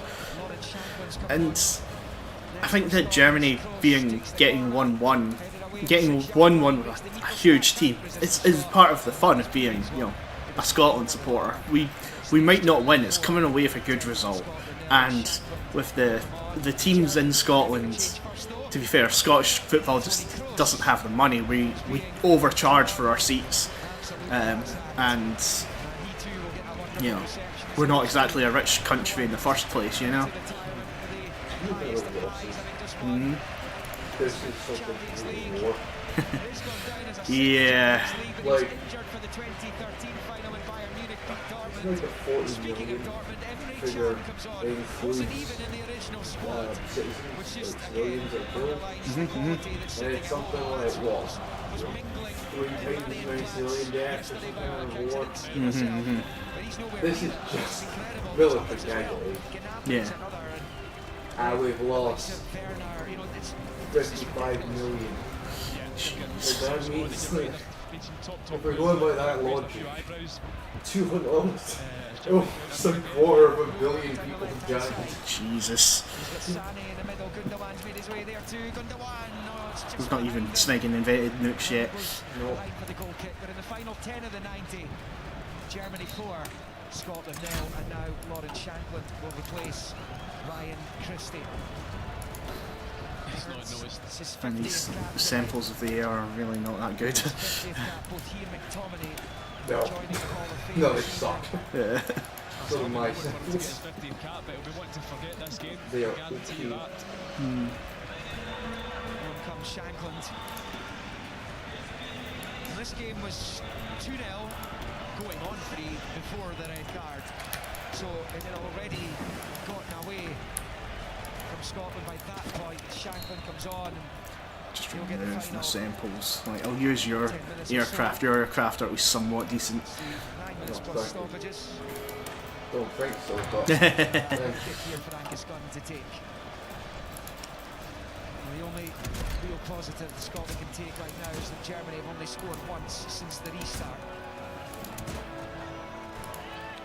Here comes Robertson down this near side, infield towards McLean. Good footwork from Kenny McLean there, and he's done well to work it out to Ralston on that right hand side. Gets the early ball in, looking for Shankland. Tag gets a touch onto it though. And Germany able to clear through Muller, gets there ahead of Gilmore. Now it's Emre Can. Footed ball into Sane on this near side, and both Scotland have committed players forward to counter. Sane's in the box, looking for a sighted goal here. Still he has it. McKenna's done well to try and bustle him away from the danger area, and it breaks to Robertson, who clears with the left foot down this near side. There's 2 decent chances Sane's had in that one on the right hand side. He's made a mess of them both there. Thankfully he's been really poor. His decision making, he's tied himself and Knoxville's footwork. It just shows you how quickly, looking at Kimmich and the support play that he's offering. He was 50 yards behind the ball and he's bursting a gut to get right up behind the plate. 12th cap there for Lawrence Shankland.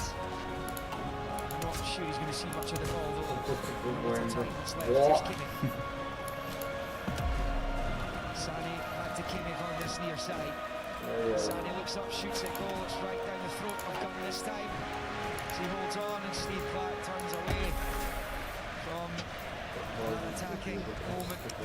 Controls his technical I mean, there is real life. You know, That. some difficult questions I would imagine afterwards. Has it just been a case of stage fright at the mythical start of the land. game? Or is it just this is too powerful a German team for Scotland to be able to live with? They just can't live with the top tier teams. It's as simple as that. We've seen that over the course of the last 10 months. What's going to be important is the reaction. They've got to get this out of their head as quickly as they can. Hard to do, hard for them to swallow tonight, but the next game now becomes absolutely huge against Switzerland. Massive for us. Just wonder how mentally destructive this game's been on the players. 77% passing accuracy for Scotland. Needs to be higher than that against these Tier 1 opponents. Germany have it. Müller out to the left. Mittelstadt. Two in the middle. Fulkrug's one of them. And the low ball comes in. Cut out by McTominay. Ralston gets it clear. And out of play for Germany. Throw it on the far side. 84 on the clock. 4-0 Germany. Just a reminder, we've got commentary of the game in Cologne tomorrow. That's Hungary against Switzerland in the other opening match of Group A. 2 o'clock kickoff. It's live on Saturday Sports Sound tomorrow. And the other games tomorrow: Spain, Croatia and Berlin, Italy, Albania and Dortmund. As Group B gets underway, here comes Sane for Germany. Down he goes in the box. Robertson's challenge. Appeals for a penalty. The referee disagrees. It's a goal kick and it's still 4-0 Germany. Yeah, it was just a bit of a tangle of legs, wasn't it? Sane's trying to win between Robertson. Katie McLean it was. Not as much contact, is there? Nothing there. Nothing for me. This is the stage in the game as well where every minute that ticks by feels like 10 minutes. As a player on the pitch, It's been a hard second half. horrible. It is horrible when you're out there because you look at the big screen and you think it's 84, 85 minutes, and then you look at it again and it literally will feel like 10 minutes. I don't later think I and need 86. these. It's 85 at the moment. It's very specifically strategic bombers. It's Sane all by himself and he shoots wildly wide. They are. Looking for the top left corner. Fulkrug Yeah, it's stays ground to sport even. his left. Oh. Thankfully for Scotland, he decided to go himself. Sorry. He was off target. Close air support is what I need. Yeah, it was a good one. And I have no idea how to build close air support, but yeah. About 19 yards out, way over the bar.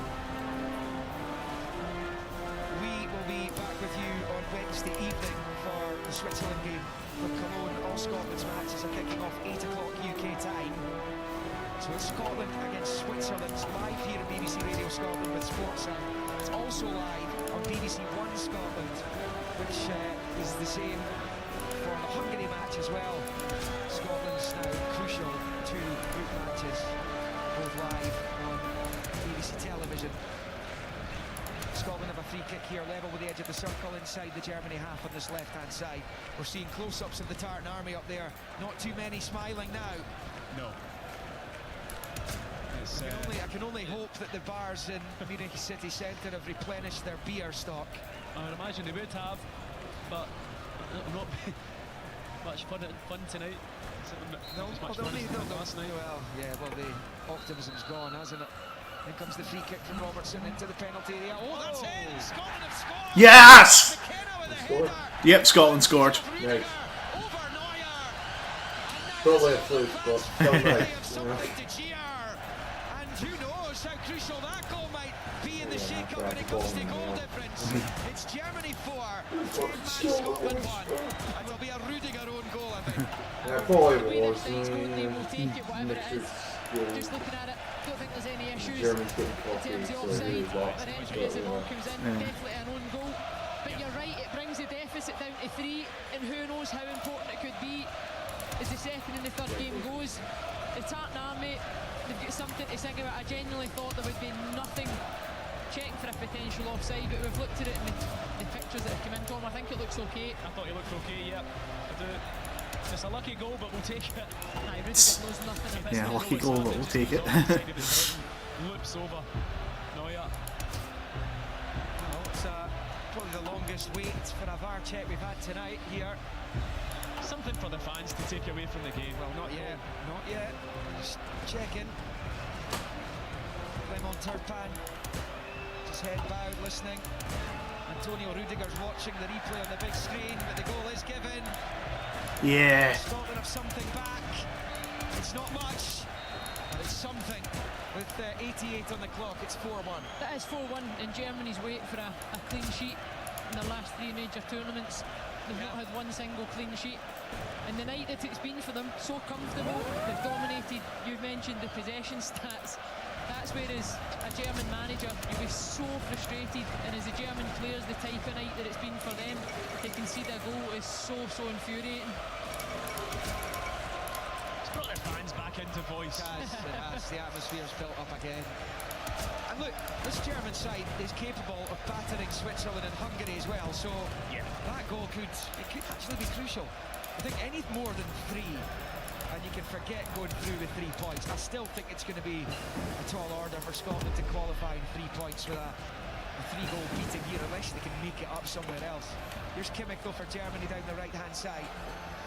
Gets the ball, switching it to the left-hand side of the box for Mittelstadt. Now it's with Pascal Gross, who scored the winner in the friendly against the Greeks a week ago. There's a big switch of play out to Leroy Sané on the right-hand side. The Scotland fans shouting, singing. You're not singing anymore at the Germans. It's good to still have that sense of humour.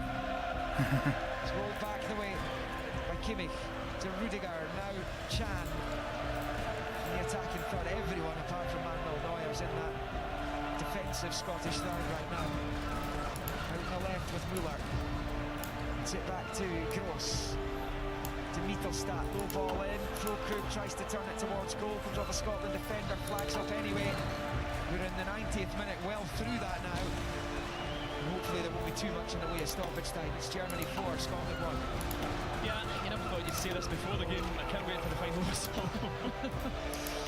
Honestly, it's been so disappointing. At the point that Ryan Porteous got sent off though, and Germany hit the penalty kick, if you were given me a 3-goal deficit, I would have taken it. Well, there's a 3-goal deficit at half-time. Rwanda's surrendered. Yeah, I know. Germany have taken the foot off the gas a wee bit in the second half. Still managed to put quite a few chances right up. Evil force of Rwanda. Democratic Elected Republic. Just, black people don't want to defeat. Has been defeated by half a goal. But, there was a hard one fight that contributed moral support to help end that bloodshed. Specifically white colonists, but don't look into the hundreds of thousands of natives died. Definitely don't look into that. That's why we won't write it down in our history books. So I was just seeing this Megan comments on the match, right?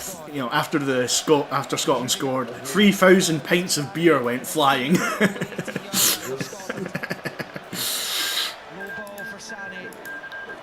Okay. He squares it. Gross plays it to the left in the box again. Here's Müller. Gardez-vous. The left angle of the area. Back to Pascal Gross. Gets the ball into the back post. Robertson flicks it away with Joshua. No. Oh no. Kimmich retrieves it at the corner flag on this near side. Rolls it back to the right angle of the box for Emre Can. Waiting for me apparently. He finds Ta. And then Gross worked out to the left hand side here. And then Gross has it under pressure from They've just now got fucking D1 rockets. I'm just trying to set my plan is because they don't call it manpower, I'm like strategic bombers. Actually decent investment. Yeah, actually. As well as my bombers are fucking expensive. I've made medium aircraft that are very expensive too now.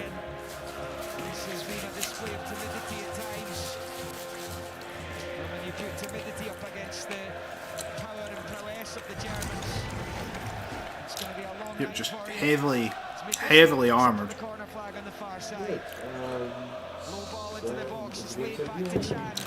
I think so. There we go. They've got the 4-goal lead back. Angus Gunn surely has to do better there. But Emre Can, who wasn't even meant to be in the squad for this tournament, has found the bottom right corner with one of the last kicks of the game. Scotland concede again. And a night they have been absolutely battered and bruised. It is Germany 5, 10-man Scotland 1. A humiliating start to this campaign with the eyes of the footballing world on them. Well, I'm waiting to see this replay. I mean, it looks like a nice finish from Chan, but I think on first viewing, the goalkeeper has to do better here. It is in the bottom right corner. The ball comes to Chan. He's probably about 20 yards out. Curls it. He needs to do it there. Yeah, so, yeah. He needs to. He's only putting it one place. When you look at the bodies in front of him, he's only ever going to use the defender as a guide to shape it. Yeah. He's right-footed, his touches on his right, that ain't going anywhere else in that goal or Messer in that bottom corner. You need to gamble, Oh, you need to go. you need to move your feet. He gets his fingertip to it, doesn't he? Because he's Yeah, final whistle's gone. Scotland's big night Barry. has ended. I wonder who that in is. a We'll hellish never defeat know. here in Bavaria. Oh well, we lost 5-1. An absolute toweling from Yep, that's full time. that is hosting this You know tournament and won't what? believe they can go on and lift the trophy in That Berlin in ain't a month's that time. Yeah, it's to be expected is the issue. 3 down 5-1. at half-time. Wait, remember what Full fucking happened? Brazil? going on Yeah, in the that. second half, and Chad in the fifth one. We faced the best in the world and we lost. Oh well. From Wirtz, from Musiala, Havertz penalty. Porteous was sent off for a shocking challenge. We've still got Hungary and we've still got Switzerland. Unfortunately, We're probably not gonna win the group, but if we do well enough against those guys, went in the second half. then we might get through. Yet another game without a victory for the Scots. It was always going to be a long shot. I don't think we're. I don't have much faith against us in our game against Hungary, though. Hungary are one of those teams that are historically very good. But unfortunately, we're also one of those teams that are historically very good, and we haven't been good since the TV money went in England.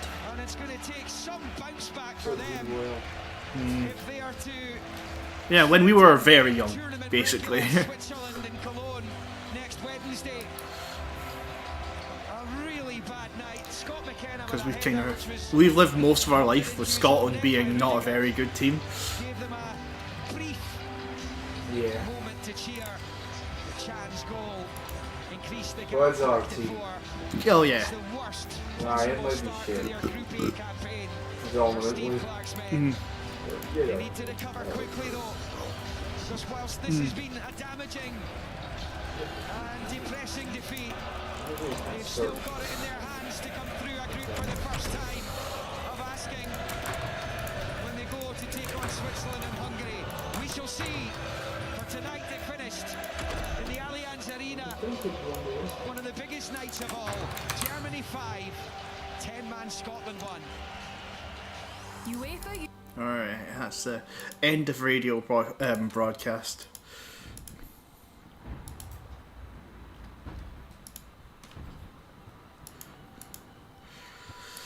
So it is back to just our commentary on this game, which we are,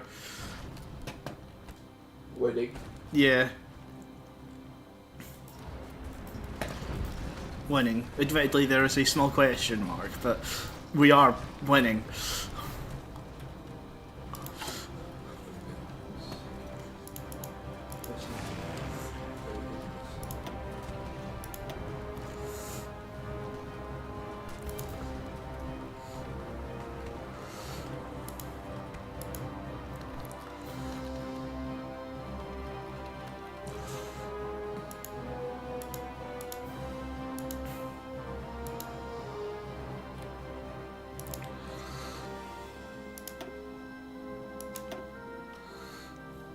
I kinda wish it would tell me.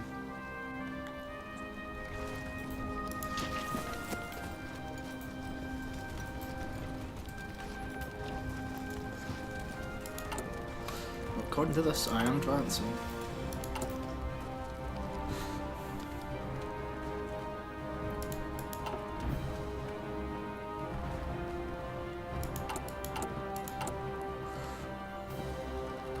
One more and I'll have a full set of heavy tanks.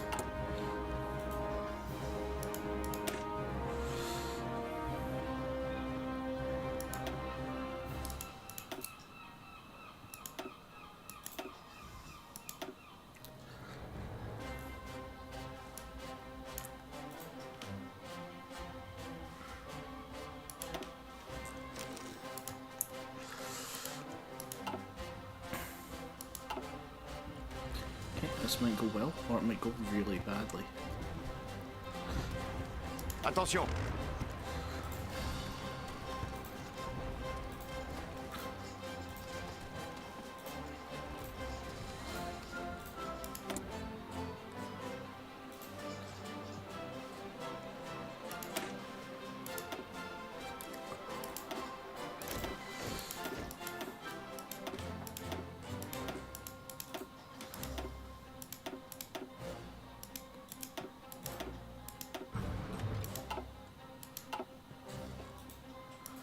Gardez vos rangs. Gardez vos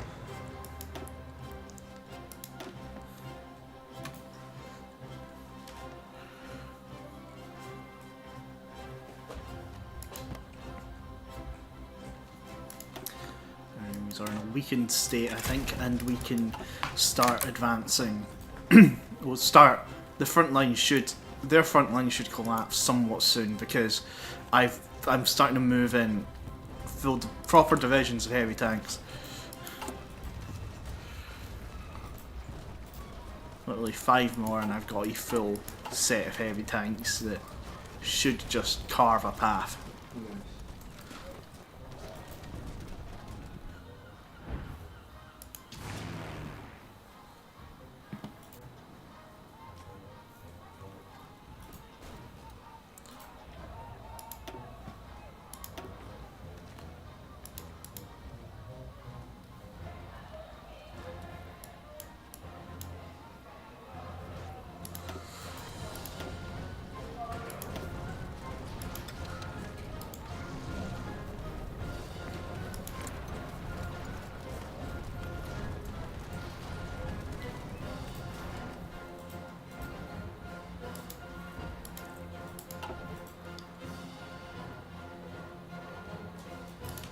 We got a ton of E-bombers just destroying the Netherlands right now.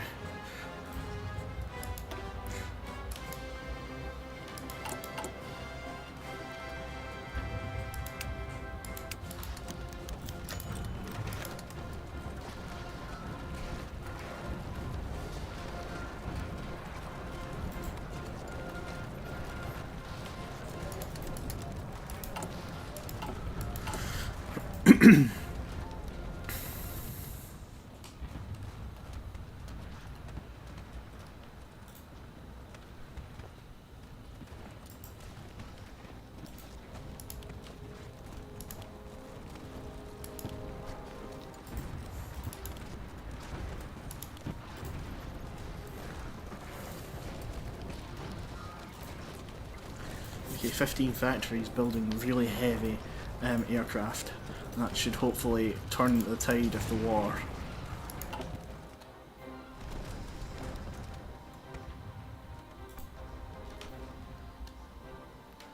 That one plane die. No, it's still alive.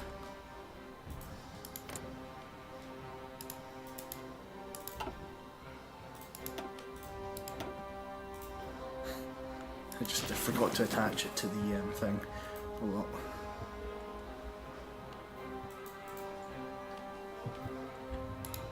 Am I having petrol problems again?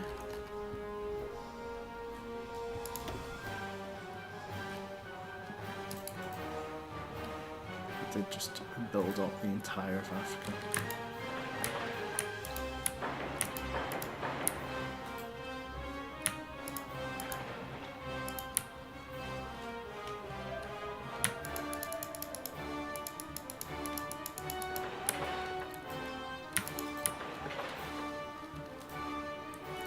And of course the football is over, so you can hear drunk people outside.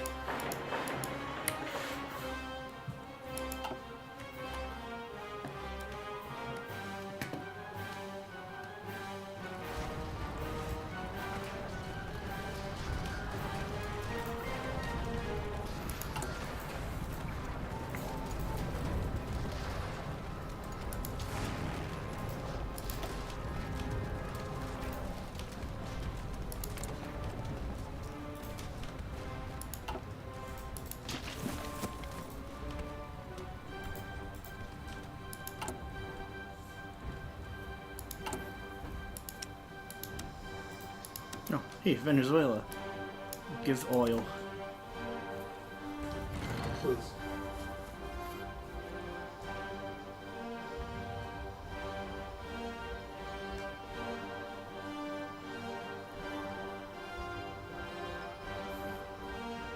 Is my oil going up?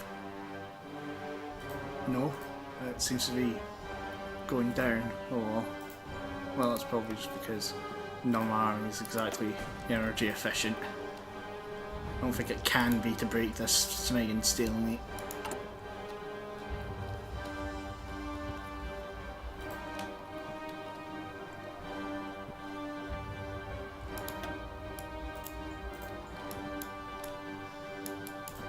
Oh yeah, I can do this, and my planes build quicker.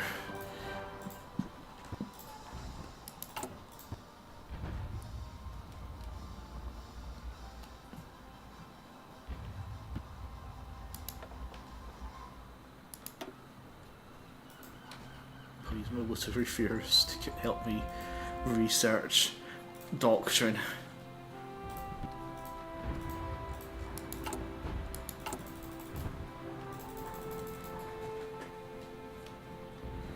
My tanks are the best they can be. It's the doctrine I need.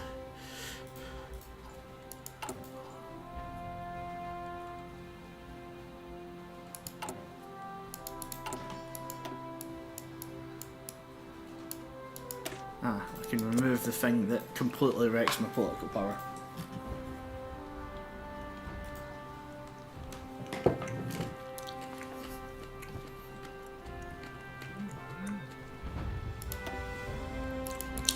I am winning, a bit at a time.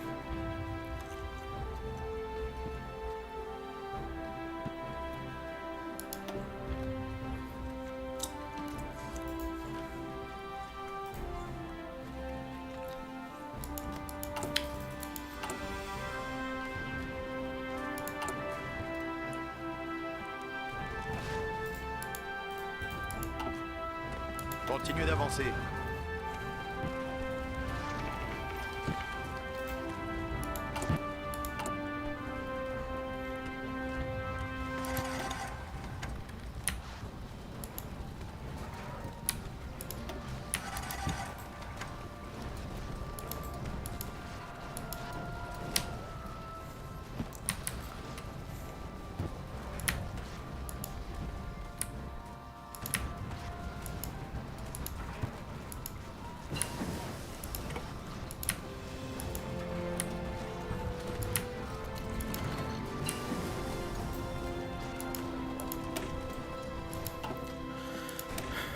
Just building trains just feels like one more lane, bro.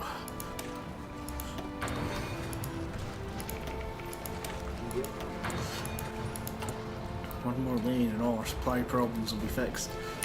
Just one more lane, bro, trust me. Just let me do it, bro.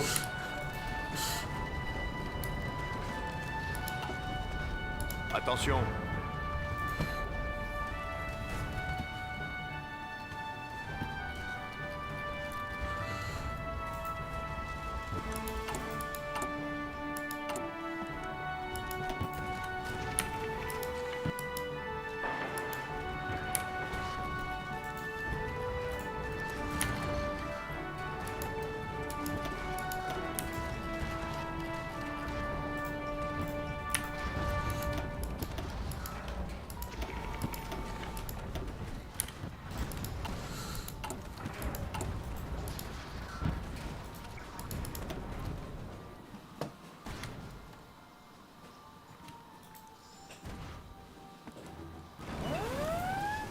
Gardez vos rangs. Ah, I'm completely out of petrol.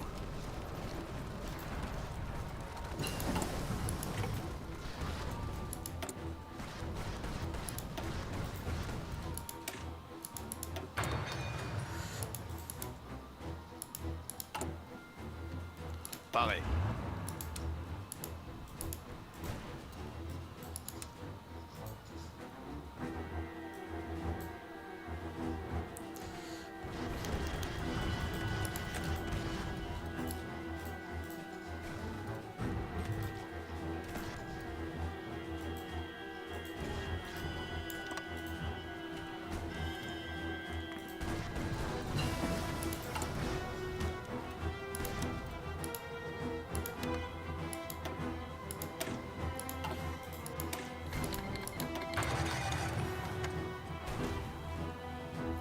Yeah, hopefully buying all of my fuel from both the US and Venezuela will be enough to recharge my fuel.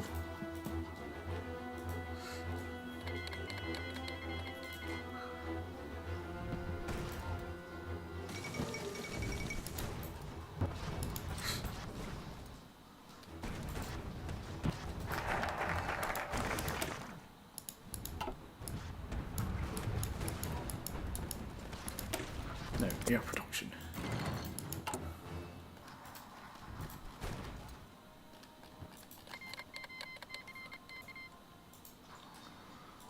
Just constantly tell me I'm completely out of factories.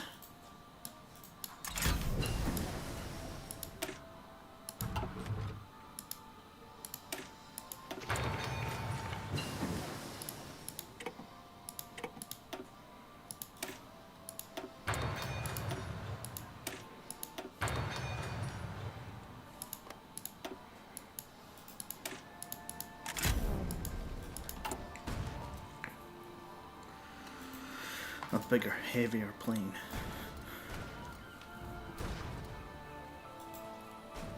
Attention.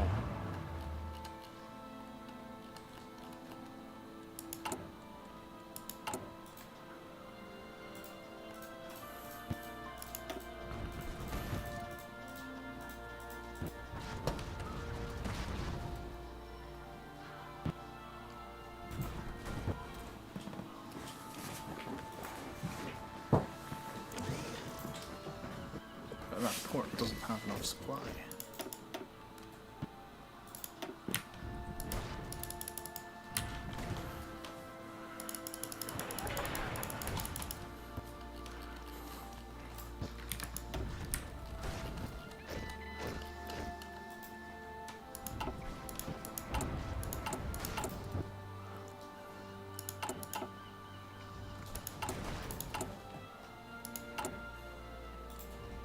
Oh, that's them already. Paré. Bougez-vous.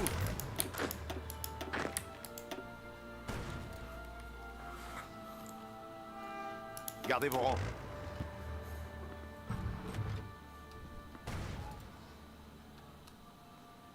Continuez l'attaque. Just wait for everybody to be ready.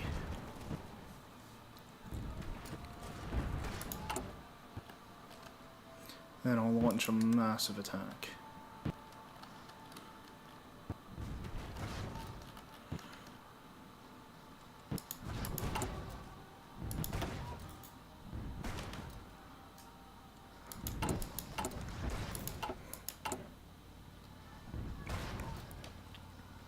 Attention.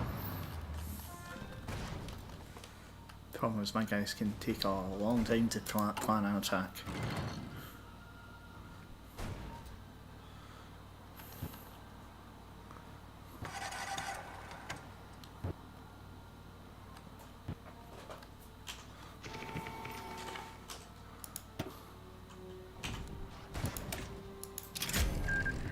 For smeg's sake. Alright, let's just continue that.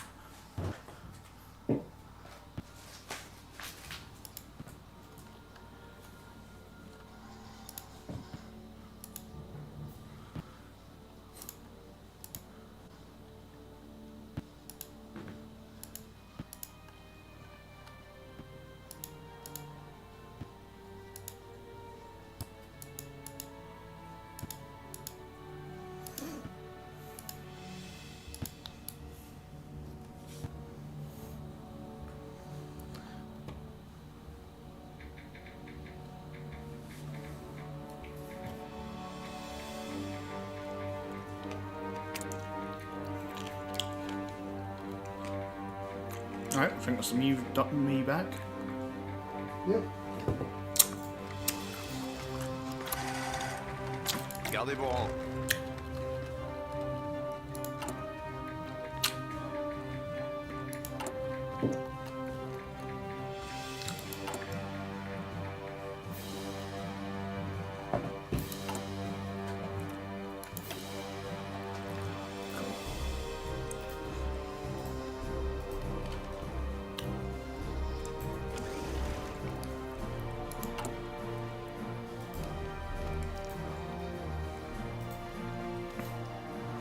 Two years worth of fuel left.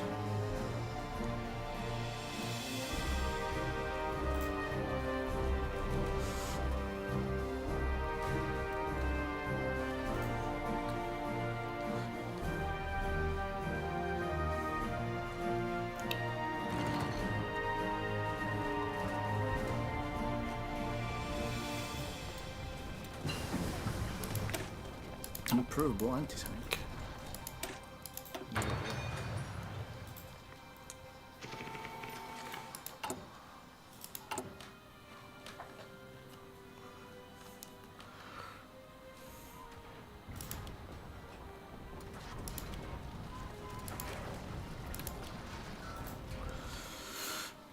Right. Oh.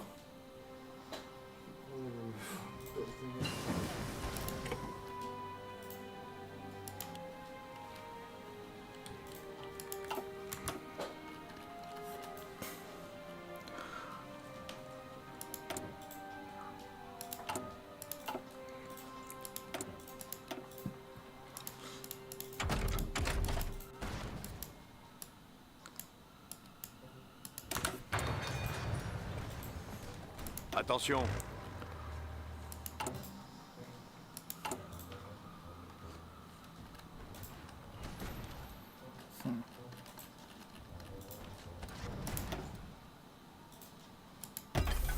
Level 3 anti-air.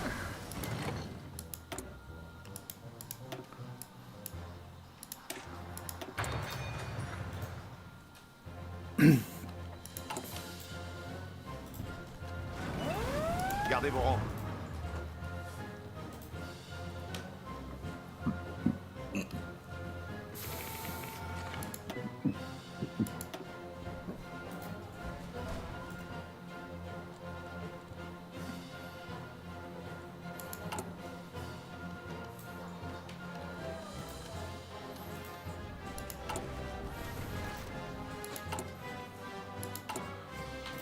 Gardez vos rangs.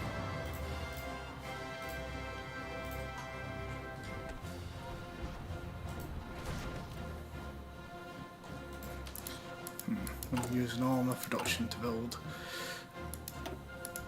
It's just... I'll build and upgrade the friggin' Belgian railway stations.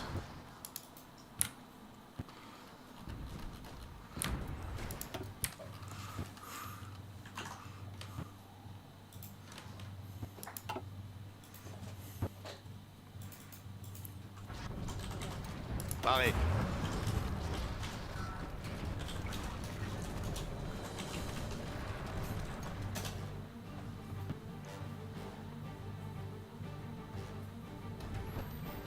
Divisions are preparing.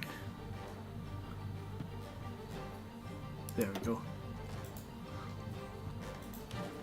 Ah, okay. They're all knackered though. And the rockets for silence. Yeah.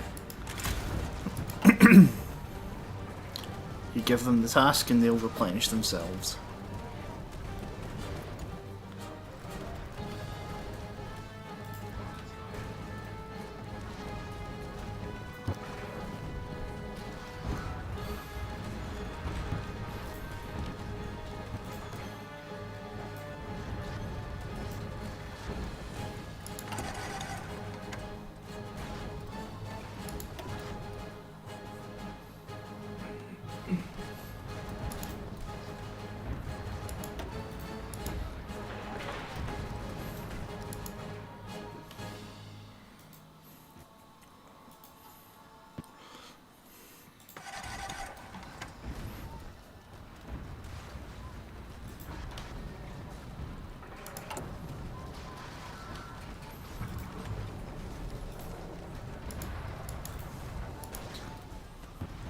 Paré.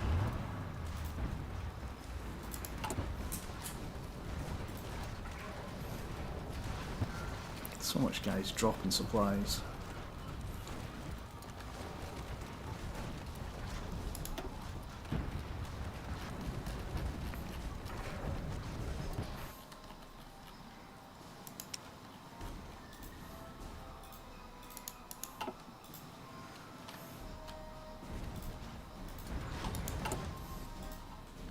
So of course the supply problem, that is the issue.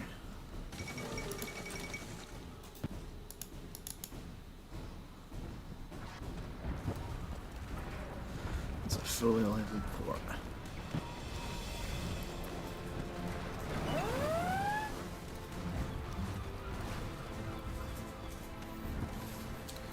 This is going to be a boon to the Belgian economy. Gardez vos rangs. That's who's keeping it.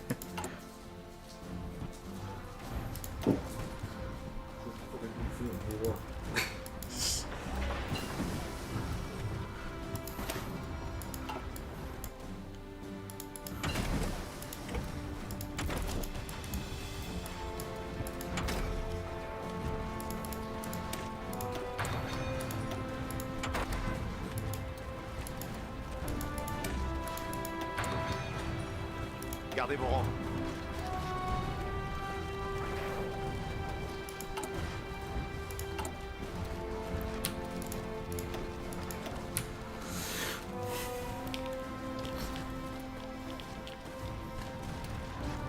Bougez-vous. Good. That's my army gotten some organisation again. Well, their army is snigging down.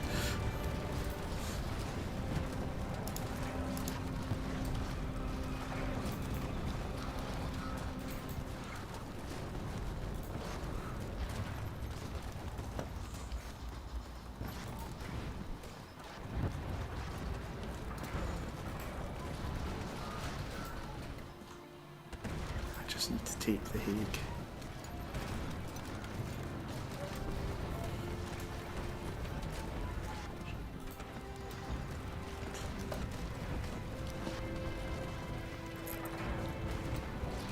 Allez, on se bouge.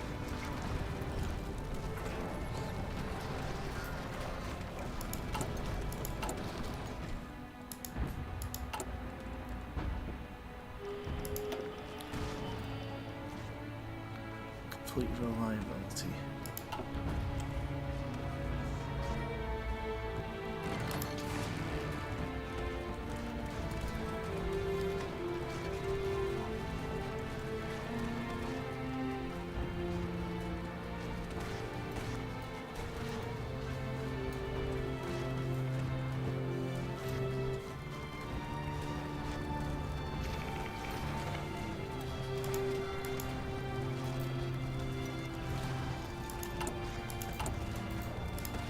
Gardez vos rangs.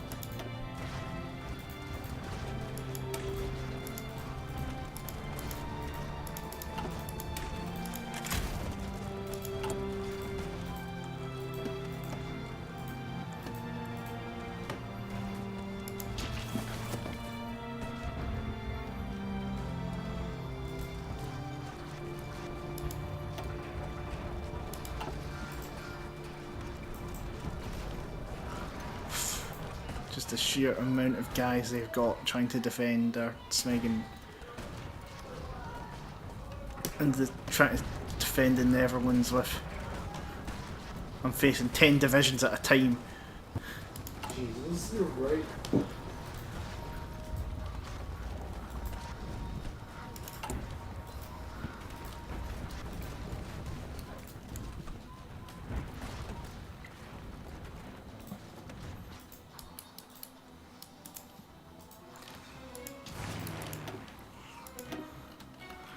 One good thing is I do have some yeas somewhere.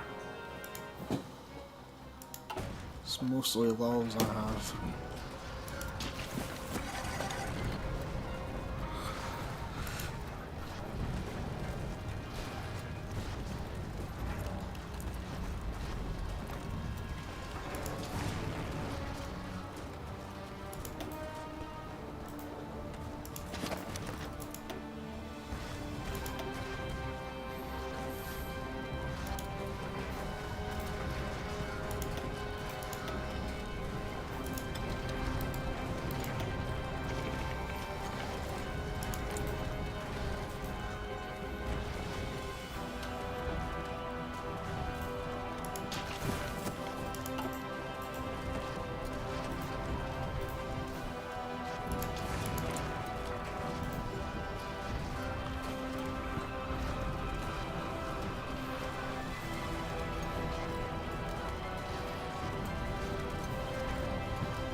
do have a strategy for the E, which is to,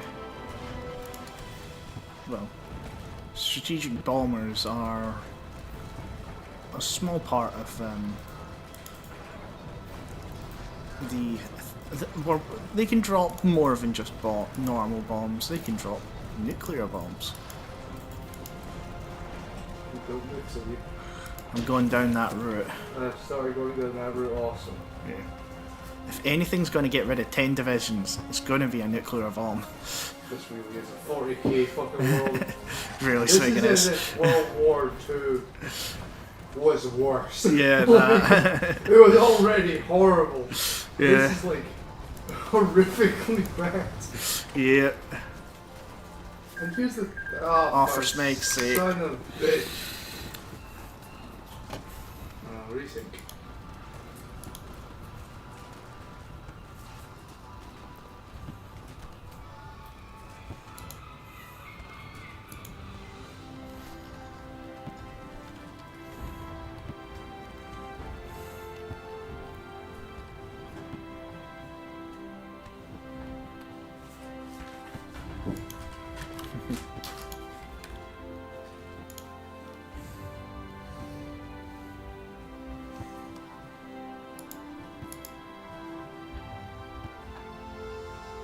I will say, I think that the land does make things better. The land capable does make things better, even if it's causing.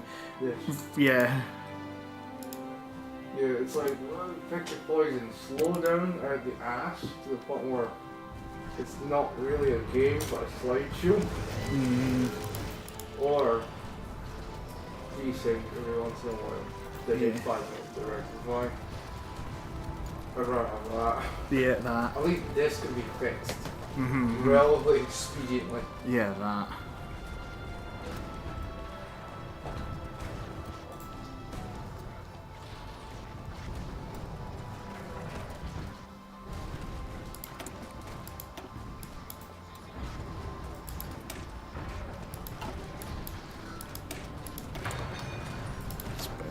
Rockets, yes.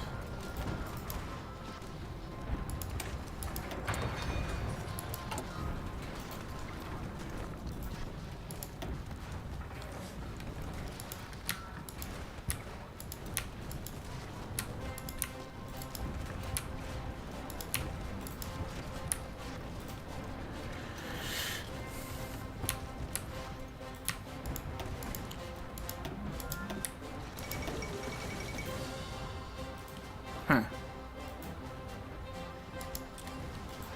Okay, no idea what that does.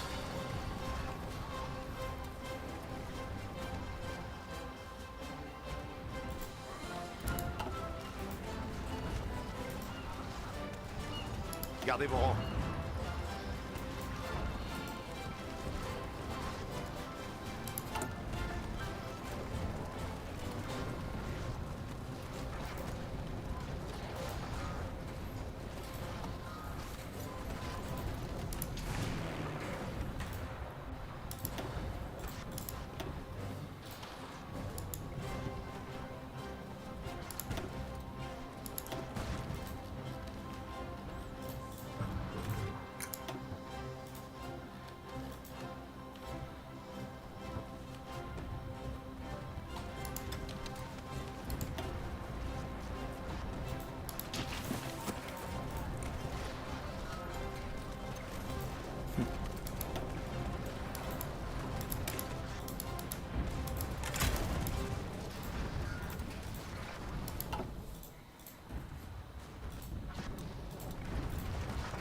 I might actually push through that bit.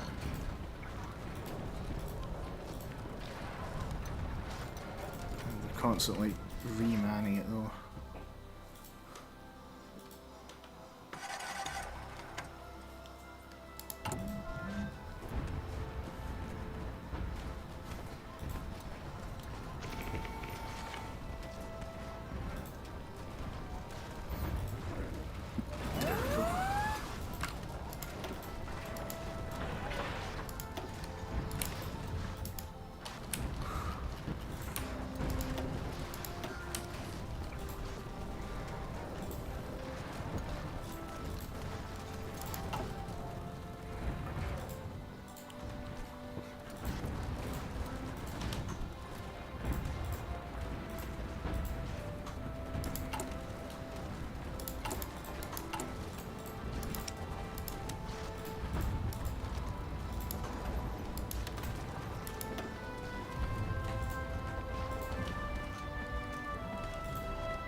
Attention.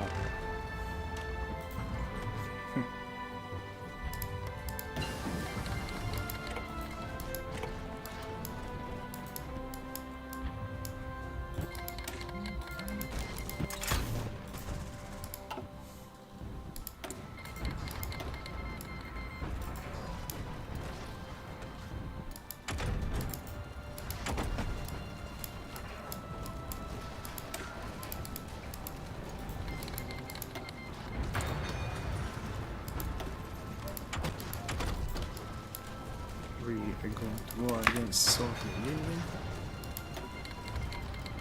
Yep.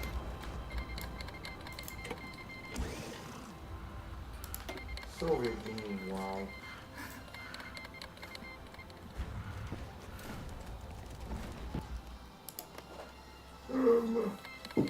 Communism. It's not true, communism. Not been tried yet. The utopia, it must come true.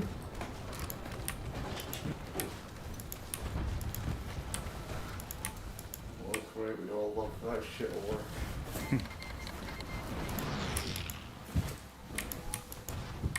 Bits of it can work. Well, to be fair, that's why it was reformed. Revolution Park, that works. The social housing program that Khrushchev had, I generally think we should copy. I actually agree as much as that actually. Here's the thing, when we say Soviet housing, you're like, oh, you know, it's these horrible apartment blocks, but it's like, you ask people about it, and it's like, no, they were the best places to live in the Soviet Union. And like, you know, they put thought into their, the community around them. Regardez bon. Every single one had a park, it had a place to get food, it had, like, you know, all this sort of stuff built into the system, which I thought was quite a good idea. That and also, they measured their social housing compared to the American social housing. It wasn't compared to the average house. It was compared to what they offered for, you know, the people. And theirs were actually better. Because American social housing was shit. Oh yeah. I mean, the projects is literally slang for like ghetto.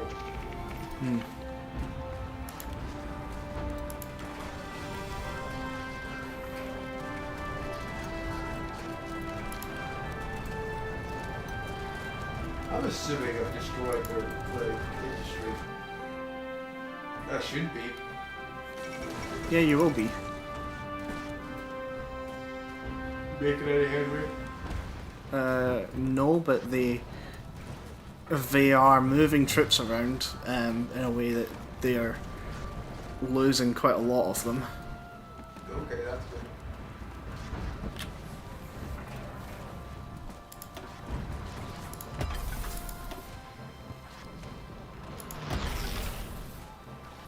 The Soviet Union dies. Britain naval invades it or something. Germany finishes it off. I can see that happening. At the very least, right, on our side, right, what we have is I have a wall of guys. They can't go forward. I don't have the manpower to build a big enough army. I'm very tempted to build a super heavy tank division. And just be like, go, kill, crush. well, every free man they send against they kill one man of yours for every 3 men, you know. So like you've killed the most of theirs. You've killed 1.5 million Germans. Really? Yeah. Damn, that Bobbins is working. Yeah.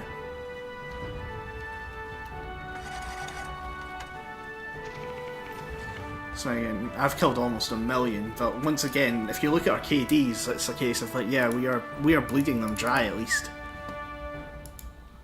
I'm sorry to any viewer if this is boring as fuck. Yeah. Apologies if you came for the football as well. And yeah, thanks for sticking around. Especially with the intriguing conversation. We just need to start chatting. The problem is that there's not really much people in the chat right now. That's understandable. Yeah. That's totally fair. Took it originally stream for fun of it. Yeah, that.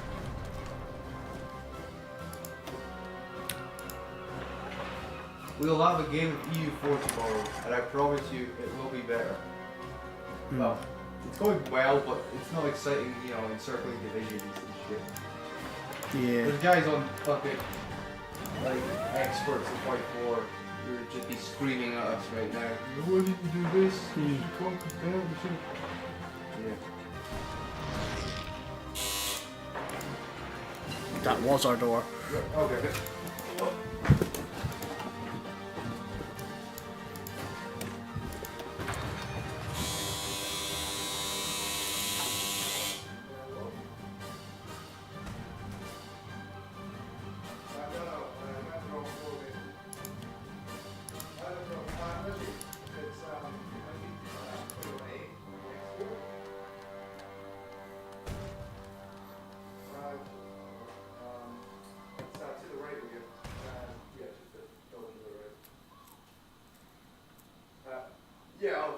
Sorry, to your left. Sorry. No, it's fine, don't worry. Folk trying to get into A. Yeah. I'll just tell them that. Wrong house, mate. Yeah. There's a very our place has a very confusing number scheme of there being ours, which is just a number, and theirs being and next doors having the same number, but with an A next to it. Now, ours is not B or anything like that, so they just get A in theirs. And we have a lot of parcels that just go missing. yeah, that. It was a wrong door, don't worry about it. Okay.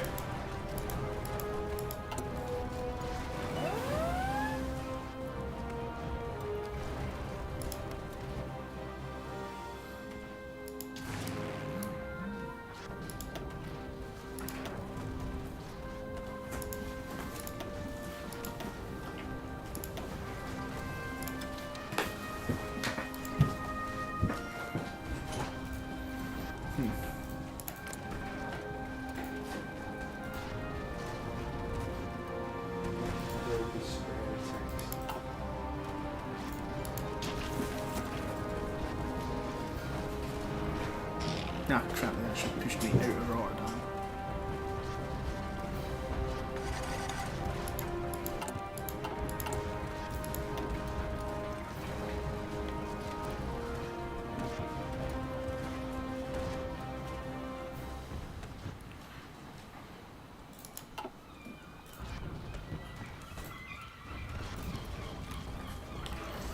Yeah, if it was gotten to the point where it's a complete slog.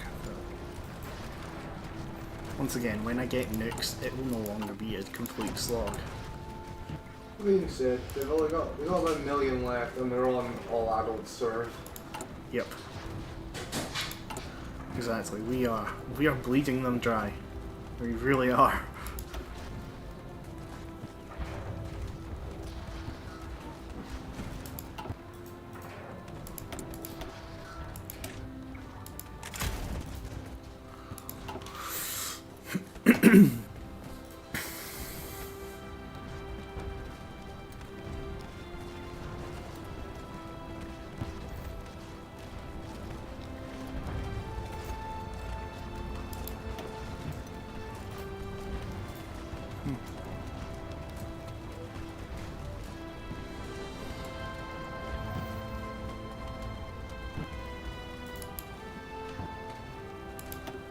Once again, in case if I've got an advantage.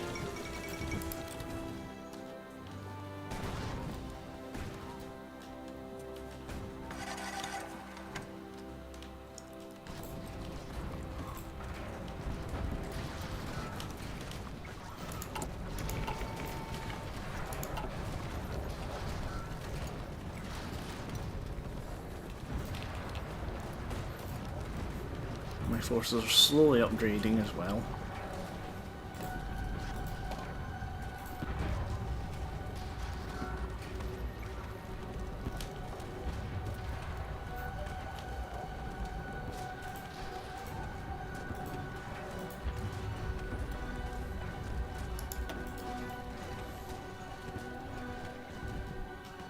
Not exactly picking fights that I can't win, and that's helping me bleed their manpower without bleeding my own.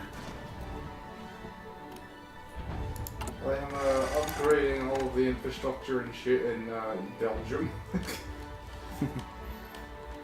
That's a very good idea, because that allows us to actually... Oh crap, what the snake has happened down south. Bougez-vous.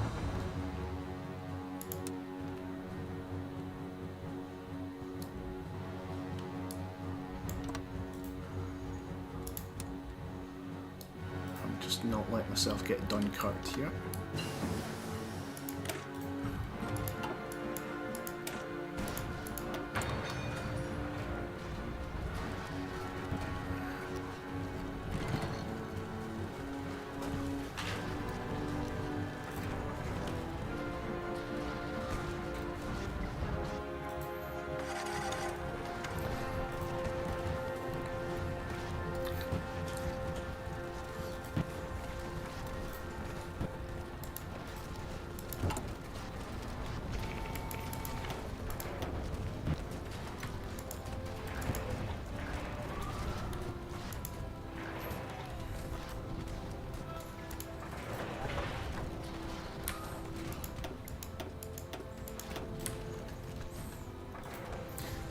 Mass producing supply cases.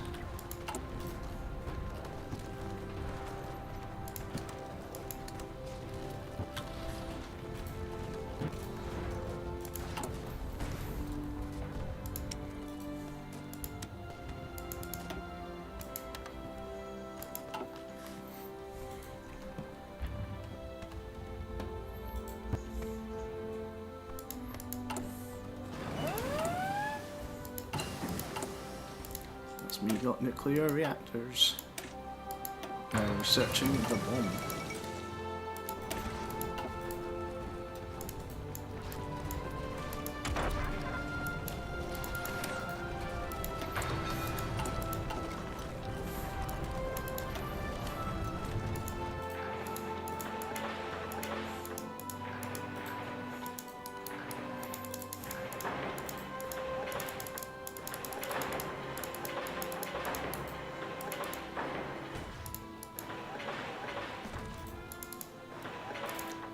Building good clean energy in every French colony.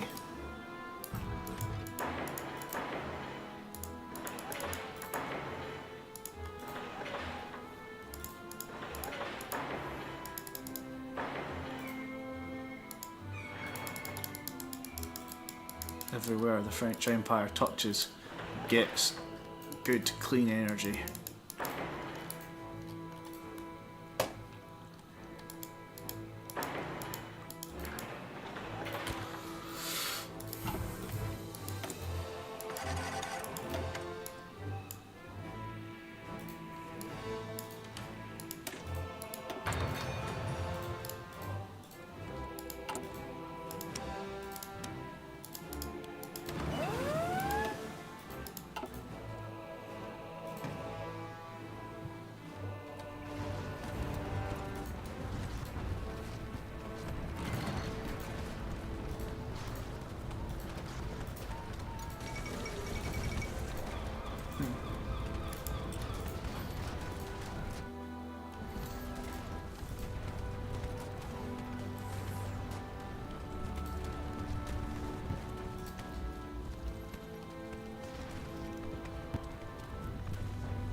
No, no.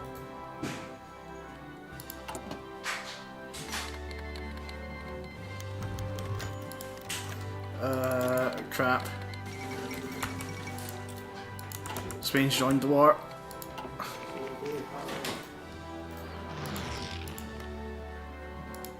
Attention.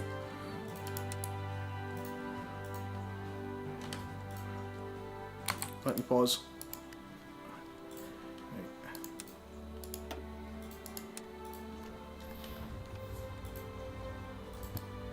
Bougez-vous.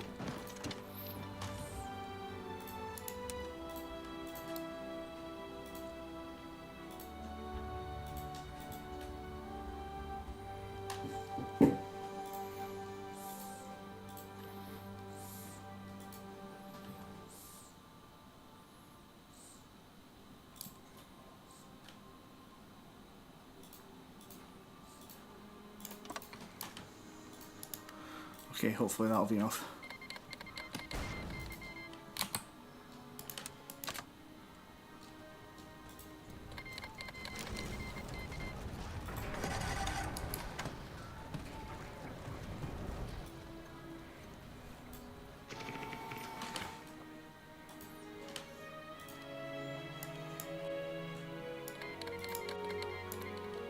Attention.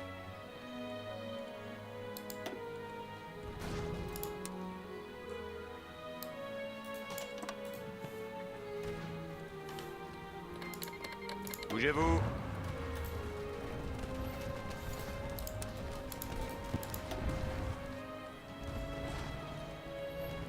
Bougez-vous.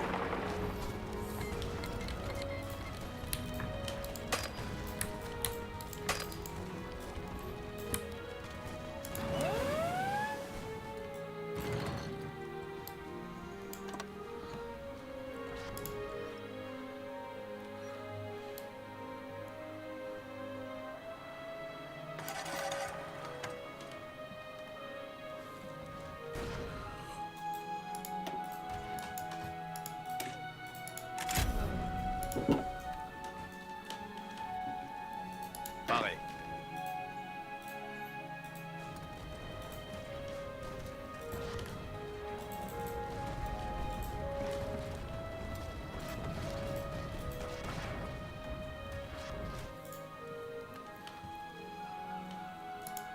Allez, on se bouge.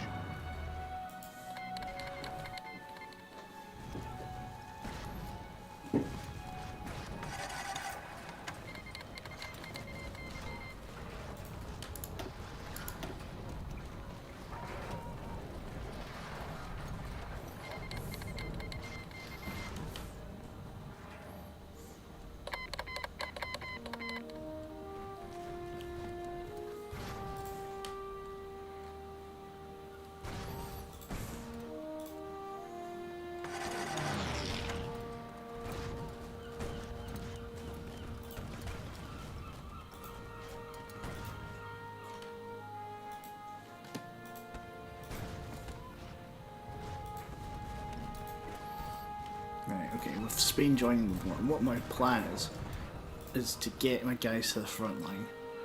And I'm building super tank divisions and a couple of cav. The cav I'm going to send overseas to try to take Spain's colonies. The super heavy tanks I'm going to send there, and then I'm going to send to my front line on the east. So I'm moving to the west and just waiting for them building training. got them super planning, so as soon as that runs out, I'll launch the attack.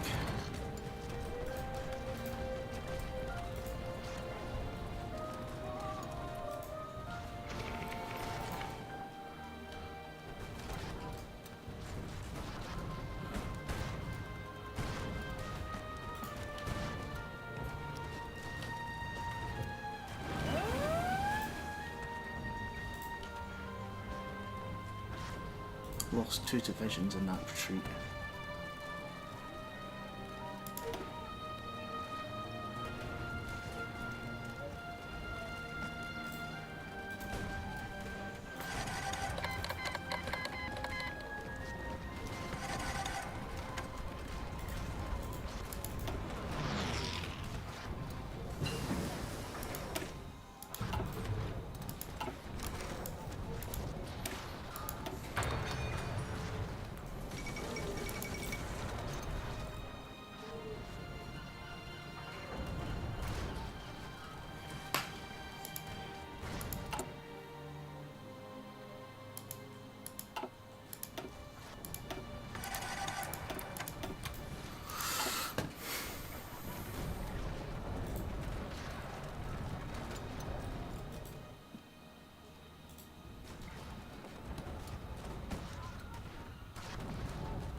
Oh, come on.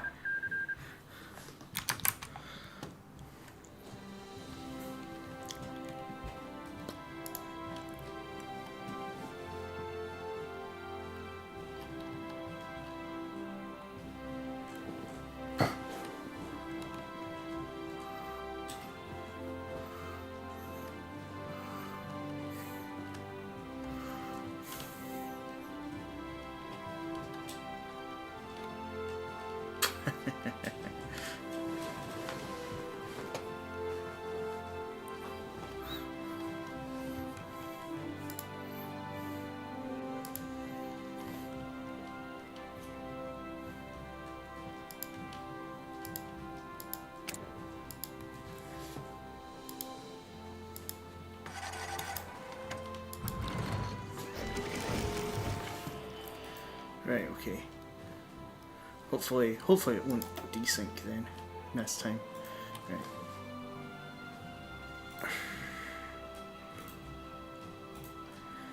Unpause when ready. Spain have already lost Svegen 242,000 troops against me. I have lost where is it? I've lost 25k. So they've lost almost 10 times the amount that I have.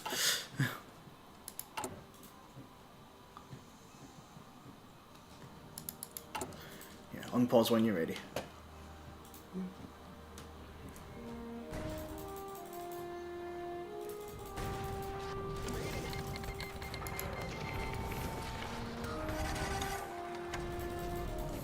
Attention. Oh, again. I didn't see that.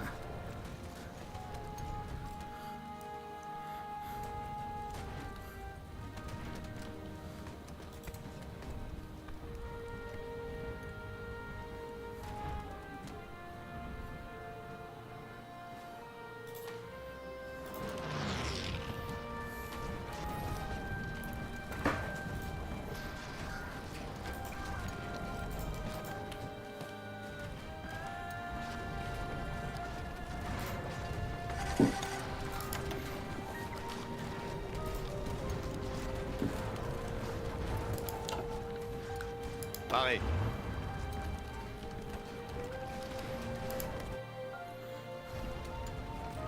Spain, yeah. You chose the wrong side. Now you're just target practice for the French. Catalonia is liberated.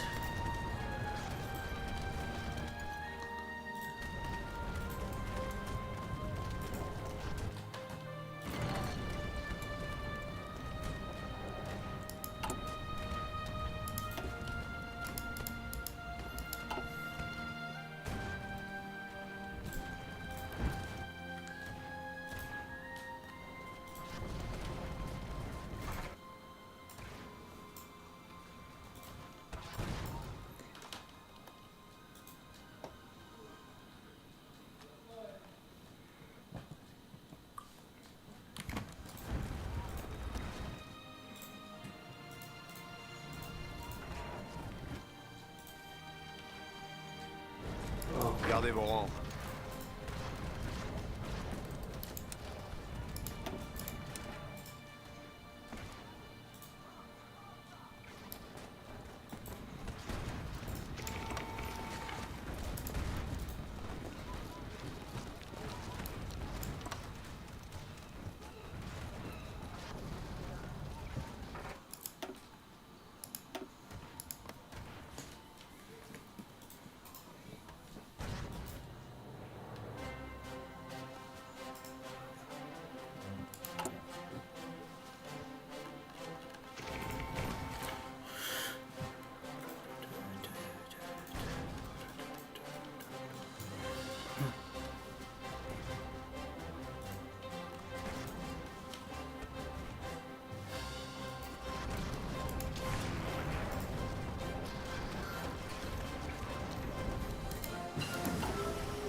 Check if a larger frame is capable of just strap arms. It's all strap on.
Gardez vos rangs.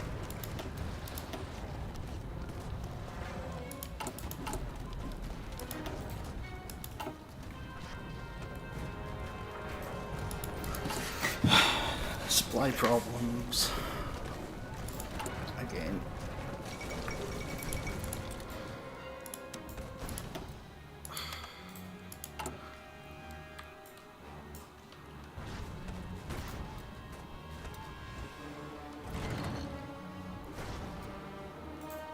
Tirs ennemis.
Pas de pitié.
think downstairs are singing the national anthem.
To not appease border so well.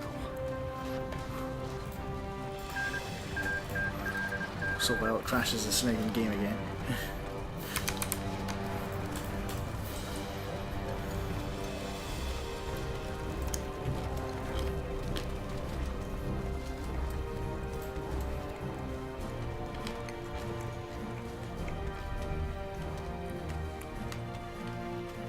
Okay, the Soviet Union.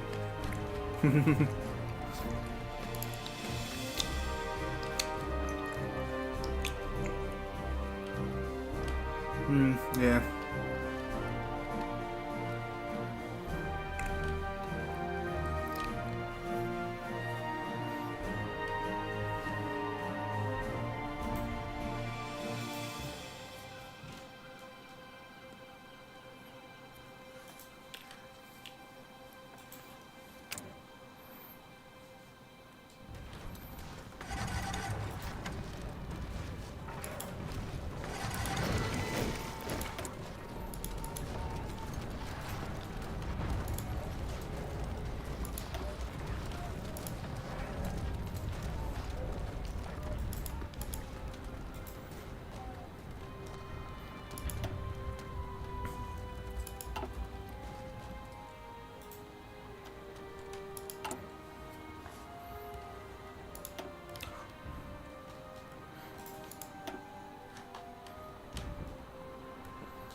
On pause when ready.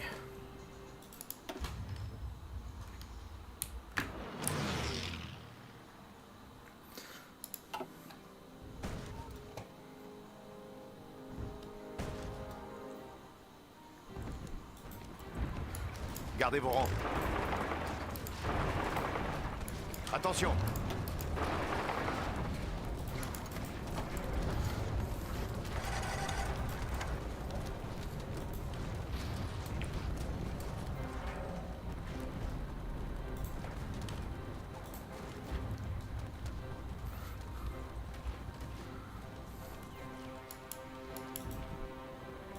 Paré.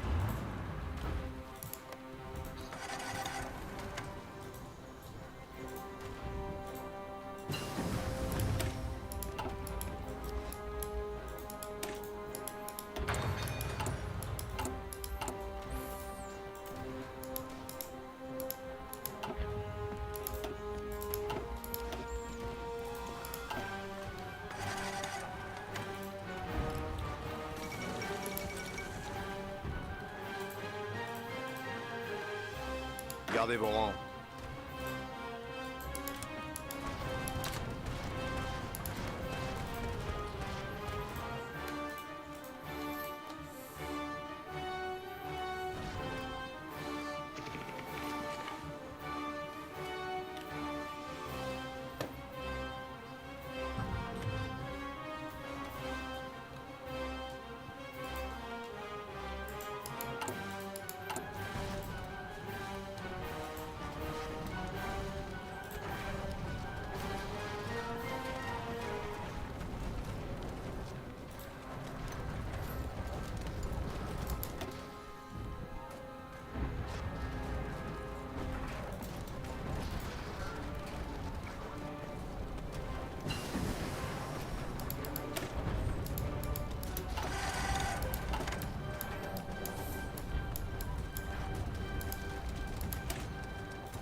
Unleashing all of the civilian factories.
Attention. Bougez-vous. Bougez-vous.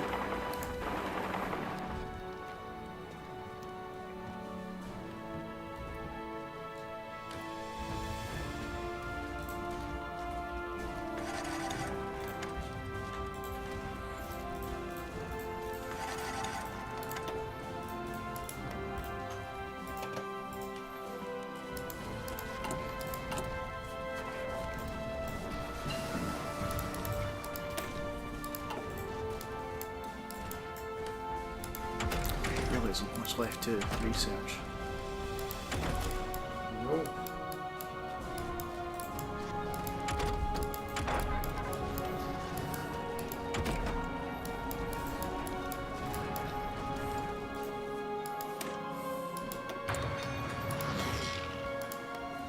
I need my colonies back. Because I don't have fuel. Yeah.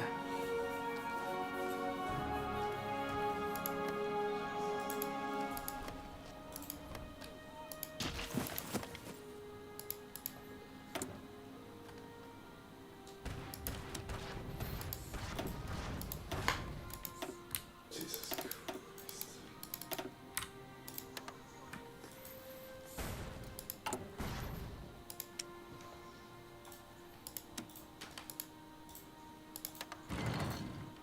Hopefully this should help.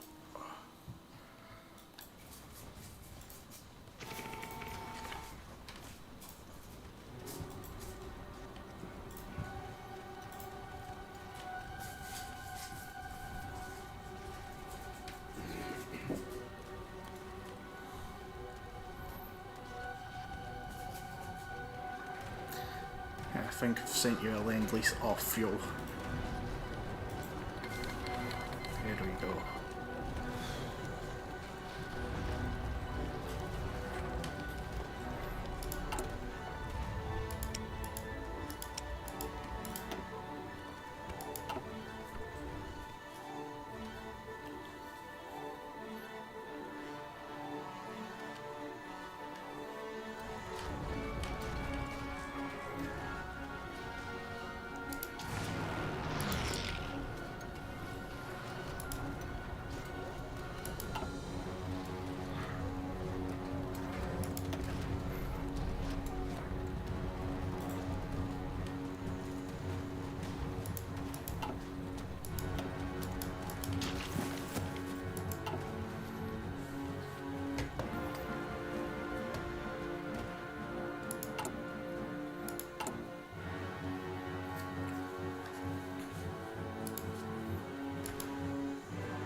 Oh, I've actually encircled some of their units.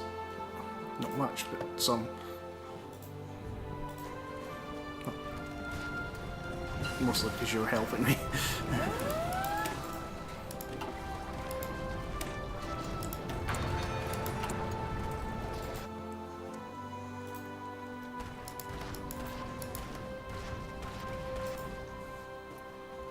The bomb has been researched. Gardez vos rangs. Yeah, I'm waiting on the Africa front. Cool, nice.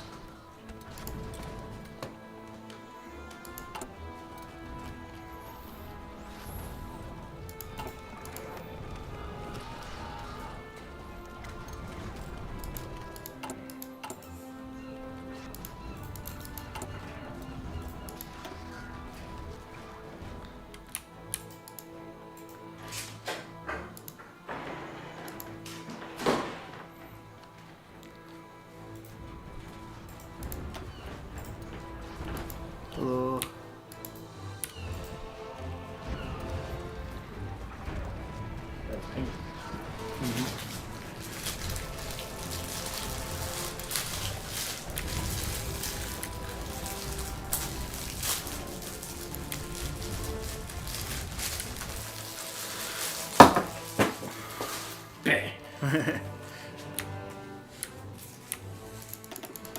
Oh yeah, we legit need to go to swinging. We have to go on a swinging boys trip if we want more Tim Tams. You are inferior! Gardez vos rangs. Daring a penguin. You are inferior in comparison to blessed fucking Tim Tam. Yep. Straight up. Even looking at a penguin now, like... Attention. Yeah, it is nothing in comparison. Attention. Are you still streaming? Yes. Ah. I confused the internet by screaming about how biscuits are inferior. They are though.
Yep, that's my division circled. Nice.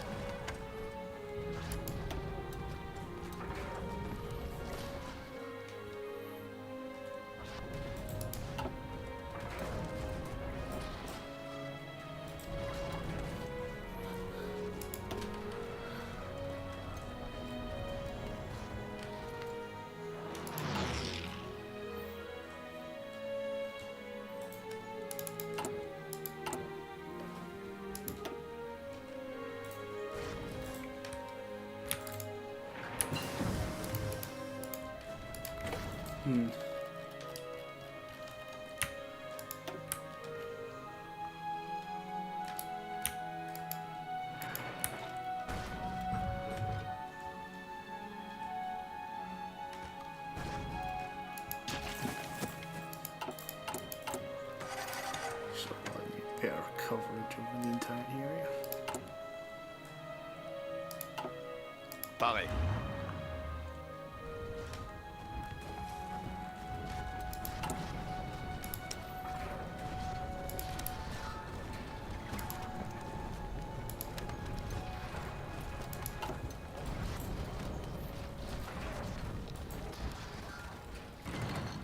Attention.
Gardez vos rangs.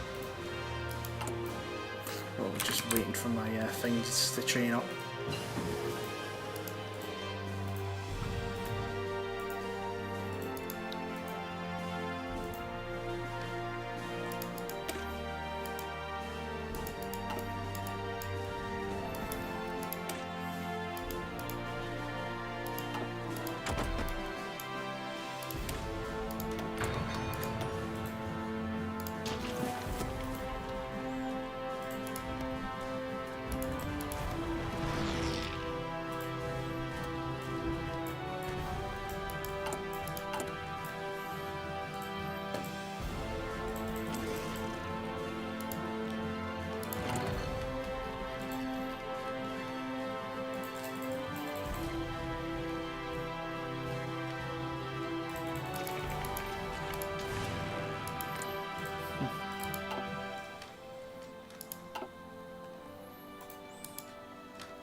Paré.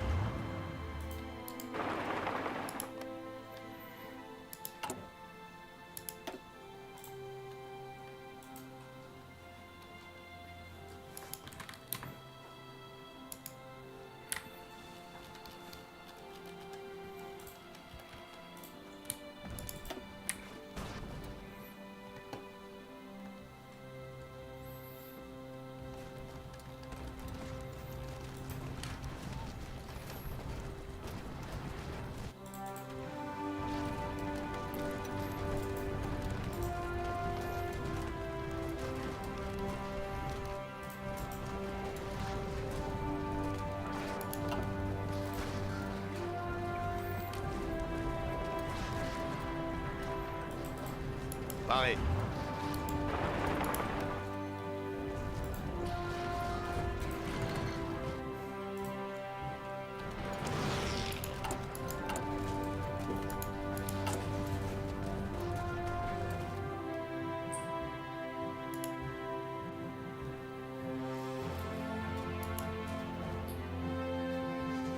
Hopefully with this radio station I'll be much more efficient in getting rid of their air.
He's running out of men.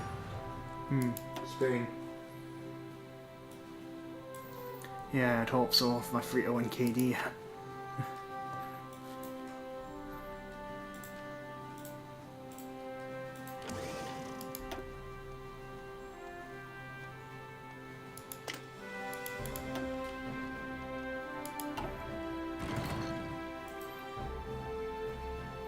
That's also trained Charles de Gaulle up this war.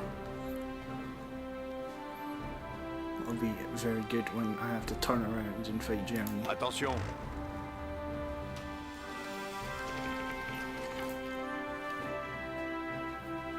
Attention.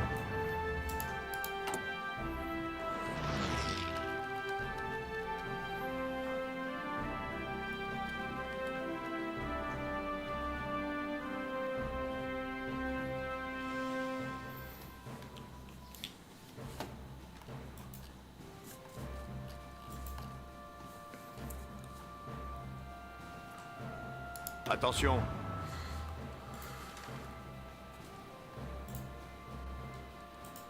Bougez-vous.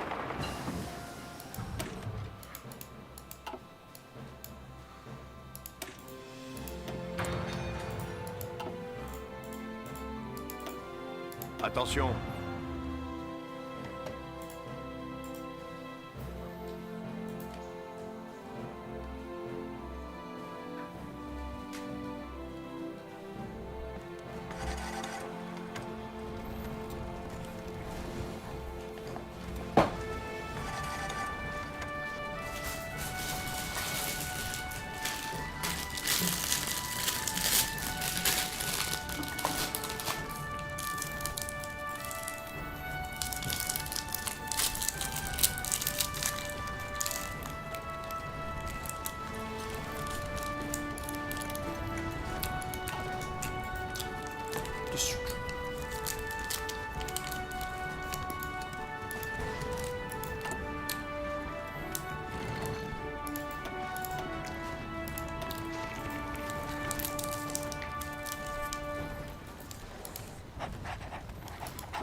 Attention.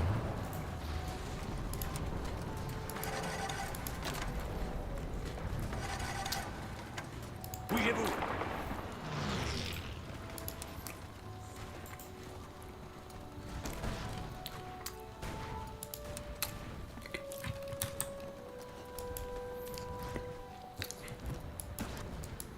Tirs ennemis. Paré. Attention. Bougez-vous.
Attention.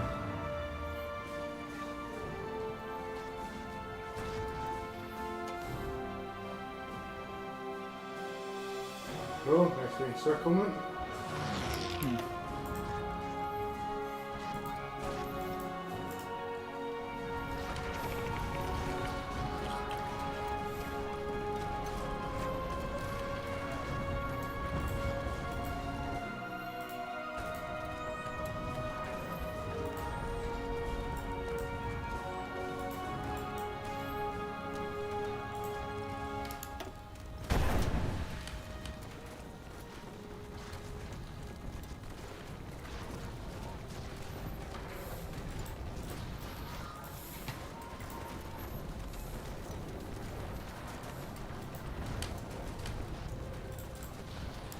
Tirs ennemis.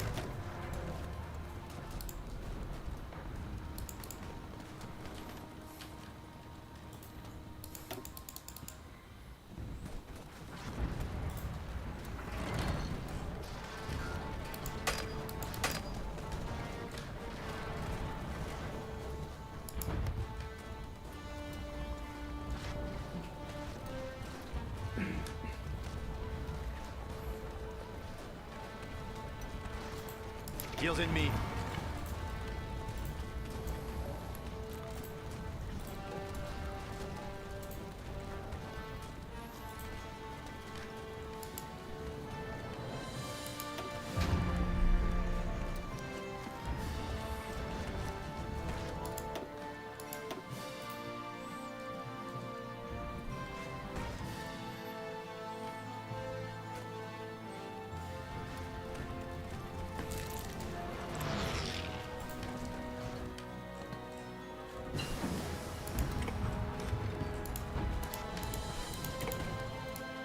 Gardez vos rangs.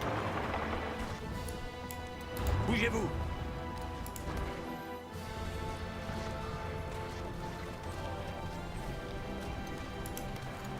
Gardez vos rangs.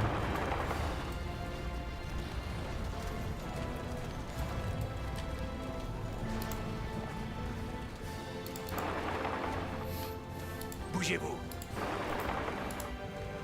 Attention.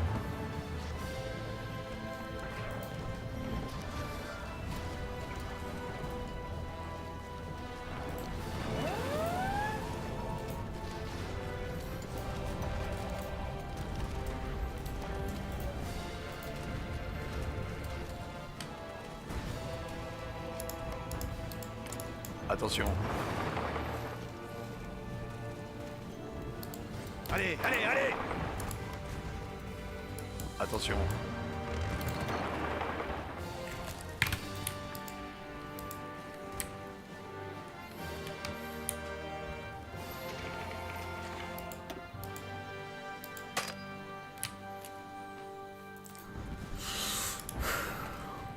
Attention.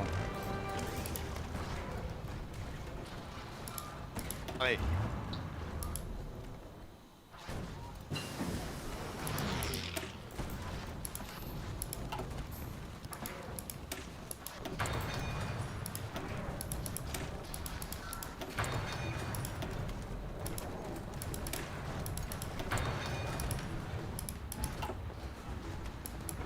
Gardez vos rangs.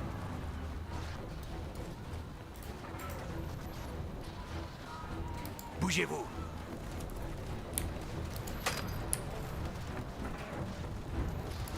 Gardez vos rangs.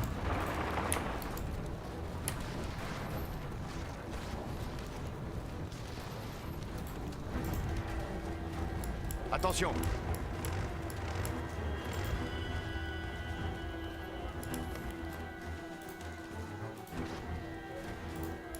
Gardez vos rangs. Gardez vos rangs. Gardez vos rangs.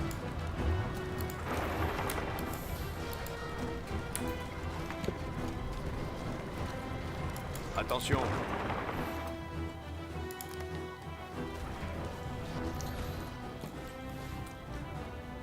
Attention.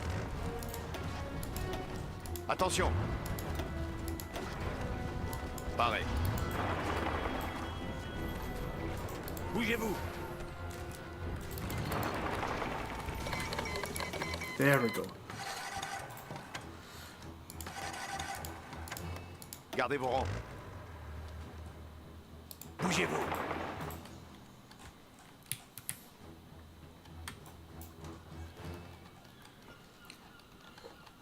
Unfortunately, it's not quite done yet. I need to do a naval invasion from Gibraltar.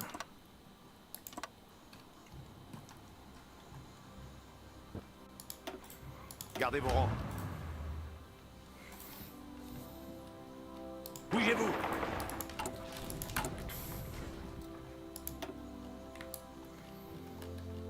Got a lot of nuclear reactors now.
Actually, Gardez vos rangs.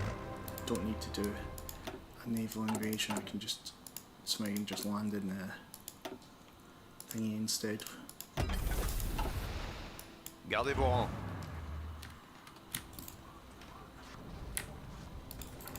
Bougez-vous.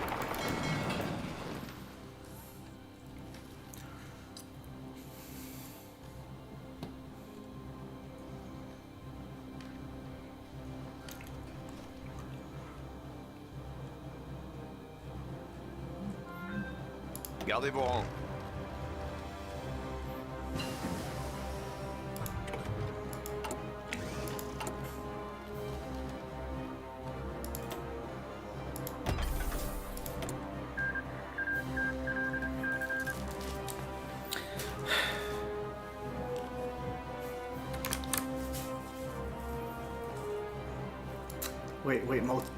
Wait, multi-platform communication. Did you know that the channels I like most are the ones that interact with chat?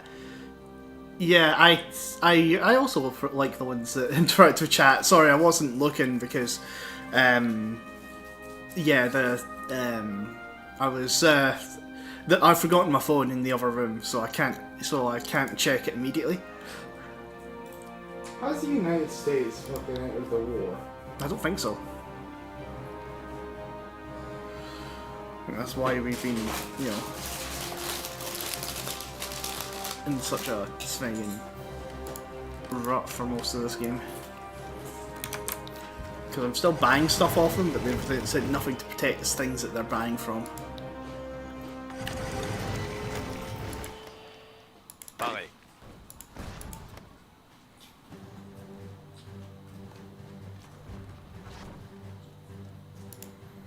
Attention.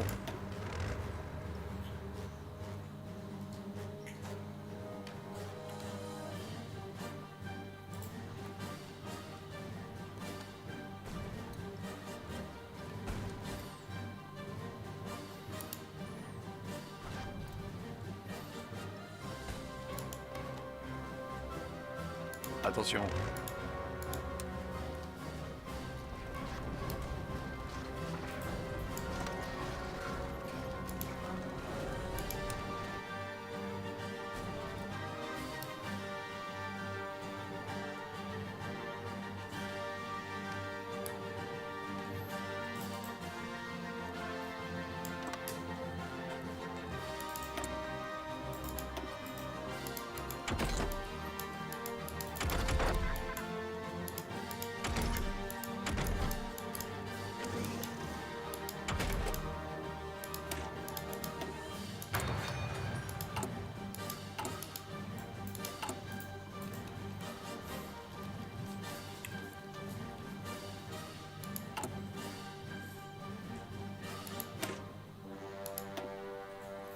Let's see, armored battalions.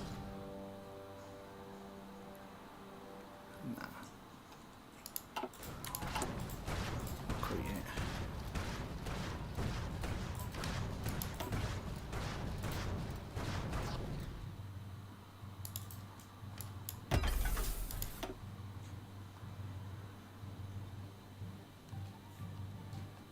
Okay, why am I building those?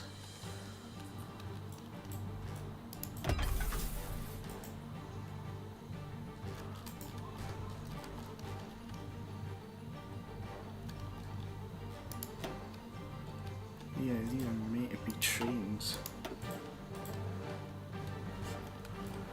No idea why that was happening. Why am I the only one on YouTube? I actually don't know. Usually there's a lot more people who come along on the YouTube chat. I've not been getting that for the last few days.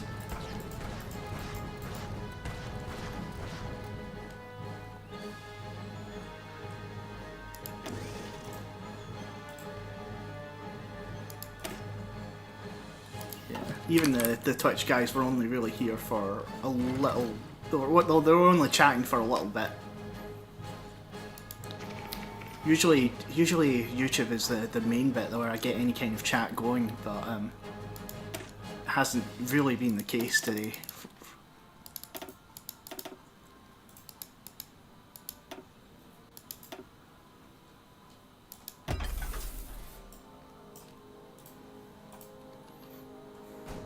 Gardez vos rangs. No, the guys actually made it into Attention. Africa.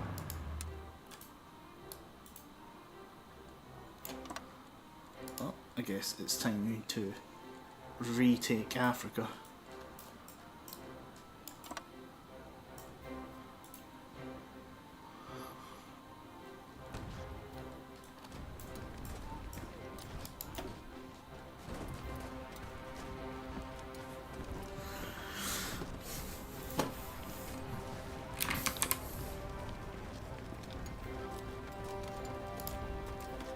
At the same time, like, why is this a bit like Napoleonic France? This is a bit like Napoleonic France. Yeah. The thing is with Napoleonic France, like, yeah, okay, like, yeah, I can see that. Admittedly, I'm not quite succeeding in Central Europe as much as France did, but I think I needed a lot of help from Italy to get Spain, honestly. But yeah. And now I'm fighting in Africa. Spain is still fucking here. Yeah. Somehow. Spain has returned. They've even taken Central Africa from me. Pareil. I'm just increase my supplies in the area. They've got penal battalions here. Spain. The Soviets. Ah. I forget that we're also fighting the Soviets. All the more Napoleonic France.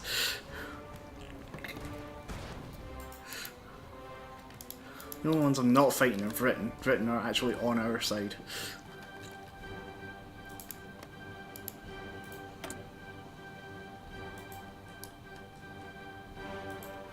Yeah, America is just straight up not joining the war.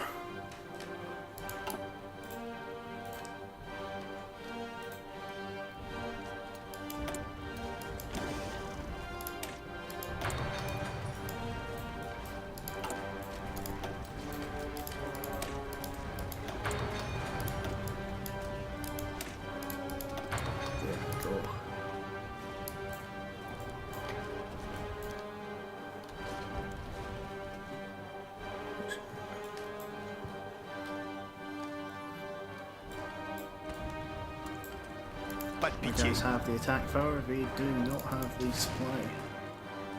What if I send these guys that supply? I'll just give them all my air force.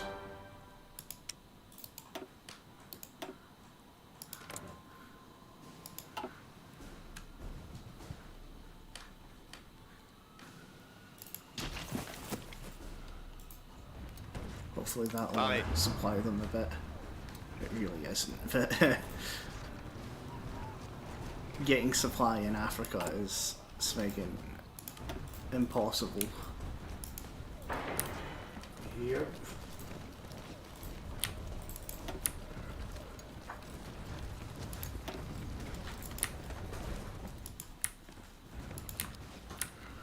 I'm building a dock to which I can hopefully supply from. But I really should build some destroyers just to protect it.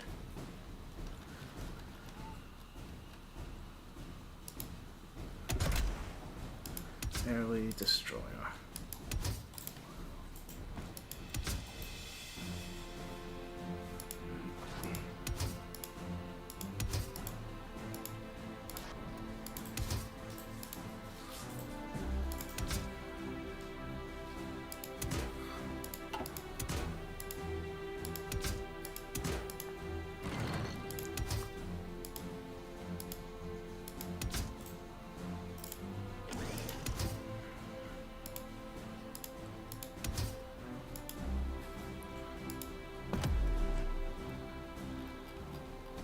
Just a cheap early battleship.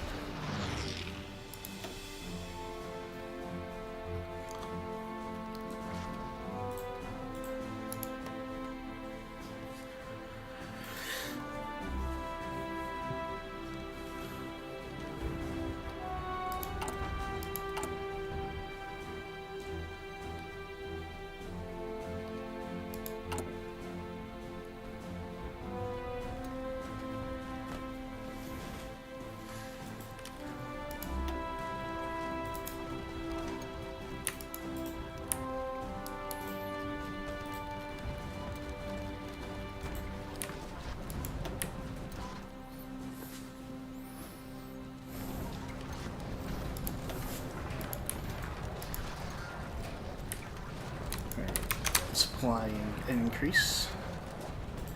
Try to ally or faction with a country that would accept, but only if you want to.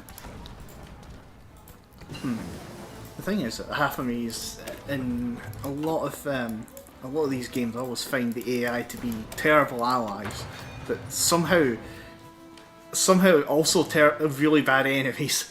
Like we got Romania here, who are doing okay, which is rare. I guess I could try and, if I turn Portugal democratic, they would help.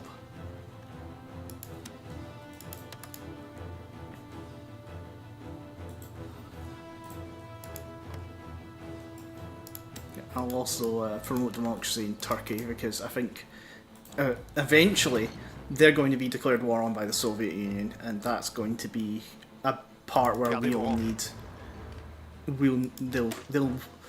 It'll be better if they have our help.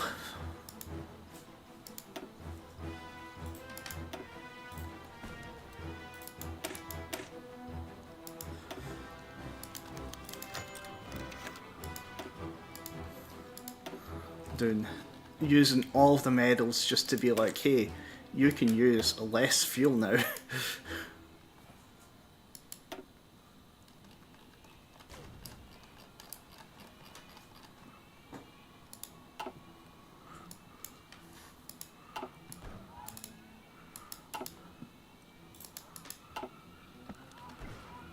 Gardez vos rangs. Okay, has my attempt to create supply in Africa worked? I don't think so. Doesn't seem so. Do you know why Germany is recommended by the industry or industry of the Rhineland, or for another reason? I honestly think it's the industry, because I remember it's not when I first started playing, but I played Germany once, and it's a case of like you can build tanks really quickly as Germany, and because you start off with a good amount of steel, a good amount of tank, so you can have a good amount of tank production and a good amount of infantry unit production. So you've got the basics started, and you're also a very active nation, so there's a lot that you can do as Germany. I think that's why they're recommended.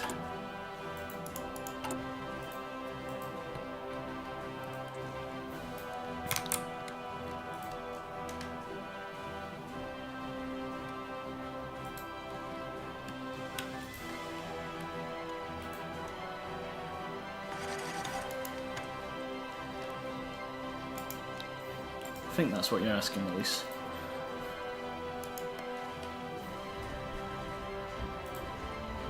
Man, keep getting things of like, yeah. I know the battle could easily won if supply was just a bit better. Admittedly, I've now built a dock in Africa, so hopefully if we can get our stuff there, if we can make sure that our convoys aren't being raided on the way there, then we can hold on to that.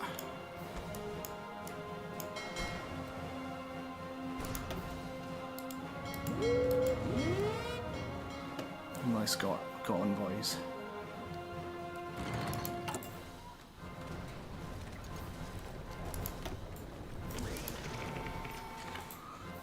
Yep, go France Reserve Fleet.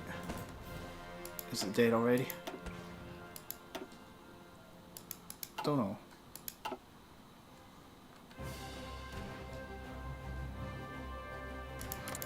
I think it's dead now. Nope. It's not dead, but I did fail to protect the convoy.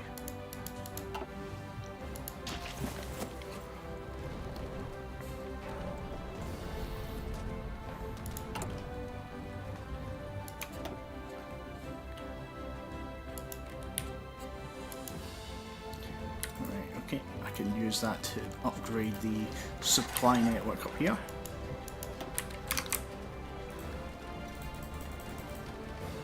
Yeah, supply is snagging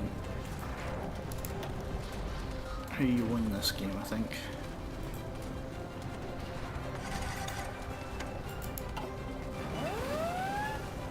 yeah, now that we've captured a supply hub, I think we're actually pushing.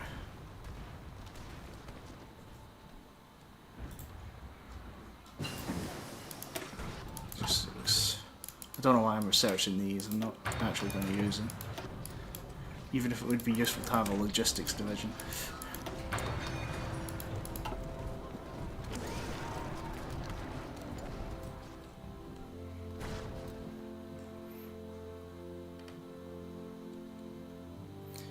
We've taken we've taken Carthage now. I think once we take the thing next to it, then we end up taking the main bit of supply. So I think there's a level 10 port there. Attention.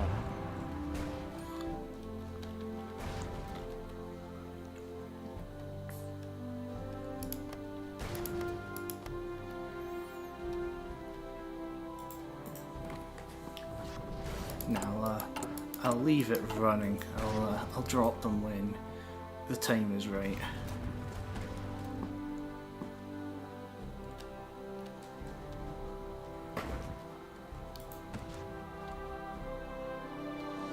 Gardez vos rangs.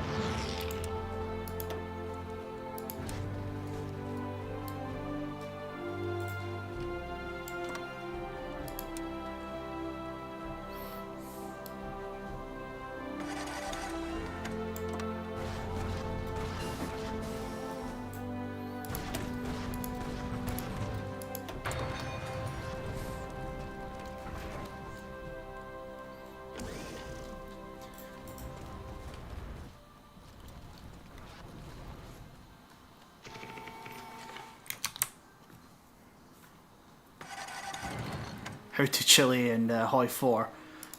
The thing is, I'm not sure because I've never played in South America. I've been in one game where South America has been played, and from everybody else, was just like Smeggin. It's cancer. Yeah, South Africa is the. What is it? What did we used to call? We used to call South Africa the Asia of America. Yeah, I think it was it. Yeah, the Africa of America. That was it, yeah. Yeah, because there's like the Africa of America and no South. Supply. Yeah. Dragged out conflict. Yeah, admittedly, the supply system is a lot better than it was when we played that game. So like, we can now build trains, and hopefully that means that you could actually Smeggin supply South America. But yeah, I remember us having quite the day trying to. Well, I wasn't in Africa. I think I was in Europe specifically. It was everybody else who was in Africa.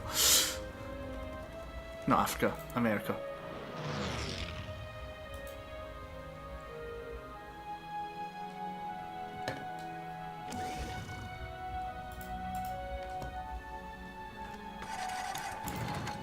Attention. No, they don't manage to retreat. Oh.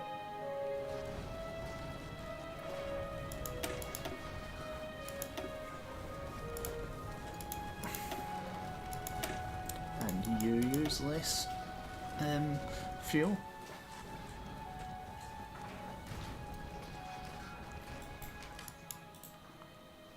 And you use less fuel.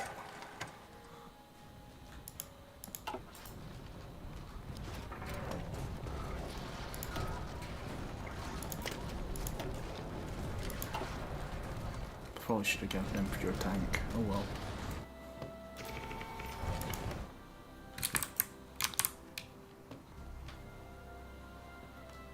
Would you ever play with Chile? I'm from Chile. Nice to hear, Martin Valeso. You're from Chile.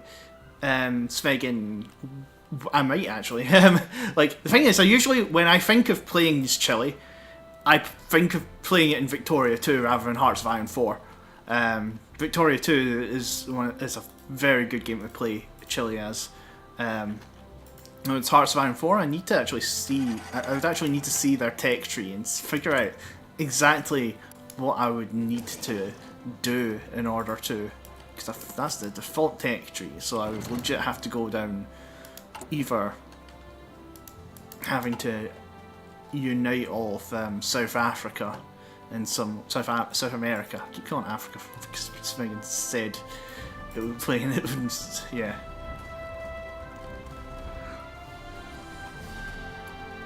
So it's not out of the question, especially to see how the new system goes. It'd be a very non-European game with focus, which is actually unique because usually in this game you're playing in Europe or you're playing in Asia. And we've just encircled half of the Republican Spanish forces.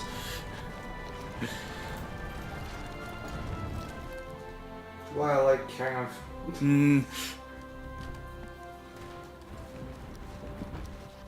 They also use less supply. That too.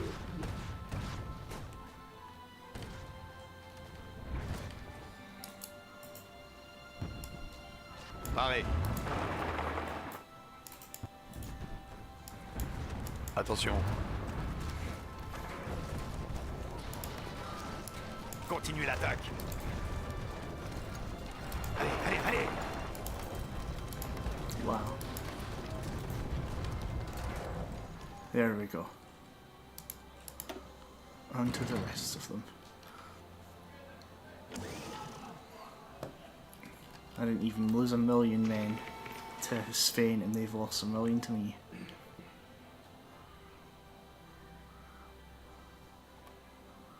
Oh no, I only lost 300. I only lost 400k to Spain. They lost Smegin 2 million to me. More than 4 to 1 KD.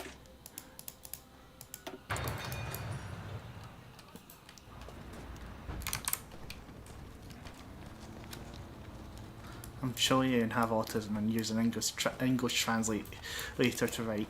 Ah, right. You got an interesting fact about Chile? Hmm? Oh, just like the guy in Chile. Oh, yeah. Like, as a Scot, I don't know a lot about Chile. I know obviously know things like the Incan Empire, but it's more Peru. I'm not sure. I was going to say that's Peru, I think. I know that there's like a... South American history is criminally undertaught in like Europe. Yeah, agreed. I'm not sure how it is in America. Maybe it's like better. Maybe it's worse. It's probably worse. Probably worse. Yeah. Maybe. Imagine a college course. A college course in the north would be better. Mm-hmm. Ooh.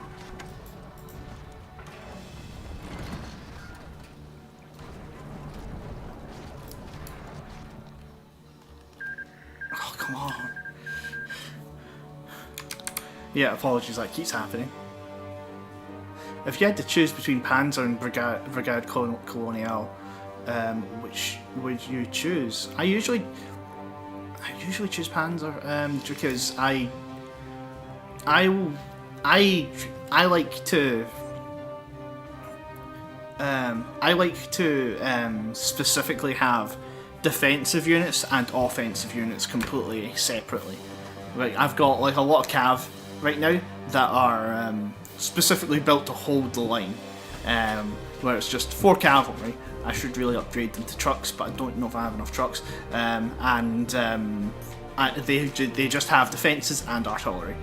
And then I have my offensive units, which are a whole bunch of tanks, specifically heavy tanks right now, but I might upgrade to modern because I've got just some tanks going there, and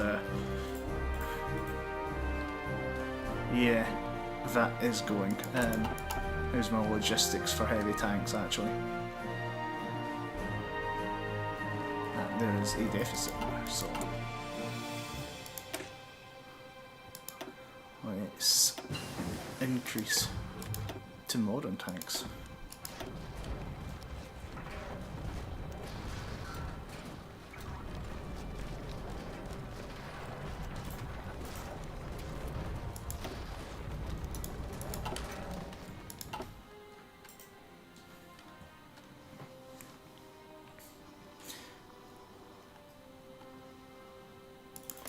just because we're getting to that point where technically we should have won World War II, but we definitely have not yet.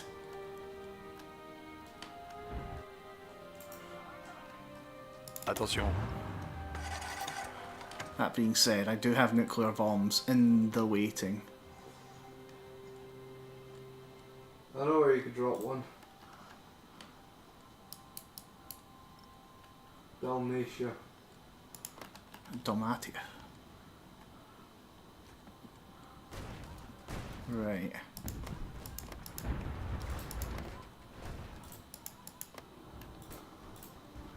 Right, we're specifically in Dalmatia. At the top? You see exactly where at the top? At Rijeka? Just above that. Ljubljana. Oh, I think so. Yeah, because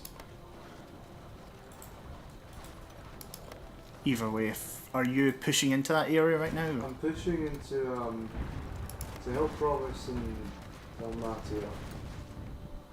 I'll just light the area up. Sure thing.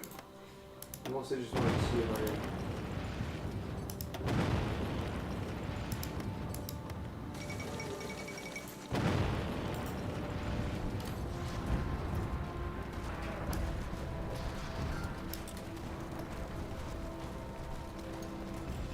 Okay.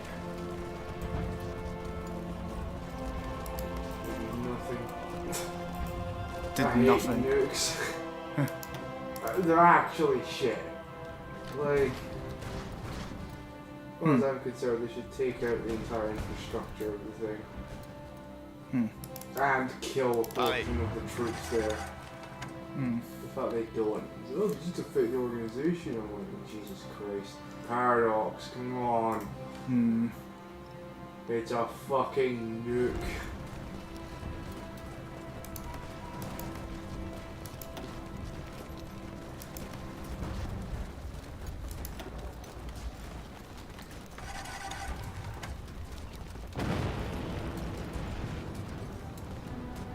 Well, that should turn the tide of that. There we go.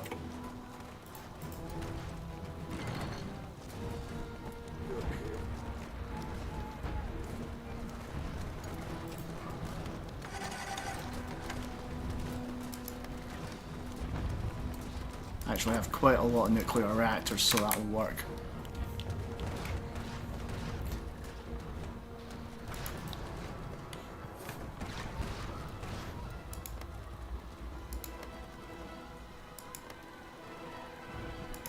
Yeah, the issue is that they're right next to a port, so when my next nuke recharges, I can drop it on there, on Istria, and that should allow you to do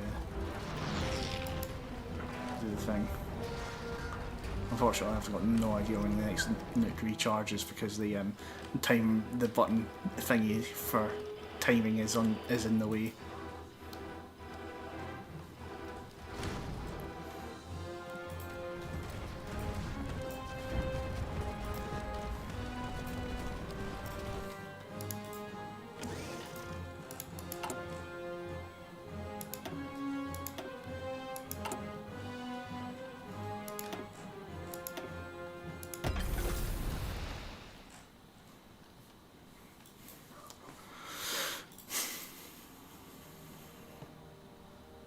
Attention.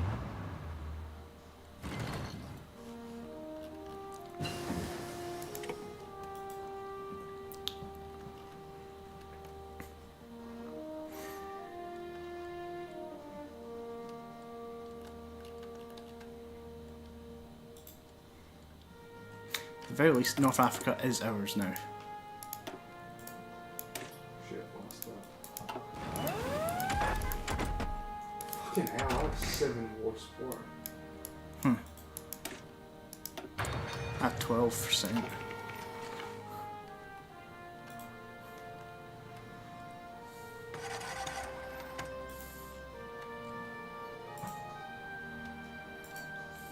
Parlez.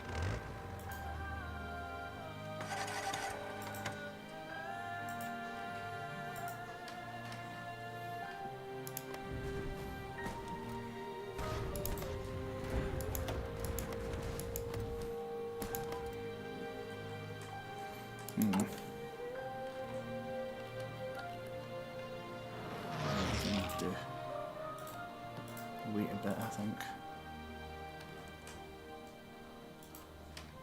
Attention.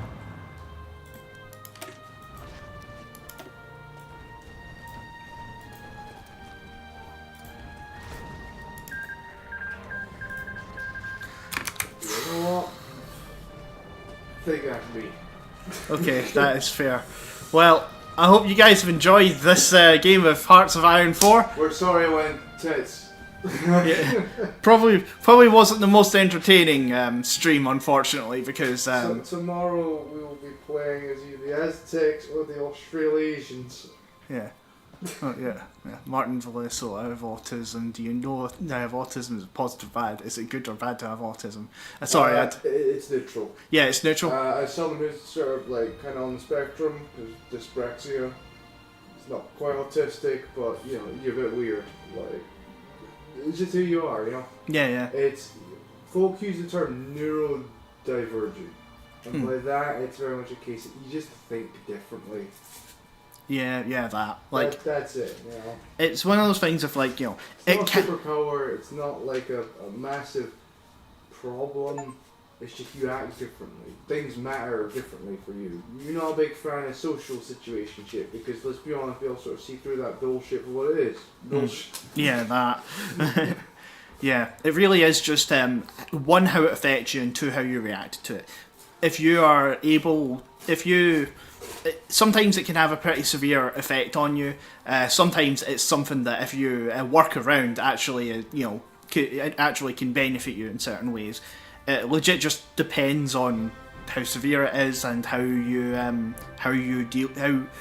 personally deal with it, because it affects everybody differently as well. I'd also say it is a slight issue. I find personally like social jobs. Social jobs are much harder, but you know, jobs where I find I'm given a bit more free reign on my own, I find easier. Yeah. Mostly because I test that sort of rules for the sake of rules, you know? Yeah, I get You'll ask people, hey, why is it done this way? And they'll just say, well, because. You know? No explanation given. Like, come on. Yeah. Like that nuke. It's like, I dropped a nuke on a city. It's fine. That is not why it happens. Bark. Yeah, Hot Crackers also commented, oh, your game desynced. Yeah, we're considering just finishing it. Yeah, they are. It kept doing that. One of those things, we've connected for LAN cable. I also have 7% war support. I have 12. So yeah, the war could be won in a long time. But we've finished the tech I trees. think we would die. I actively think we're gonna go down because, you know, we're not fucking... I think we could take Republican Spain and nuke our way to Berlin, but... And then Soviet Union. Yeah. Thanks America. America really pulled out the stops to help. Yeah. They actually did fuck all. Yeah. I'm amazed that a world that on fire didn't do, like Japan owned huge portions of Indochina. The Soviet Union conquered fucking half of Europe. Hello on YouTube, I am here. Hello. Hello, YouTube. Yeah. Supposing that there might still be a person that I don't know. This is Hot Crack. He actually also has autism, so yeah. I'm autistic as fuck, baby. No, being for real. Diagnosed autistic about when I was 6. I'm now a 31-year-old man. It's fine. I was going to say, like, You asked the question, would you consider it a detriment or? Oh God, no! Right, okay, well, a detriment or like a positive or a negative. That was okay. And I was like, it's kind of how Dave. You were like, well, how you react to it. I was like, your social situation matters a lot. Like, if you've got people who understand that shit, it's fine. If you don't, if you have like, I don't know. If you're surrounded, but right. You ever feel like your parents and society just don't listen to you? You're probably in the bad category of just having to deal with bullshit. So, the best way that I've thought of thinking about it in the past is autistic people, we are just people, at the end of the day. Yep. but we see the world through a different lens. We see the same world as everyone else, but our way of interpreting it is somewhat different. Depending on how old the person is, they will have seen this themselves as they got older. But there's no... The only detriment regarding autism is the fact that the world that we exist in is not a world that is built for the neurodivergent. It is built for people who generally kind of just go with the flow, which means that sometimes we see things and how they work and just think to ourselves, yeah, but that's fucking stupid. Yeah. It, quote unquote, works, but we look at it and like, that's dumb. There's like a million different ways to do that better. Yeah. To give you an example, I had a job where I was doing it was quite a good job, but unfortunately my manager, they had to cover another store, and so we got this other manager from this other store who immediately started changing things to, and I quote, the Thornton's way. And it was really annoying. It was even down to things like how we stacked like the chocolate. It was a chocolate shop, so how we stacked the boxes of chocolates. I stacked them in a way that was, made sense, visually pleasing still. No, more efficient. It was more on the ship because we were going through a chocolate box. It was Christmas, so we were going through chocolate like mad. And our store was like our storage area was on the basically you had to go up a series of long ass steps. And it was they wanted them stacked in an inefficient way that looked slightly nicer. Except if you just, took 1 second to move a chocolate box, it would look just as good. And you could have literally twice as many on the shelf. And you're like, my previous manager was fine with it because they recognised the efficiency needed in the situation. Yeah. It is, yeah. Like, the thing is that, in terms of, thingy, I would, in terms of autism, I actually use Garth as a very good example of autism can actually be a benefit to you if used and thought of correctly. Because Hawkwreck is actually the most social person out of this entire flat, he's had autism the longest, or at least he's been diagnosed the longest, right? You learn to live with it. That you do. You learn to live with it, and in truth, part of why I'm the most social out of a lot of us isn't out of me being extroverted. I'm not. I'm quite introverted. No, my sociability comes from finding other people that are either on the spectrum or otherwise neurodivergent. The reality is, and I hate tribalism, I really do, but with autism, you kind of eventually have a sixth sense and you find other people that are either neurodivergent or, for lack of better terms, they pass the vibe check. Yeah, that. You just click. See, listeners, obviously, the words regarding you and Asperger's have been said, you do not personally agree with that diagnosis. Regardless of whether the diagnosis is accurate or not, you pass the vibe check. There is a reason why you and I became friends as quickly as we did. Yep. 10 years ago. Yep, exactly. By the way, reminder, 10 years ago. Yeah, exactly. So, You've lived with me on and off for 9 years. You poor bastard. Yeah. I'm gonna hit the bed. No food then. I'm assuming someone else would cook. That was a weird assumption. Yeah, that. He gone. Yeah, he is very gone. But yeah. That's our opinion on autism. It really depends, but you can use it as a positive. I think that it depends on the severity because it affects everybody differently. Yes.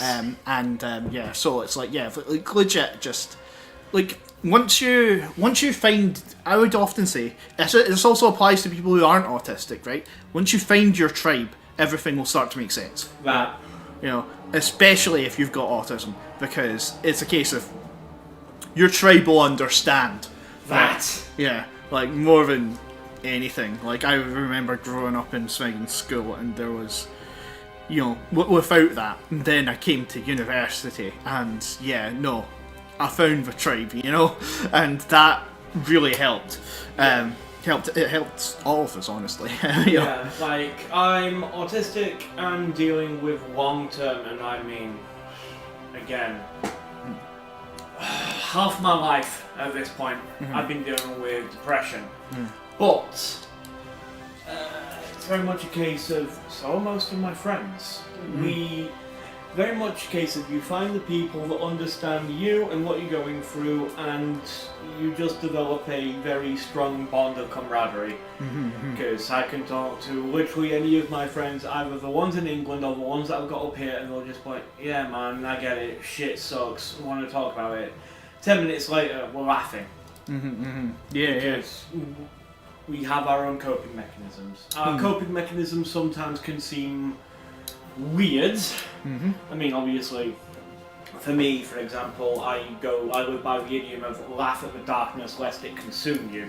You need to learn to laugh at dark stuff, or else you just become massively more depressed and you wind up with no positive outcome whatsoever. Yeah, that. Like, I'm the same, honestly. Like, I remember, I had to say that at some point recently. I think it was because of, it was how I dealt with things, like, you know, how I specifically deal with things, because I'm not, it's the way that I don't swear when something really bad happens, right? You have been more recently, yeah, but granting the everything that's been going on, fair, yeah, reasonable, yeah. So like, the way that if something's really bad, I'll smile, you know, that's how you know things have gone really bad. And I know that my VTuber currently only has a smile, but that's mostly because I couldn't be bothered rigging anything else. Yeah, I need to learn how. I could get you in contact with Plum. Ah, really? Did they rig their own? Yeah, they rigged and made their own model. Nice. I'll need so if you want a conversation with Plum at some point, I can make that happen. Cool. You know, I know them IRL. Yeah. Cool. Alright. Anyway, I should probably call it here then. I hope you guys have enjoyed the stream. I have been listeners. Here with me today was Scotland Man, who is now in bed. Hi, Scotland Man. And very briefly at the end, we've had special guest Hawkwick. I'm a rat king.